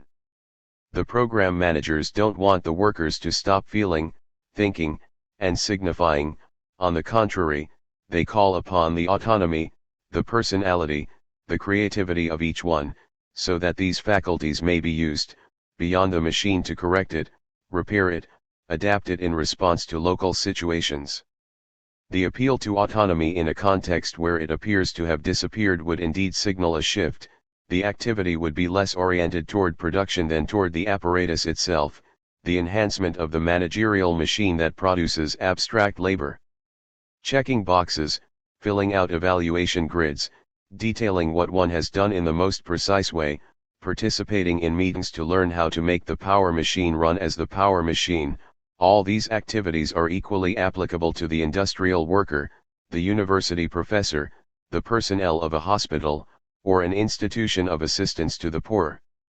Making the apparatus itself function also constitutes the bulk of the labor imposed on the precarious workers of the platforms. For a company like Uber, the service of transporting persons has less importance than the harvesting of information and the evaluations that drivers and customers are supposed to supply, albeit grudgingly. Each level of the hierarchy requires a specific subjugation for sustaining the man-machines relation, but all of them need to answer to the machine of abstract labor. To define these activities of control, of domination, as parasitic, as useless, would be to miss the reality of capitalism, which is not just production, but also power. And from time immemorial, the production and reproduction of power relations requires techniques, a certain amount of time, investments, and a certain number of flunkies. Dujarrier's analysis of the large enterprise covers many but not all of the transformations that have completely reconfigured it. I would like to mention two others, basing myself on the Italian experience, where capital's initiative is even more advanced and the weakness of the workers is even more pronounced than in France. In a historic project of naval construction where the power of communist workers was quite real, at the time of the founding of Yugoslavia by Tito, 3,000 shipyard workers who were living at its border, crossed that border to build socialism in the Yugoslav naval yards. The workforce went from 12,000 workers down to 1,200. Among those 1,200 employees, the workers were in the minority, since their work had been outsourced to subcontractors, who then outsourced it to other subcontractors. The workers of these different levels of subcontractors were of a dozen different nationalities, for example, 2,000 were from Bangladesh. Rights and security diminished as one descended in the hierarchy of subcontractors. The divisions of income, status, and race wiped out any worker's power. The heads of the large Italian companies are putting in place something that the French Employers' Confederation, the MEDEF, has always dreamed of. 46 company welfare is gradually replacing universal welfare, multiplying and further reinforcing the divisions within the workforce. The condition of the workforce of the large companies seem in this way to be returning to the beginnings of industrialization, when the paternalistic boss saw to the life of the workers from birth to death, another transformation of European biopolitics that escaped Foucault. Metal workers, the spearhead of the workers' movement of the post-war years, have gone even further by accepting a branch agreement which, foreseeing a corporative welfare for workers of that sector, signs the death warrant of the European model and affirms the ascendancy of the American model. The corporate enterprise as origin and source of nihilism. Marianne Dujarrier's study lays out, without drawing all the consequences from it, the mortal dangers to which capital's war machine exposes the subjectivities that she models and the perils to which it exposes society and the world. The ability to treat any activity as abstract labor, that is, to extract quantifiable value from all activity, determines a radical indifference to every content, to every use value. The consequences of this abstraction are formidable, since the accumulation of capital is indifferent to everything, except to the quantitative limits that it must constantly surpass. These dangers are not perceived by the program managers. On the contrary, abstraction would seem to have a ludic effect on them, having lost every connection to the singularity of situations and subjectivities. They see their ability to decompose and recompose gestures, tasks, and behaviors as a game. In this regard, Dujarrier speaks of the enthusiasm of a human resources manager on the announcement of a new mission, which will consist of dismissing 500 persons in 3 months without making a wave. For him, it's a nice challenge. He says he's excited and eager to begin the job, which presents itself as a delicate equation, on which he will be able to deploy his intelligence and his acumen. It's not a sure thing, it's interesting as a challenge. Now, this entertaining, fun, amusing, or interesting relation of the program managers to their activity conceals a more violent and more dangerous relationship with the world and with others. The process of selection/fabrication of a hyped intelligence in a framework that excludes an uncomfortable, thwarted, repressed intelligence denied the possibility of talking about this same framework, has already proved its worth during the two world wars, where the organization of labor reached an intensity and a scale that was unknown until then. The industrial extermination of the Jews during the Second World War was just the most ignoble result of capitalist streamlining, whose conditions of possibility are being reproduced, with no major differences, in the contemporary organization of labor. Not seeing was not an exceptional attitude, characteristic of the Nazis and no one else. The refusal to see the consequences of what one is engaged in is deeply ingrained in the scientific organization of work. It is constitutive of its functioning and its laws. The statements of the abstraction workers are damning in this regard. In order to build a career, there is a rule of the game that must be observed. Insofar as possible, don't evoke the concrete dimension of the symbols that are manipulated on a daily basis.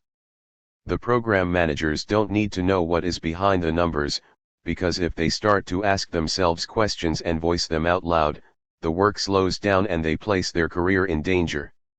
I don't have any idea of the impact I have on the reality of the work of people who will use the software package.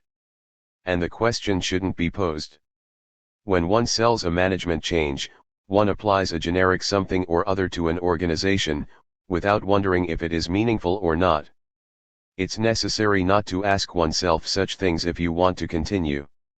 To maintain the abstraction, it is essential to stay indifferent to everything that isn't streamlining, productivity, performance.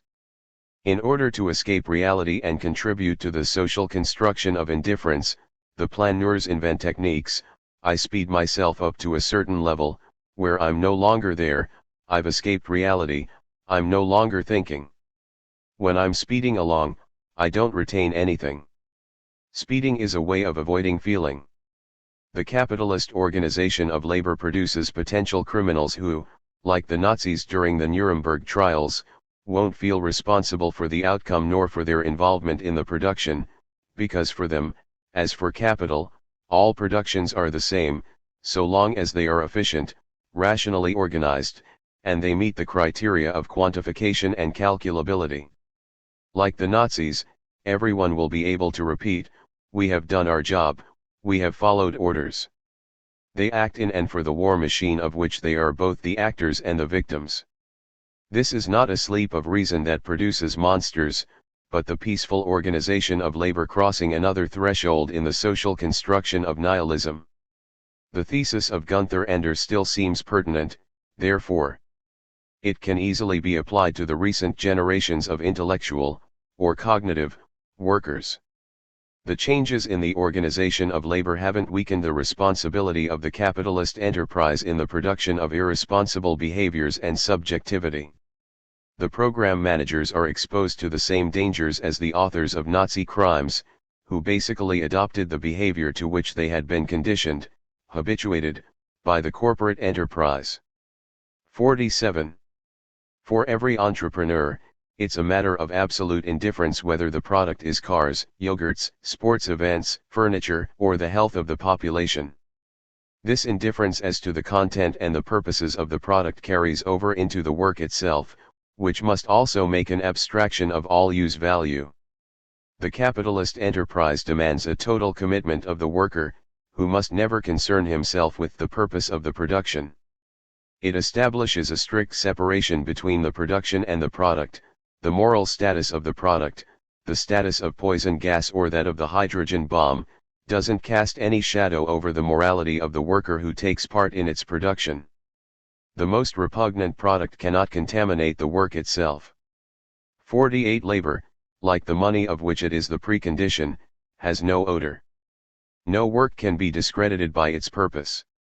The working man has taken the secret oath to not see or rather not know what he was doing, to not consider its purpose, to not seek to know what he does.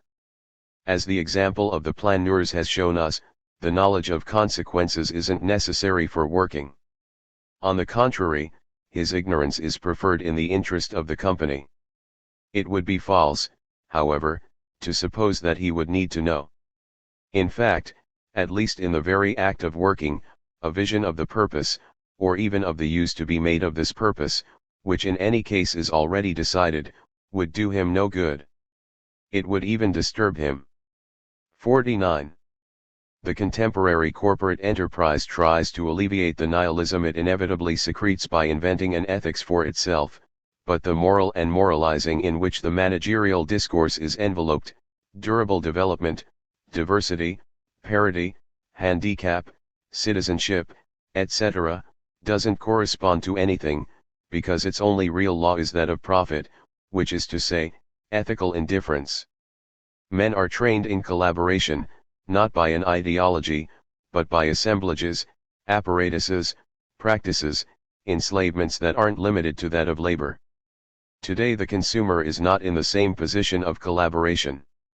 He or she doesn't have to question themselves either about the modes of manufacture of the product, use of pesticides, exploitation of workers, children, and slaves, or about the impacts which the manufacture and the consumption have on the planet. Consumption has no odor either like labor, it really only serves to produce money. Hence, compared to Anders' era, the problem has gotten even worse, for if the worker is indifferent to the product, the consumer is indifferent to the production. What must be questioned is not only the purposes of the product, but also the conditions of production and those of consumption, which contain both the reasons for the exploitation and the reasons for the ecological catastrophe. If it isn't to fail, the ecological struggle must presuppose the neutralization of the indifference that inheres in capitalist production and consumption.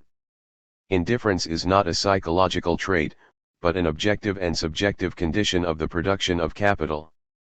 Financial capital, the true general management of the enterprise, completes the process of abstraction and creation of indifference, since the financiers only know and manipulate the money abstraction with no concern for the use value of production. The abstractions of stock market value secrete modes of subjectification whose acceleration can lead, like the abstractions of industrial value have already done, to new fascist subjectifications. The rise of new fascisms creates the conditions for a truly criminal evolution of this indifference, as we observe when the death of thousands of migrants in the Mediterranean greet with the apathy of the European populations. The astonishing speed with which democracy can transform itself into fascism has its roots in the blindness produced by the division of labor and by consumption, which, to varying degrees, affects everyone. Not seeing and not feeling have spread in Europe without encountering any real obstacles. Depersonalization or class war. It's claimed that the impact of machines in the organization of labor resides in an automatization that depersonalizes power relations by incorporating them in digital technologies and algorithms that make them function. But depersonalization is completely relative, since it is constantly what is at issue in a class struggle, whose goal is precisely to expose the strategy beneath the autonomisms of the apparatuses, and the will to domination of certain persons, the bosses, over others, the workers, beneath the technology. In the large industrial concentrations, the reality of power relations has not always been so pacified as it has been since the 1980s. Relations have not always had the form of governmentality. In the 1960s and at the beginning of the 1970s, a shop floor guerrilla warfare animated power relations, so that the management and the technology manifested themselves as domination and repression. The emergence and consolidation of the workers' war machines had the ability to unmask the subjectivity of the command that was hiding behind the automatism of the assembly line, to name the will to domination that was lodged in the impersonality of the technology. The conflict inside the factory had turned into a strategic confrontation between adversaries and could end only with the victory of one side, the capitalists, and the defeat of the other, the workers. The storytelling, Foucault, Cappello-Boltanski, Dardot-Laval, etc., about the advent of humanistic management in the factory and pacified governance in society is false, therefore. The idea that the new spirit of capitalism is able to integrate the criticism of its organization by incorporating the autonomy, independence, and self-affirmation demanded by the struggles of the 1960s into a new organization of labor only expresses the political wishes of its authors.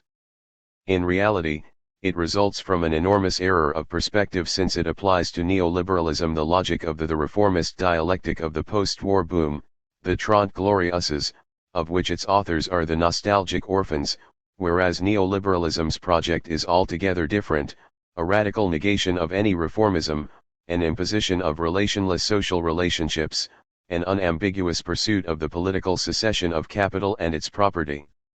Taking the global economy into consideration, that is, the only dimension on the basis of which one can evaluate a power phenomenon, we can say with certainty that these modes of humanistic management have involved only a tiny minority of enterprises, the creative work of the Silicon Valley, if there. And it's not an innovation, since, as we've seen, already at the beginning of the Cold War, the production of science and technology, under the leadership of the U.S. Army, was carried out through interdisciplinary teamwork in an atmosphere of conviviality. The new spirit of capitalism has never been realized in the large enterprises, where, on the contrary, there has been a proliferation, as in China, Korea, Japan, of suicides, humiliations, coercions, depressions, and even karoshi, death by overwork. The actual results of governmentality in the enterprise and in society are deplorable and ought to instruct us about what it is really governing, the trump of capital and its project of secession. It is going down a path that its critics have trouble considering, by returning, as in Brazil, to its inaugural moments. The changes in the organization of labor and society refer one back to the ruptures, the discontinuities, the strategies, that alone make historical events decipherable. The triumph in the combat against the subaltern classes is what constitutes the key to the historical events of the end of the 20th century. Contrary to the analyses that explain changes by the creativity, autonomy, and independence of labor, or its recuperation by capital, Benjamin's warning against social democracy remains extremely relevant today. Foreseeing the worst, along with Marx and Benjamin, one must object that man only possesses his labor capacity, that he can only be the slave of other men, who have made themselves owners. Pursuing Benjamin's intuitions, Hans-Jürgen Krahl, also known for theorizing the mutation of intellectual labor, suggests that one mustn't just consider the working class as the producer of capital, but also as a force that destroys capital. This second function is overlooked by the contemporary Marxist theories, including the theory of cognitive capitalism, that measures labor's revolutionary action in terms of its productivity, its creativity, its autonomy. The idea of destructive force dislodges the economism that often affects Marxism on the strategic terrain, by radicalizing, at the end of the 1960s, the concept of labor as non-capital, die Arbeit als das Nicht-Kapital, and the concept of political refusal of capital of Mario Tronti. Revolutionary action is destruction of the capitalist power relationship that engenders the boss and the workers at the same time. But post-workerism makes the opposite wager, it abandons the strategic perspective of the revolutionary years, by exalting the productive force and expelling all negativity from the action of labor power. According to it, the historical defeat of the working class actually produced a victory of labor power, because the capitalist enterprises are no longer capable of centralizing the productive forces and of integrating labor power as they did in the age of big industry. 50. This description of the relations of force between classes is counterintuitive. The reality seems to function in exactly the opposite way, particularly in the enterprises and on the labor market, as we've shown above. But, say these theoreticians, in contemporary biopolitics, labor power, unlike industrial production, shows its autonomy, its increasing ability to organize networks and organizational forms, its growing capacity to self-manage production, while capital has been reduced to simple command, which weakens productivity, blocks the production power of the cognitive workers. Separation, autonomy, and independence being already realized by labor power, the latter doesn't even need to exert its destructive force nor to subjectify itself into a political class. It is autonomous and separate in itself. Capital, incapable of integrating labor power, 51 is divided into two antagonistic subjectivities that are opposed in a radical way, prior to any conflict, to any political rupture. Without our realizing it, we are in a situation of dual power. In industrial production, revolutionary rupture is necessary for the one to divide in two. In biopolitical power, the one divides in two in advance of any destructive action. The abandonment of the strategic viewpoint of the first workerism operaismo and the insistence on a completely positive labor power requires a different foundation than a discontinuance of confrontation given the relation of capitalist domination. Underpinning class war, underpinning the always singular struggle, there is a philosophy of history which, having gone out through the front door, has come back through the little window of the progress of labor power. Historicism, denied in principle, is actually completely assumed when one asserts that the cognitive worker possesses, unlike the worker of the plantations and that of big industry, a cognitive autonomy which the capitalist has been obliged to accept and with which he is obliged to negotiate. In reality, the history of labor power doesn't appear to have the goal and the direction that is attributed to it, nor to proceed linearly toward its fulfillment, the cognitive worker.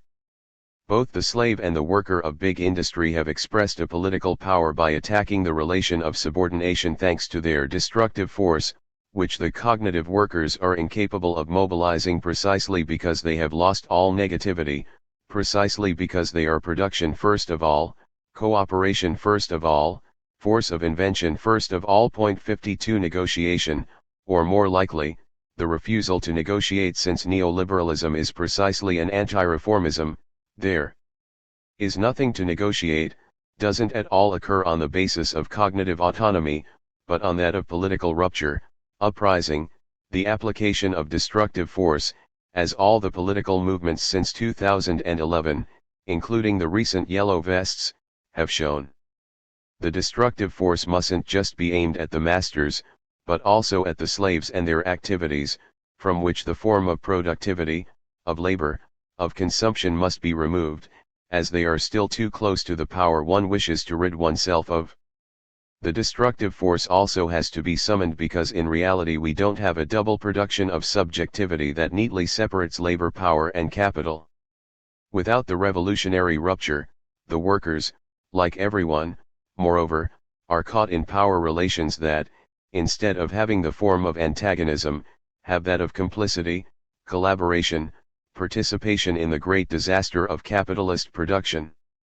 The destructive force doesn't just have the function of neutralizing capital's domination, but of creating the conditions of a conversion of subjectivities, of the necessary change of their modes of cooperation and action, since even the forms of resistance bear the stamp of the enemy.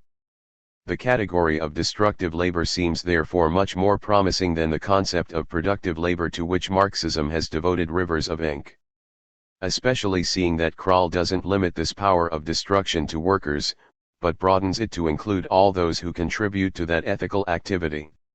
It is only on the basis of this destructive character that one can again think of rupture and revolution. 3. Becoming revolutionary and revolution. But the problem is revolution. 1. The word revolution has disappeared from political programs and theoretical reflections, while throughout the 20th century up to the 1960s, it enabled the workers' movement to keep the initiative and maintain a strategic advance over capital. The 20th century was the century of wars, civil wars, and revolutions.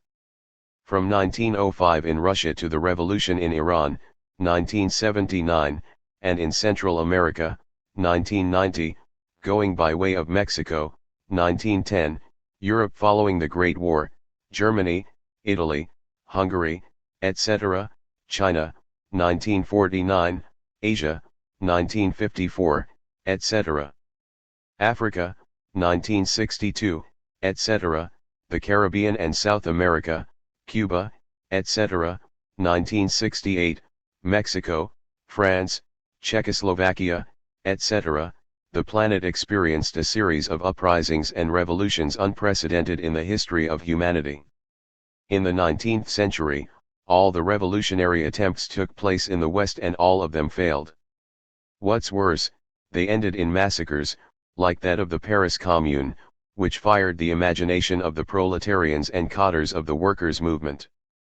For the bourgeoisie there could be no question of the capital of the 19th century becoming the theater of a revolutionary experience. Lenin's rupture with this tradition involved the construction of a party, on the hierarchical model of the factory, according to Max Weber, of a type of militant subjectivity, the professional revolutionary, and a method, the class consciousness carried to the exterior by a vanguard, whose purpose was the seizure of power. Since the revolutionary desires and projects had shattered against two main reefs, power and war, Lenin supplied a solution that proved very effective: take power by transforming imperialist war into class war on the basis of a subject conceived as autonomous, the working class placing itself athwart the course of history, or of historicism. But two decisive changes made impracticable the Leninist and Maoist answers to the question what is to be done. First, the new modalities of total war and civil wars, continuing in the New Deal and the Cold War, sketched out a new capitalism that the Marxists continued to interpret with the categories of the 19th century. Second, the emergence, in the post-war period, of new political subjects: the colonized, women, students, bearers of new modes of exploitation, domination, and political action. The strange revolution of the 1960s was a decisive moment.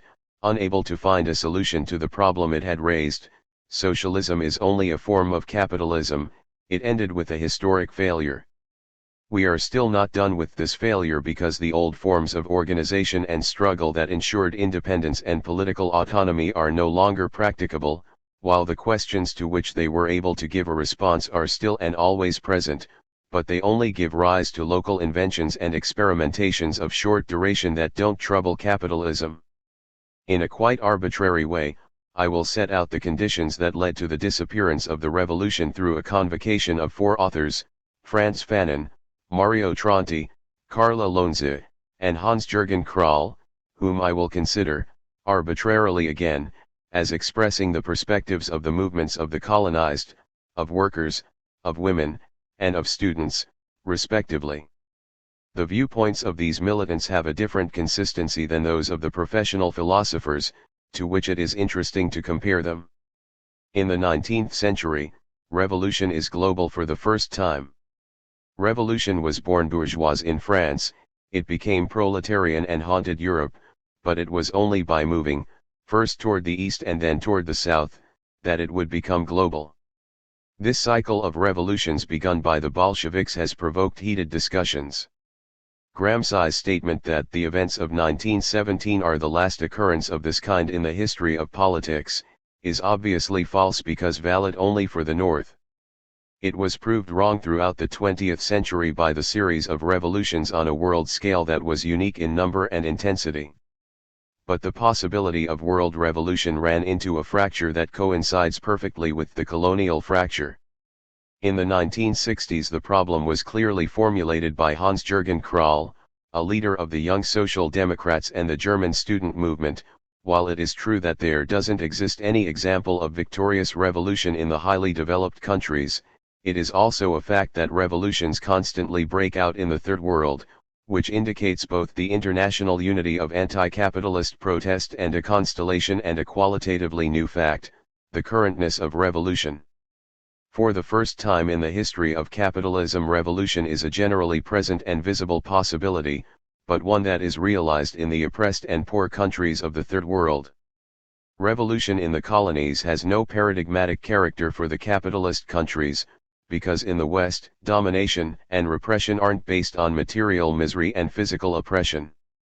The revolutionary struggles that develop on the two sides of the colonial fracture are not the same, and the revolutionary methods that prove victorious in the colonies cannot be transposed to the metropole, where the structure of capital, power, and the exploited subjectivities is not the same. There remains literally nothing of the global network of parties, organizations, movements, and even states that work towards revolution.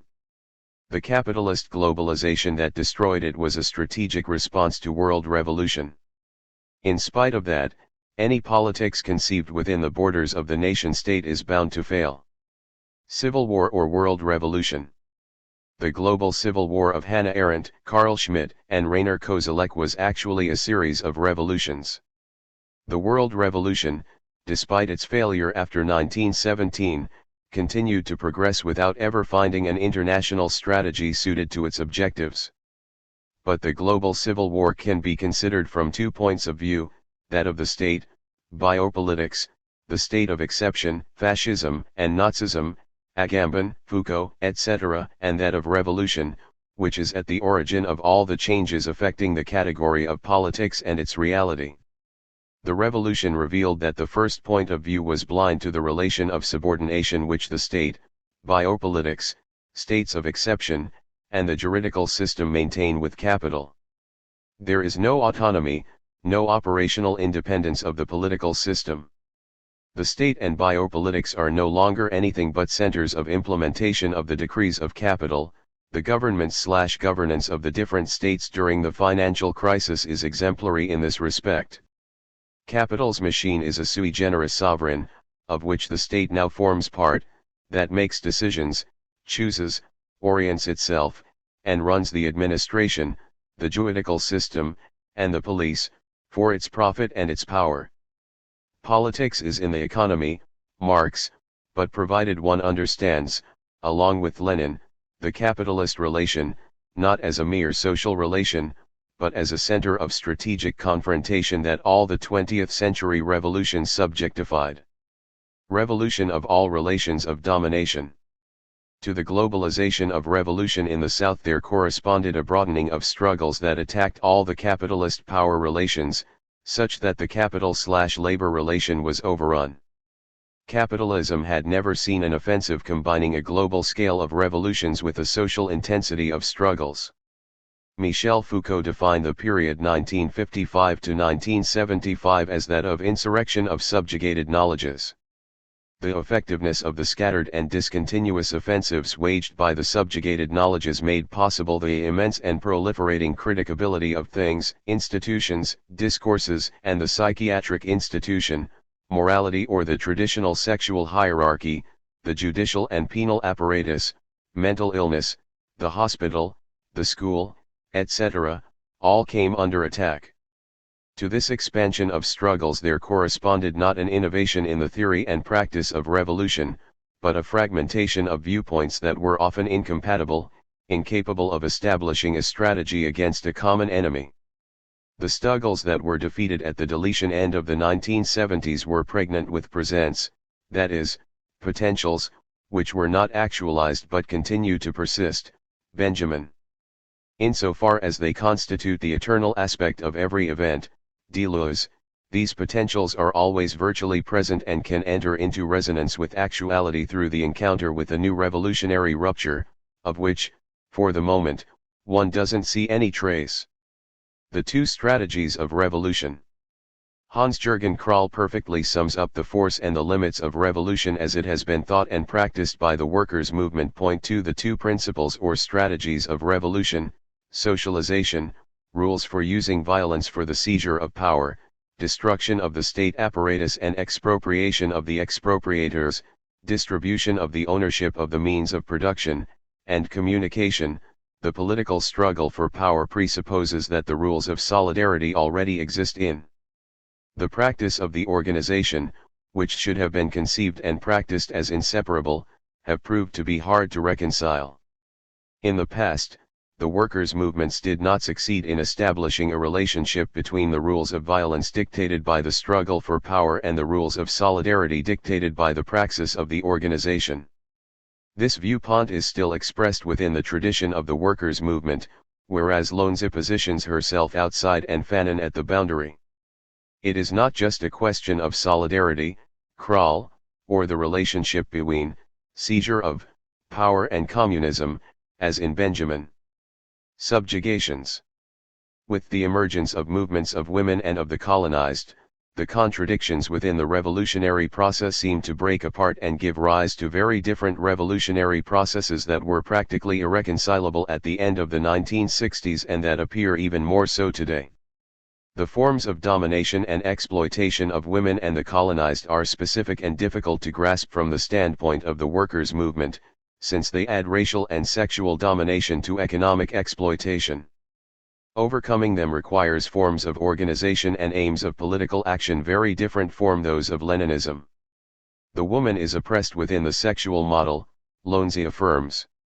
What is lacking in socialist theory? She asks. Lenin promised freedom, but didn't accept the process of liberation, which for feminists started with gender. The Marxists succeeded at making a revolution, but the dictatorship of the proletariat proved incapable of dissolving the social roles. Socialization of the means of production did not weaken the institution of the family, but reinforced it, by excluding the woman as an active party in the elaboration of socialist themes. One can't undo the subjugations of the colonized and of women simply by attacking production and the exploitation of labor. The singularities of that fabrication of subjectivity, the woman, demand a political intervention and a form of organization that doesn't just aim at the seizure of power. In the colonial situation, the political work is double, because one cannot set subjectivity aside. The black revolutionary must wage a dual struggle, objectively and subjectively.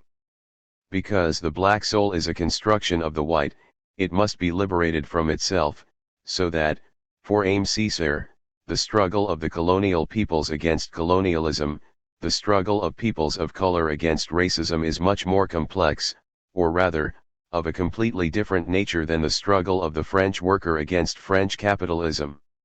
Labor. If the form of the domination of women and the colonized is very different from that of the workers, women's, unpaid, labor is as well. The manifesto of Rivalta Femminile states that domestic unpaid labor is the service that enables capitalism, private or state, to reproduce itself, while refusing to think of the liberation of women via access to productive labor, Lenin. On the contrary, valorizing unproductive moments is an integral part of the life proposed by women. Productivist competition is the power plan shared by the societies controlled by private or state capitalism. In the colonies, the opposition city/country, workers/lumpen, structure/superstructure cannot function. In that world which European Marxism regards as pre-modern, and therefore ignores, we again encounter a whole series of figures and problems that we are now familiar with. The exploitation of man assumes different guises: unemployed, seasonal, lumpen, proletarian, worker, etc., which capital unifies, not like yesterday, through wage earning and industry, but, like today, through finance. Framing the problem of the evolution of underdeveloped countries by an appeal to productivism, to developmentalism as in the Soviet Union, let us gird our loins and set to work, appears to us neither right nor reasonable. Fanon. What the worker and labor have become more resembles the condition of the colonized and women, precarious, unpaid, servile labor, than that of the worker described by Tronti. Autonomy of the organization. Women and the colonized call for autonomous organizations to respond to the problems that aren't considered by the theory of the workers' movement.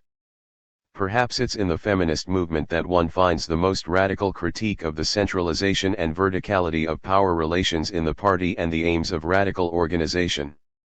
The transformation of social roles, which the revolution postpones to and after the revolution, is the immediate object of political practices. In order to become an autonomous political subject, the women invent a radical democracy. Within the self-consciousness groups, they test out new horizontal, non-hierarchical relations that would create a collective awareness specific to women. The concept and practice of representation and delegation are absent, since the problem is not the seizure, nor the management of power. Dismantling the roles and the relegation to femininity means not being taken in by the promises of emancipation through work and through the struggle for power, which are considered as values of the patriarchal culture, and of the workers' movement. The feminist movement doesn't demand any participation in power, but, quite the opposite, a placing into discussion of the concept of power and seizure of power, because the only thing truly necessary for managing it is a particular form of alienation. The feminist movement arrives in this way at separating the practices of the formation and affirmation of the autonomous subject from the question of revolution, by producing two very different and, according to Lonzi, Incompatible concepts of politicization. The party among the colonized.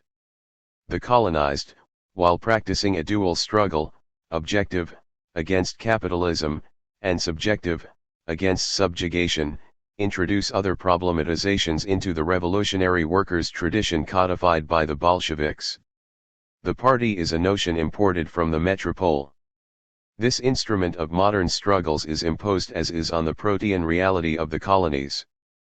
The party machine appears resistant to any innovation, in the face of a reality that has nothing in common with that described in Workers and Capital, because the working class doesn't exist or constitutes a minority.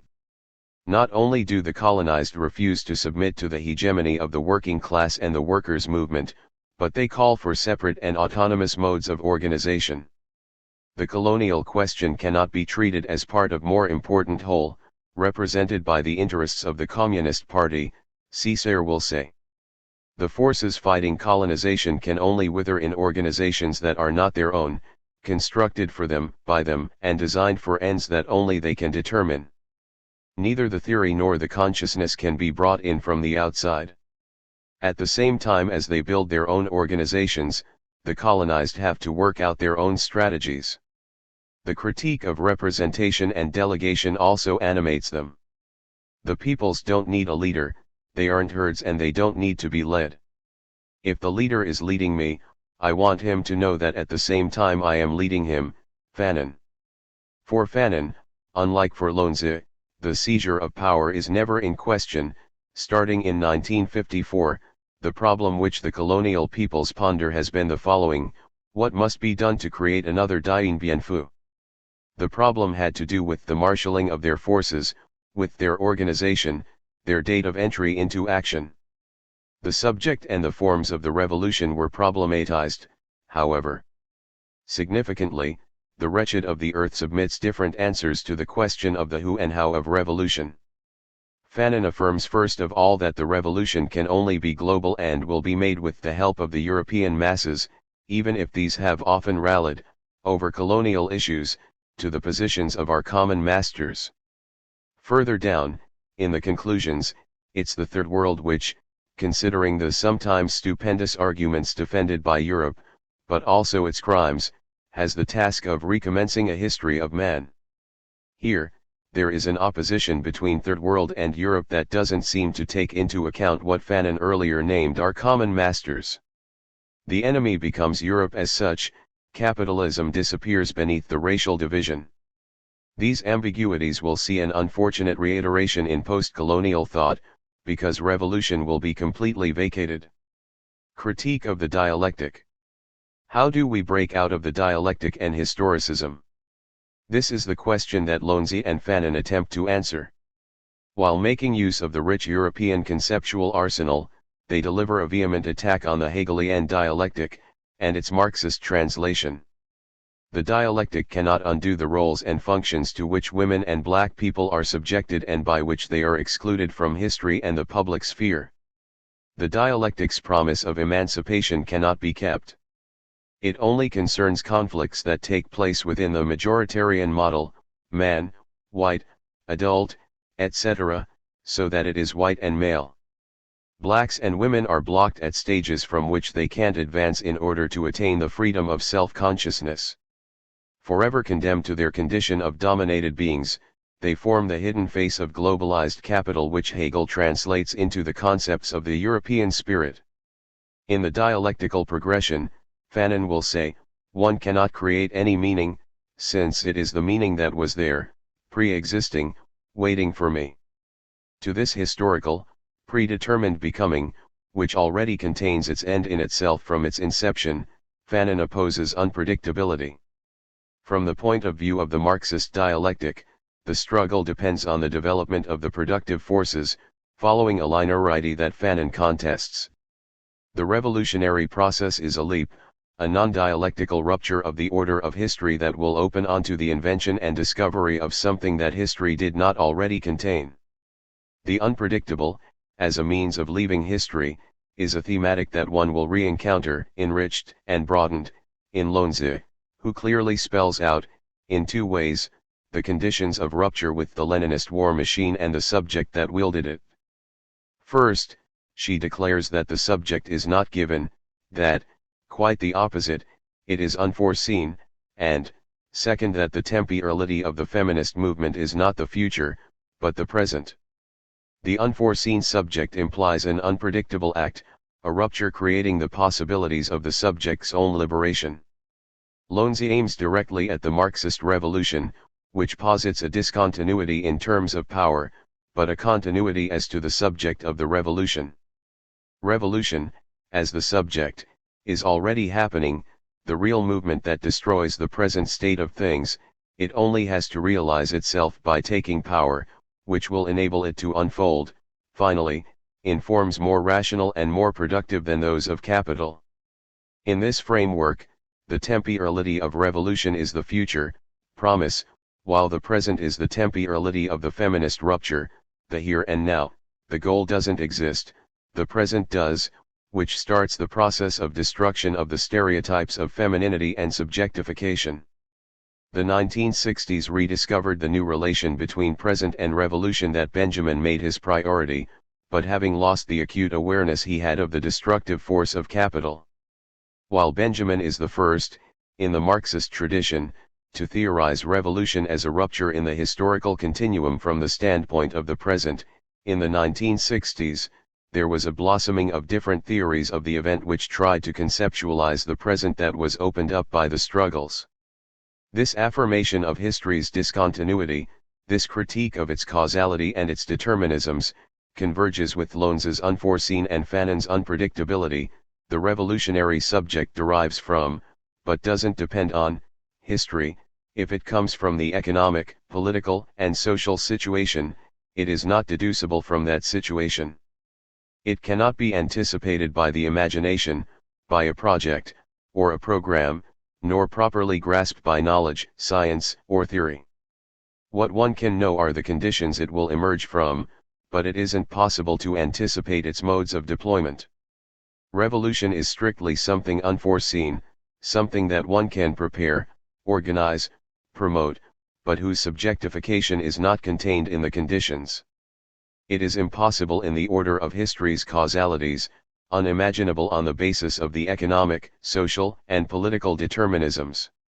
The event comes out of history, breaks with its continuity and, turning aside from its constraints, it creates new possibles, unimaginable and impossible before the rupture, but their actualization is accomplished by falling back into history, by clashing with its reality. History and the situation from which it bursts forth, but also history and the situation it will fall back into, cannot be defined generically. History and the situation from which the movements of '68 came, and which the event would fall back into, are characterized by the global civil war and the world revolution. Theories of the event underscored the creative moment to the detriment of the destructive moment of political action, although Deleuze warns that one is dealing with a theory for beautiful souls, often identified with the Hegelian negative. What Benjamin still held together under the threat of Nazism is here separated in a theory of becoming revolutionary, reappearing in the aesthetic paradigm of Guattari or in the parrhesia of Foucault's last lectures, which seems oblivious of the linkage of production and destruction in the revolutionary tradition. The workers' movement. The ambiguities, hesitations, differences, even radical ones, that we have seen unfolding within the world revolution strike against an obstacle that is theoretical and practical at once, the theory and the practice of the workers' movement, which is one of the major causes of the defeat. Tronti represents an innovation inside of Marxism, but without leaving its framework and even exacerbating its limits. At bottom, he may very well represent the viewpoint of the workers' movement, because he's always been a Communist Party man who shares many of its ruts as well as its destiny/decline. In Workers and Capital, in order to break out of the dialectic, he rereads the history of the working class by bringing into play the Marxian concepts of the classes Angriffskraft, offensive force, and capital's Widerstandskraft, defensive force. To the movements of the working class he ascribes an autonomy and a primacy over those of capital, which would thus find themselves in a defensive, reactive position. Very soon, 2 years after publication of the book, 1966, his strategic perspective, against the sociologism and economism of post-war Marxism, is revealed to be largely outmoded by the events of 68, for 3 basic reasons. The first is the main one: it is completely blind to the rise of the decolonization movements and the feminist movements starting at the end of the 19th century, but with a strong acceleration during the First World War and the Soviet Revolution. Defining labor power without the colonized and without women is a theoretical error even before being a political mistake. It is only a mutilated and Eurocentric definition of capitalism, which prevents Tronti from seeing the characteristics of the world revolution and its racial and sexual extension. Lenin was never in England, where he was imagined by the title of an article written by Tronti at the beginning of the 1960s.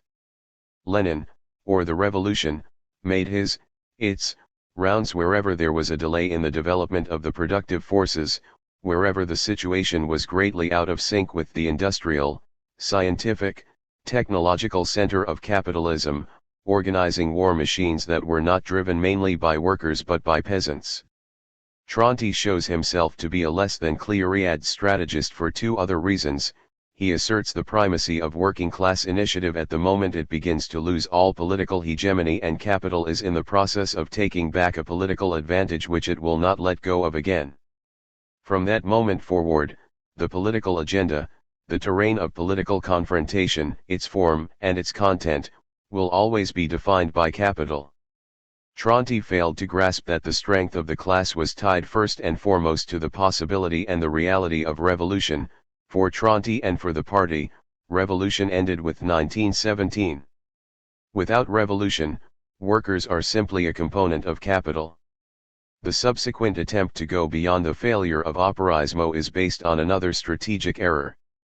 Tronti declares the autonomy of politics, in reality, the autonomy of the state, at the very moment the state also becomes an element, a component, a cogwheel of the capitalist war machine, without any possible independence remaining. Faced with the political movements that asserted themselves in the 1970s and with capitalism's recapture of the initiative, Tronti himself recognized the failure of workers and capital.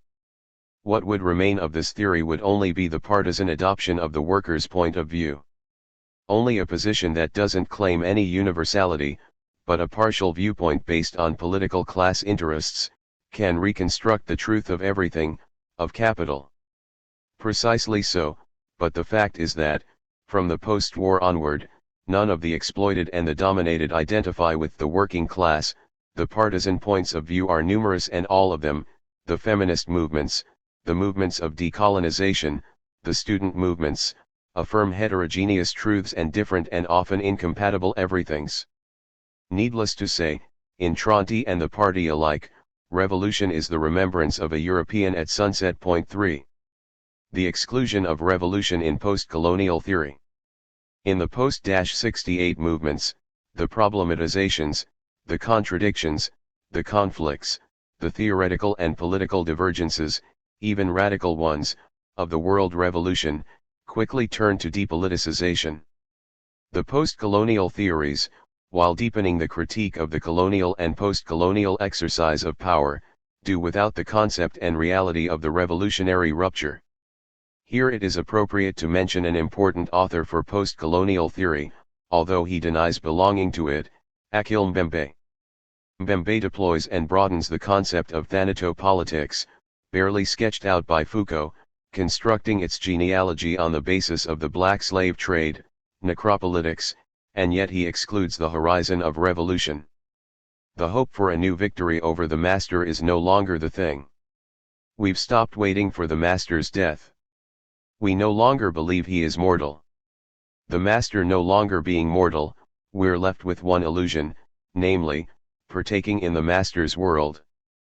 For obviously, this statement gives rise to multiple interpretations, but the turnaround he suggests, and even his conception of a becoming black of the world, as interesting as it is, leaves any revolutionary rupture entirely aside. As for the theoreticians of post-colonial studies, they claim to be both the radical thinkers of our time and the heirs of the struggles for national liberation and the anti-imperialist revolutions. Their starting point is in their inquiry as to the reasons for the failure of revolutions, but they never consider the new conditions that may give rise to them, as if the defeat had put a permanent end to their possibility. Without going into the complexity and the differences of positions, one thing doesn't cease to amaze: their point of view has nothing to do with that of the colonized of the 19th century whose lineage they claim.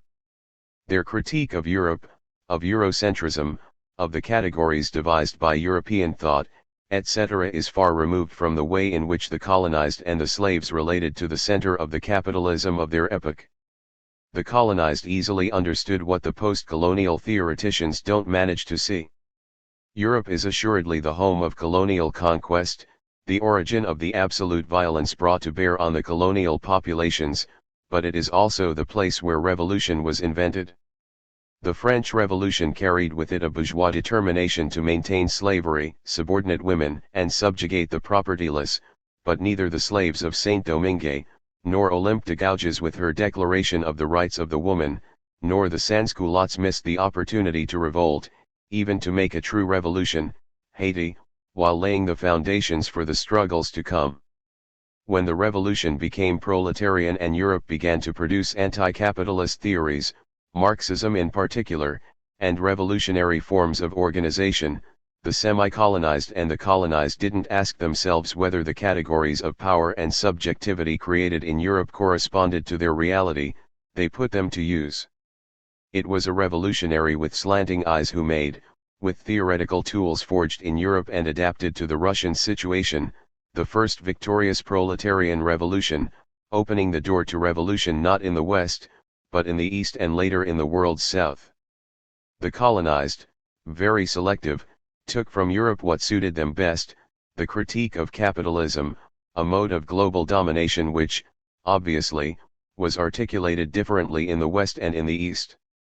Shifting towards the East then spreading into the South, the revolution transformed itself, critiquing Marxist historicism, breaking with its theory of stages, reconfiguring the theory of the revolutionary subject through the involvement of the peasantry, revising the theory of the party, Fanon, of class, Cabral, the relationship between structure and superstructure, dist ending Marxism, inventing a new function for culture, etc., but always staying faithful to the project of superseding capitalism. The failure of world revolution resulted from the inability to establish a subjective strategy capable of actualizing it by integrating all these transformations and these critiques. The revolution soon fell back on socialism in one country and on the different nationalisms, while the Western working class and its institutions, blind to the new political subjects in the process of affirmation, incorporated the logic of capital. If the question of how to provincialize Europe is a strategic inquiry for these theories, the problem has no longer been on the table for some time, seeing that Europe has taken care of that since the First World War, and doubly so, by losing its ability to be the center of capitalism and the arena of revolution. The post-colonial point of view is that of dominated individuals confined within domination, whereas the colonized of the 20th century, starting from their enslavement, affirmed revolution. The positioning is very different: the first are led in a more or less radical way to the posture of victim, the second, to revolutionary subjectification. Reconnecting with revolution. The division between constitution of the subject and revolution, which finds its most coherent presentation in the texts of Lonze, could be conceptualized and generalized with the categories of Gilles Deleuze.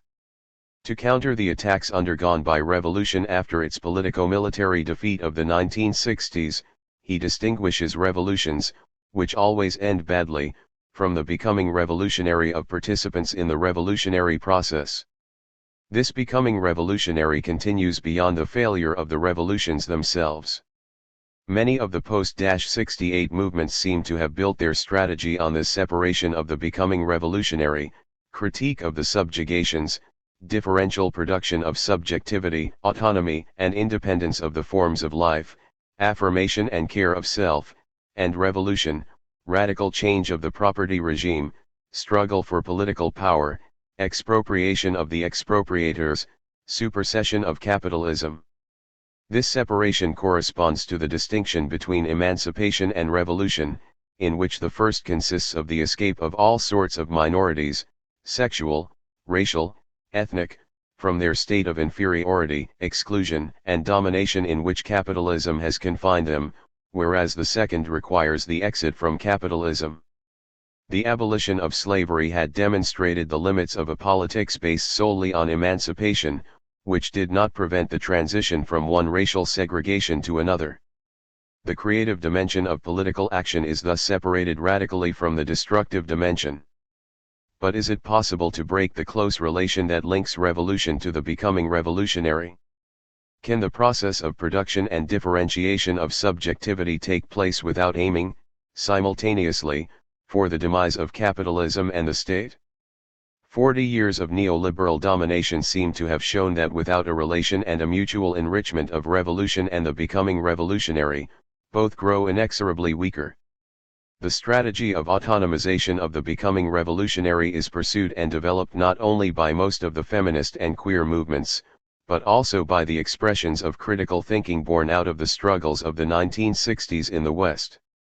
The constitution of a revolutionary subject without a revolution is also found in Negri, for whom the cognitive worker becomes more and more autonomous and independent as production defined as biopolitical develops. Cognitive workers acquire a power that is strictly tied to their function in production, prior to any revolutionary organization and practice, since the work of the cognitariat is formative of the world and its relations, ontological labor. The force of autonomy and independence which this collective worker accumulates in and against biopolitical production constitutes an exodus in action, a process of exit from capitalism that is already underway. Revolution may only serve to affirm what is already there, the commons of teamwork. Jacques Rancière further accentuates this dissociation between revolution and becoming revolutionary, by affirming the existence of two types of conflict, the conflict of forces, class struggle and the Marxist tradition, and the conflict of worlds, the subjective self-affirmation of the political subject's autonomy revolution/emancipation. Political action as the invention of names that shatter social identification, that explode the mediations of the consensual order by deploying an autonomous time which creates new forms of life doesn't set forces, but worlds, in opposition. The newness of 68 would reside in the dissociation it brought about between a conflict of worlds and conflicts of forces. This dissociation plays dirty tricks, because the world of equality of political movements and that of capitalist inequality don't proceed in parallel fashion. The world of inequality, indissociable from the exercise of force, has systematically undone the world of equality, reducing the spaces of secession almost to nothing. Inequality crosses another threshold with the application of force by the new fascisms. We cannot push our reflections further because, as Krall explained it, a revolutionary theory is not the same thing as a theory of revolution. A revolutionary theory, all, or nearly all, of 68 thought, represents society in terms of its possible transformation by exposing relations of domination, whereas a theory of revolution indicates specific strategic principles. This is the task that falls to a revolutionary organization and to future revolutionaries.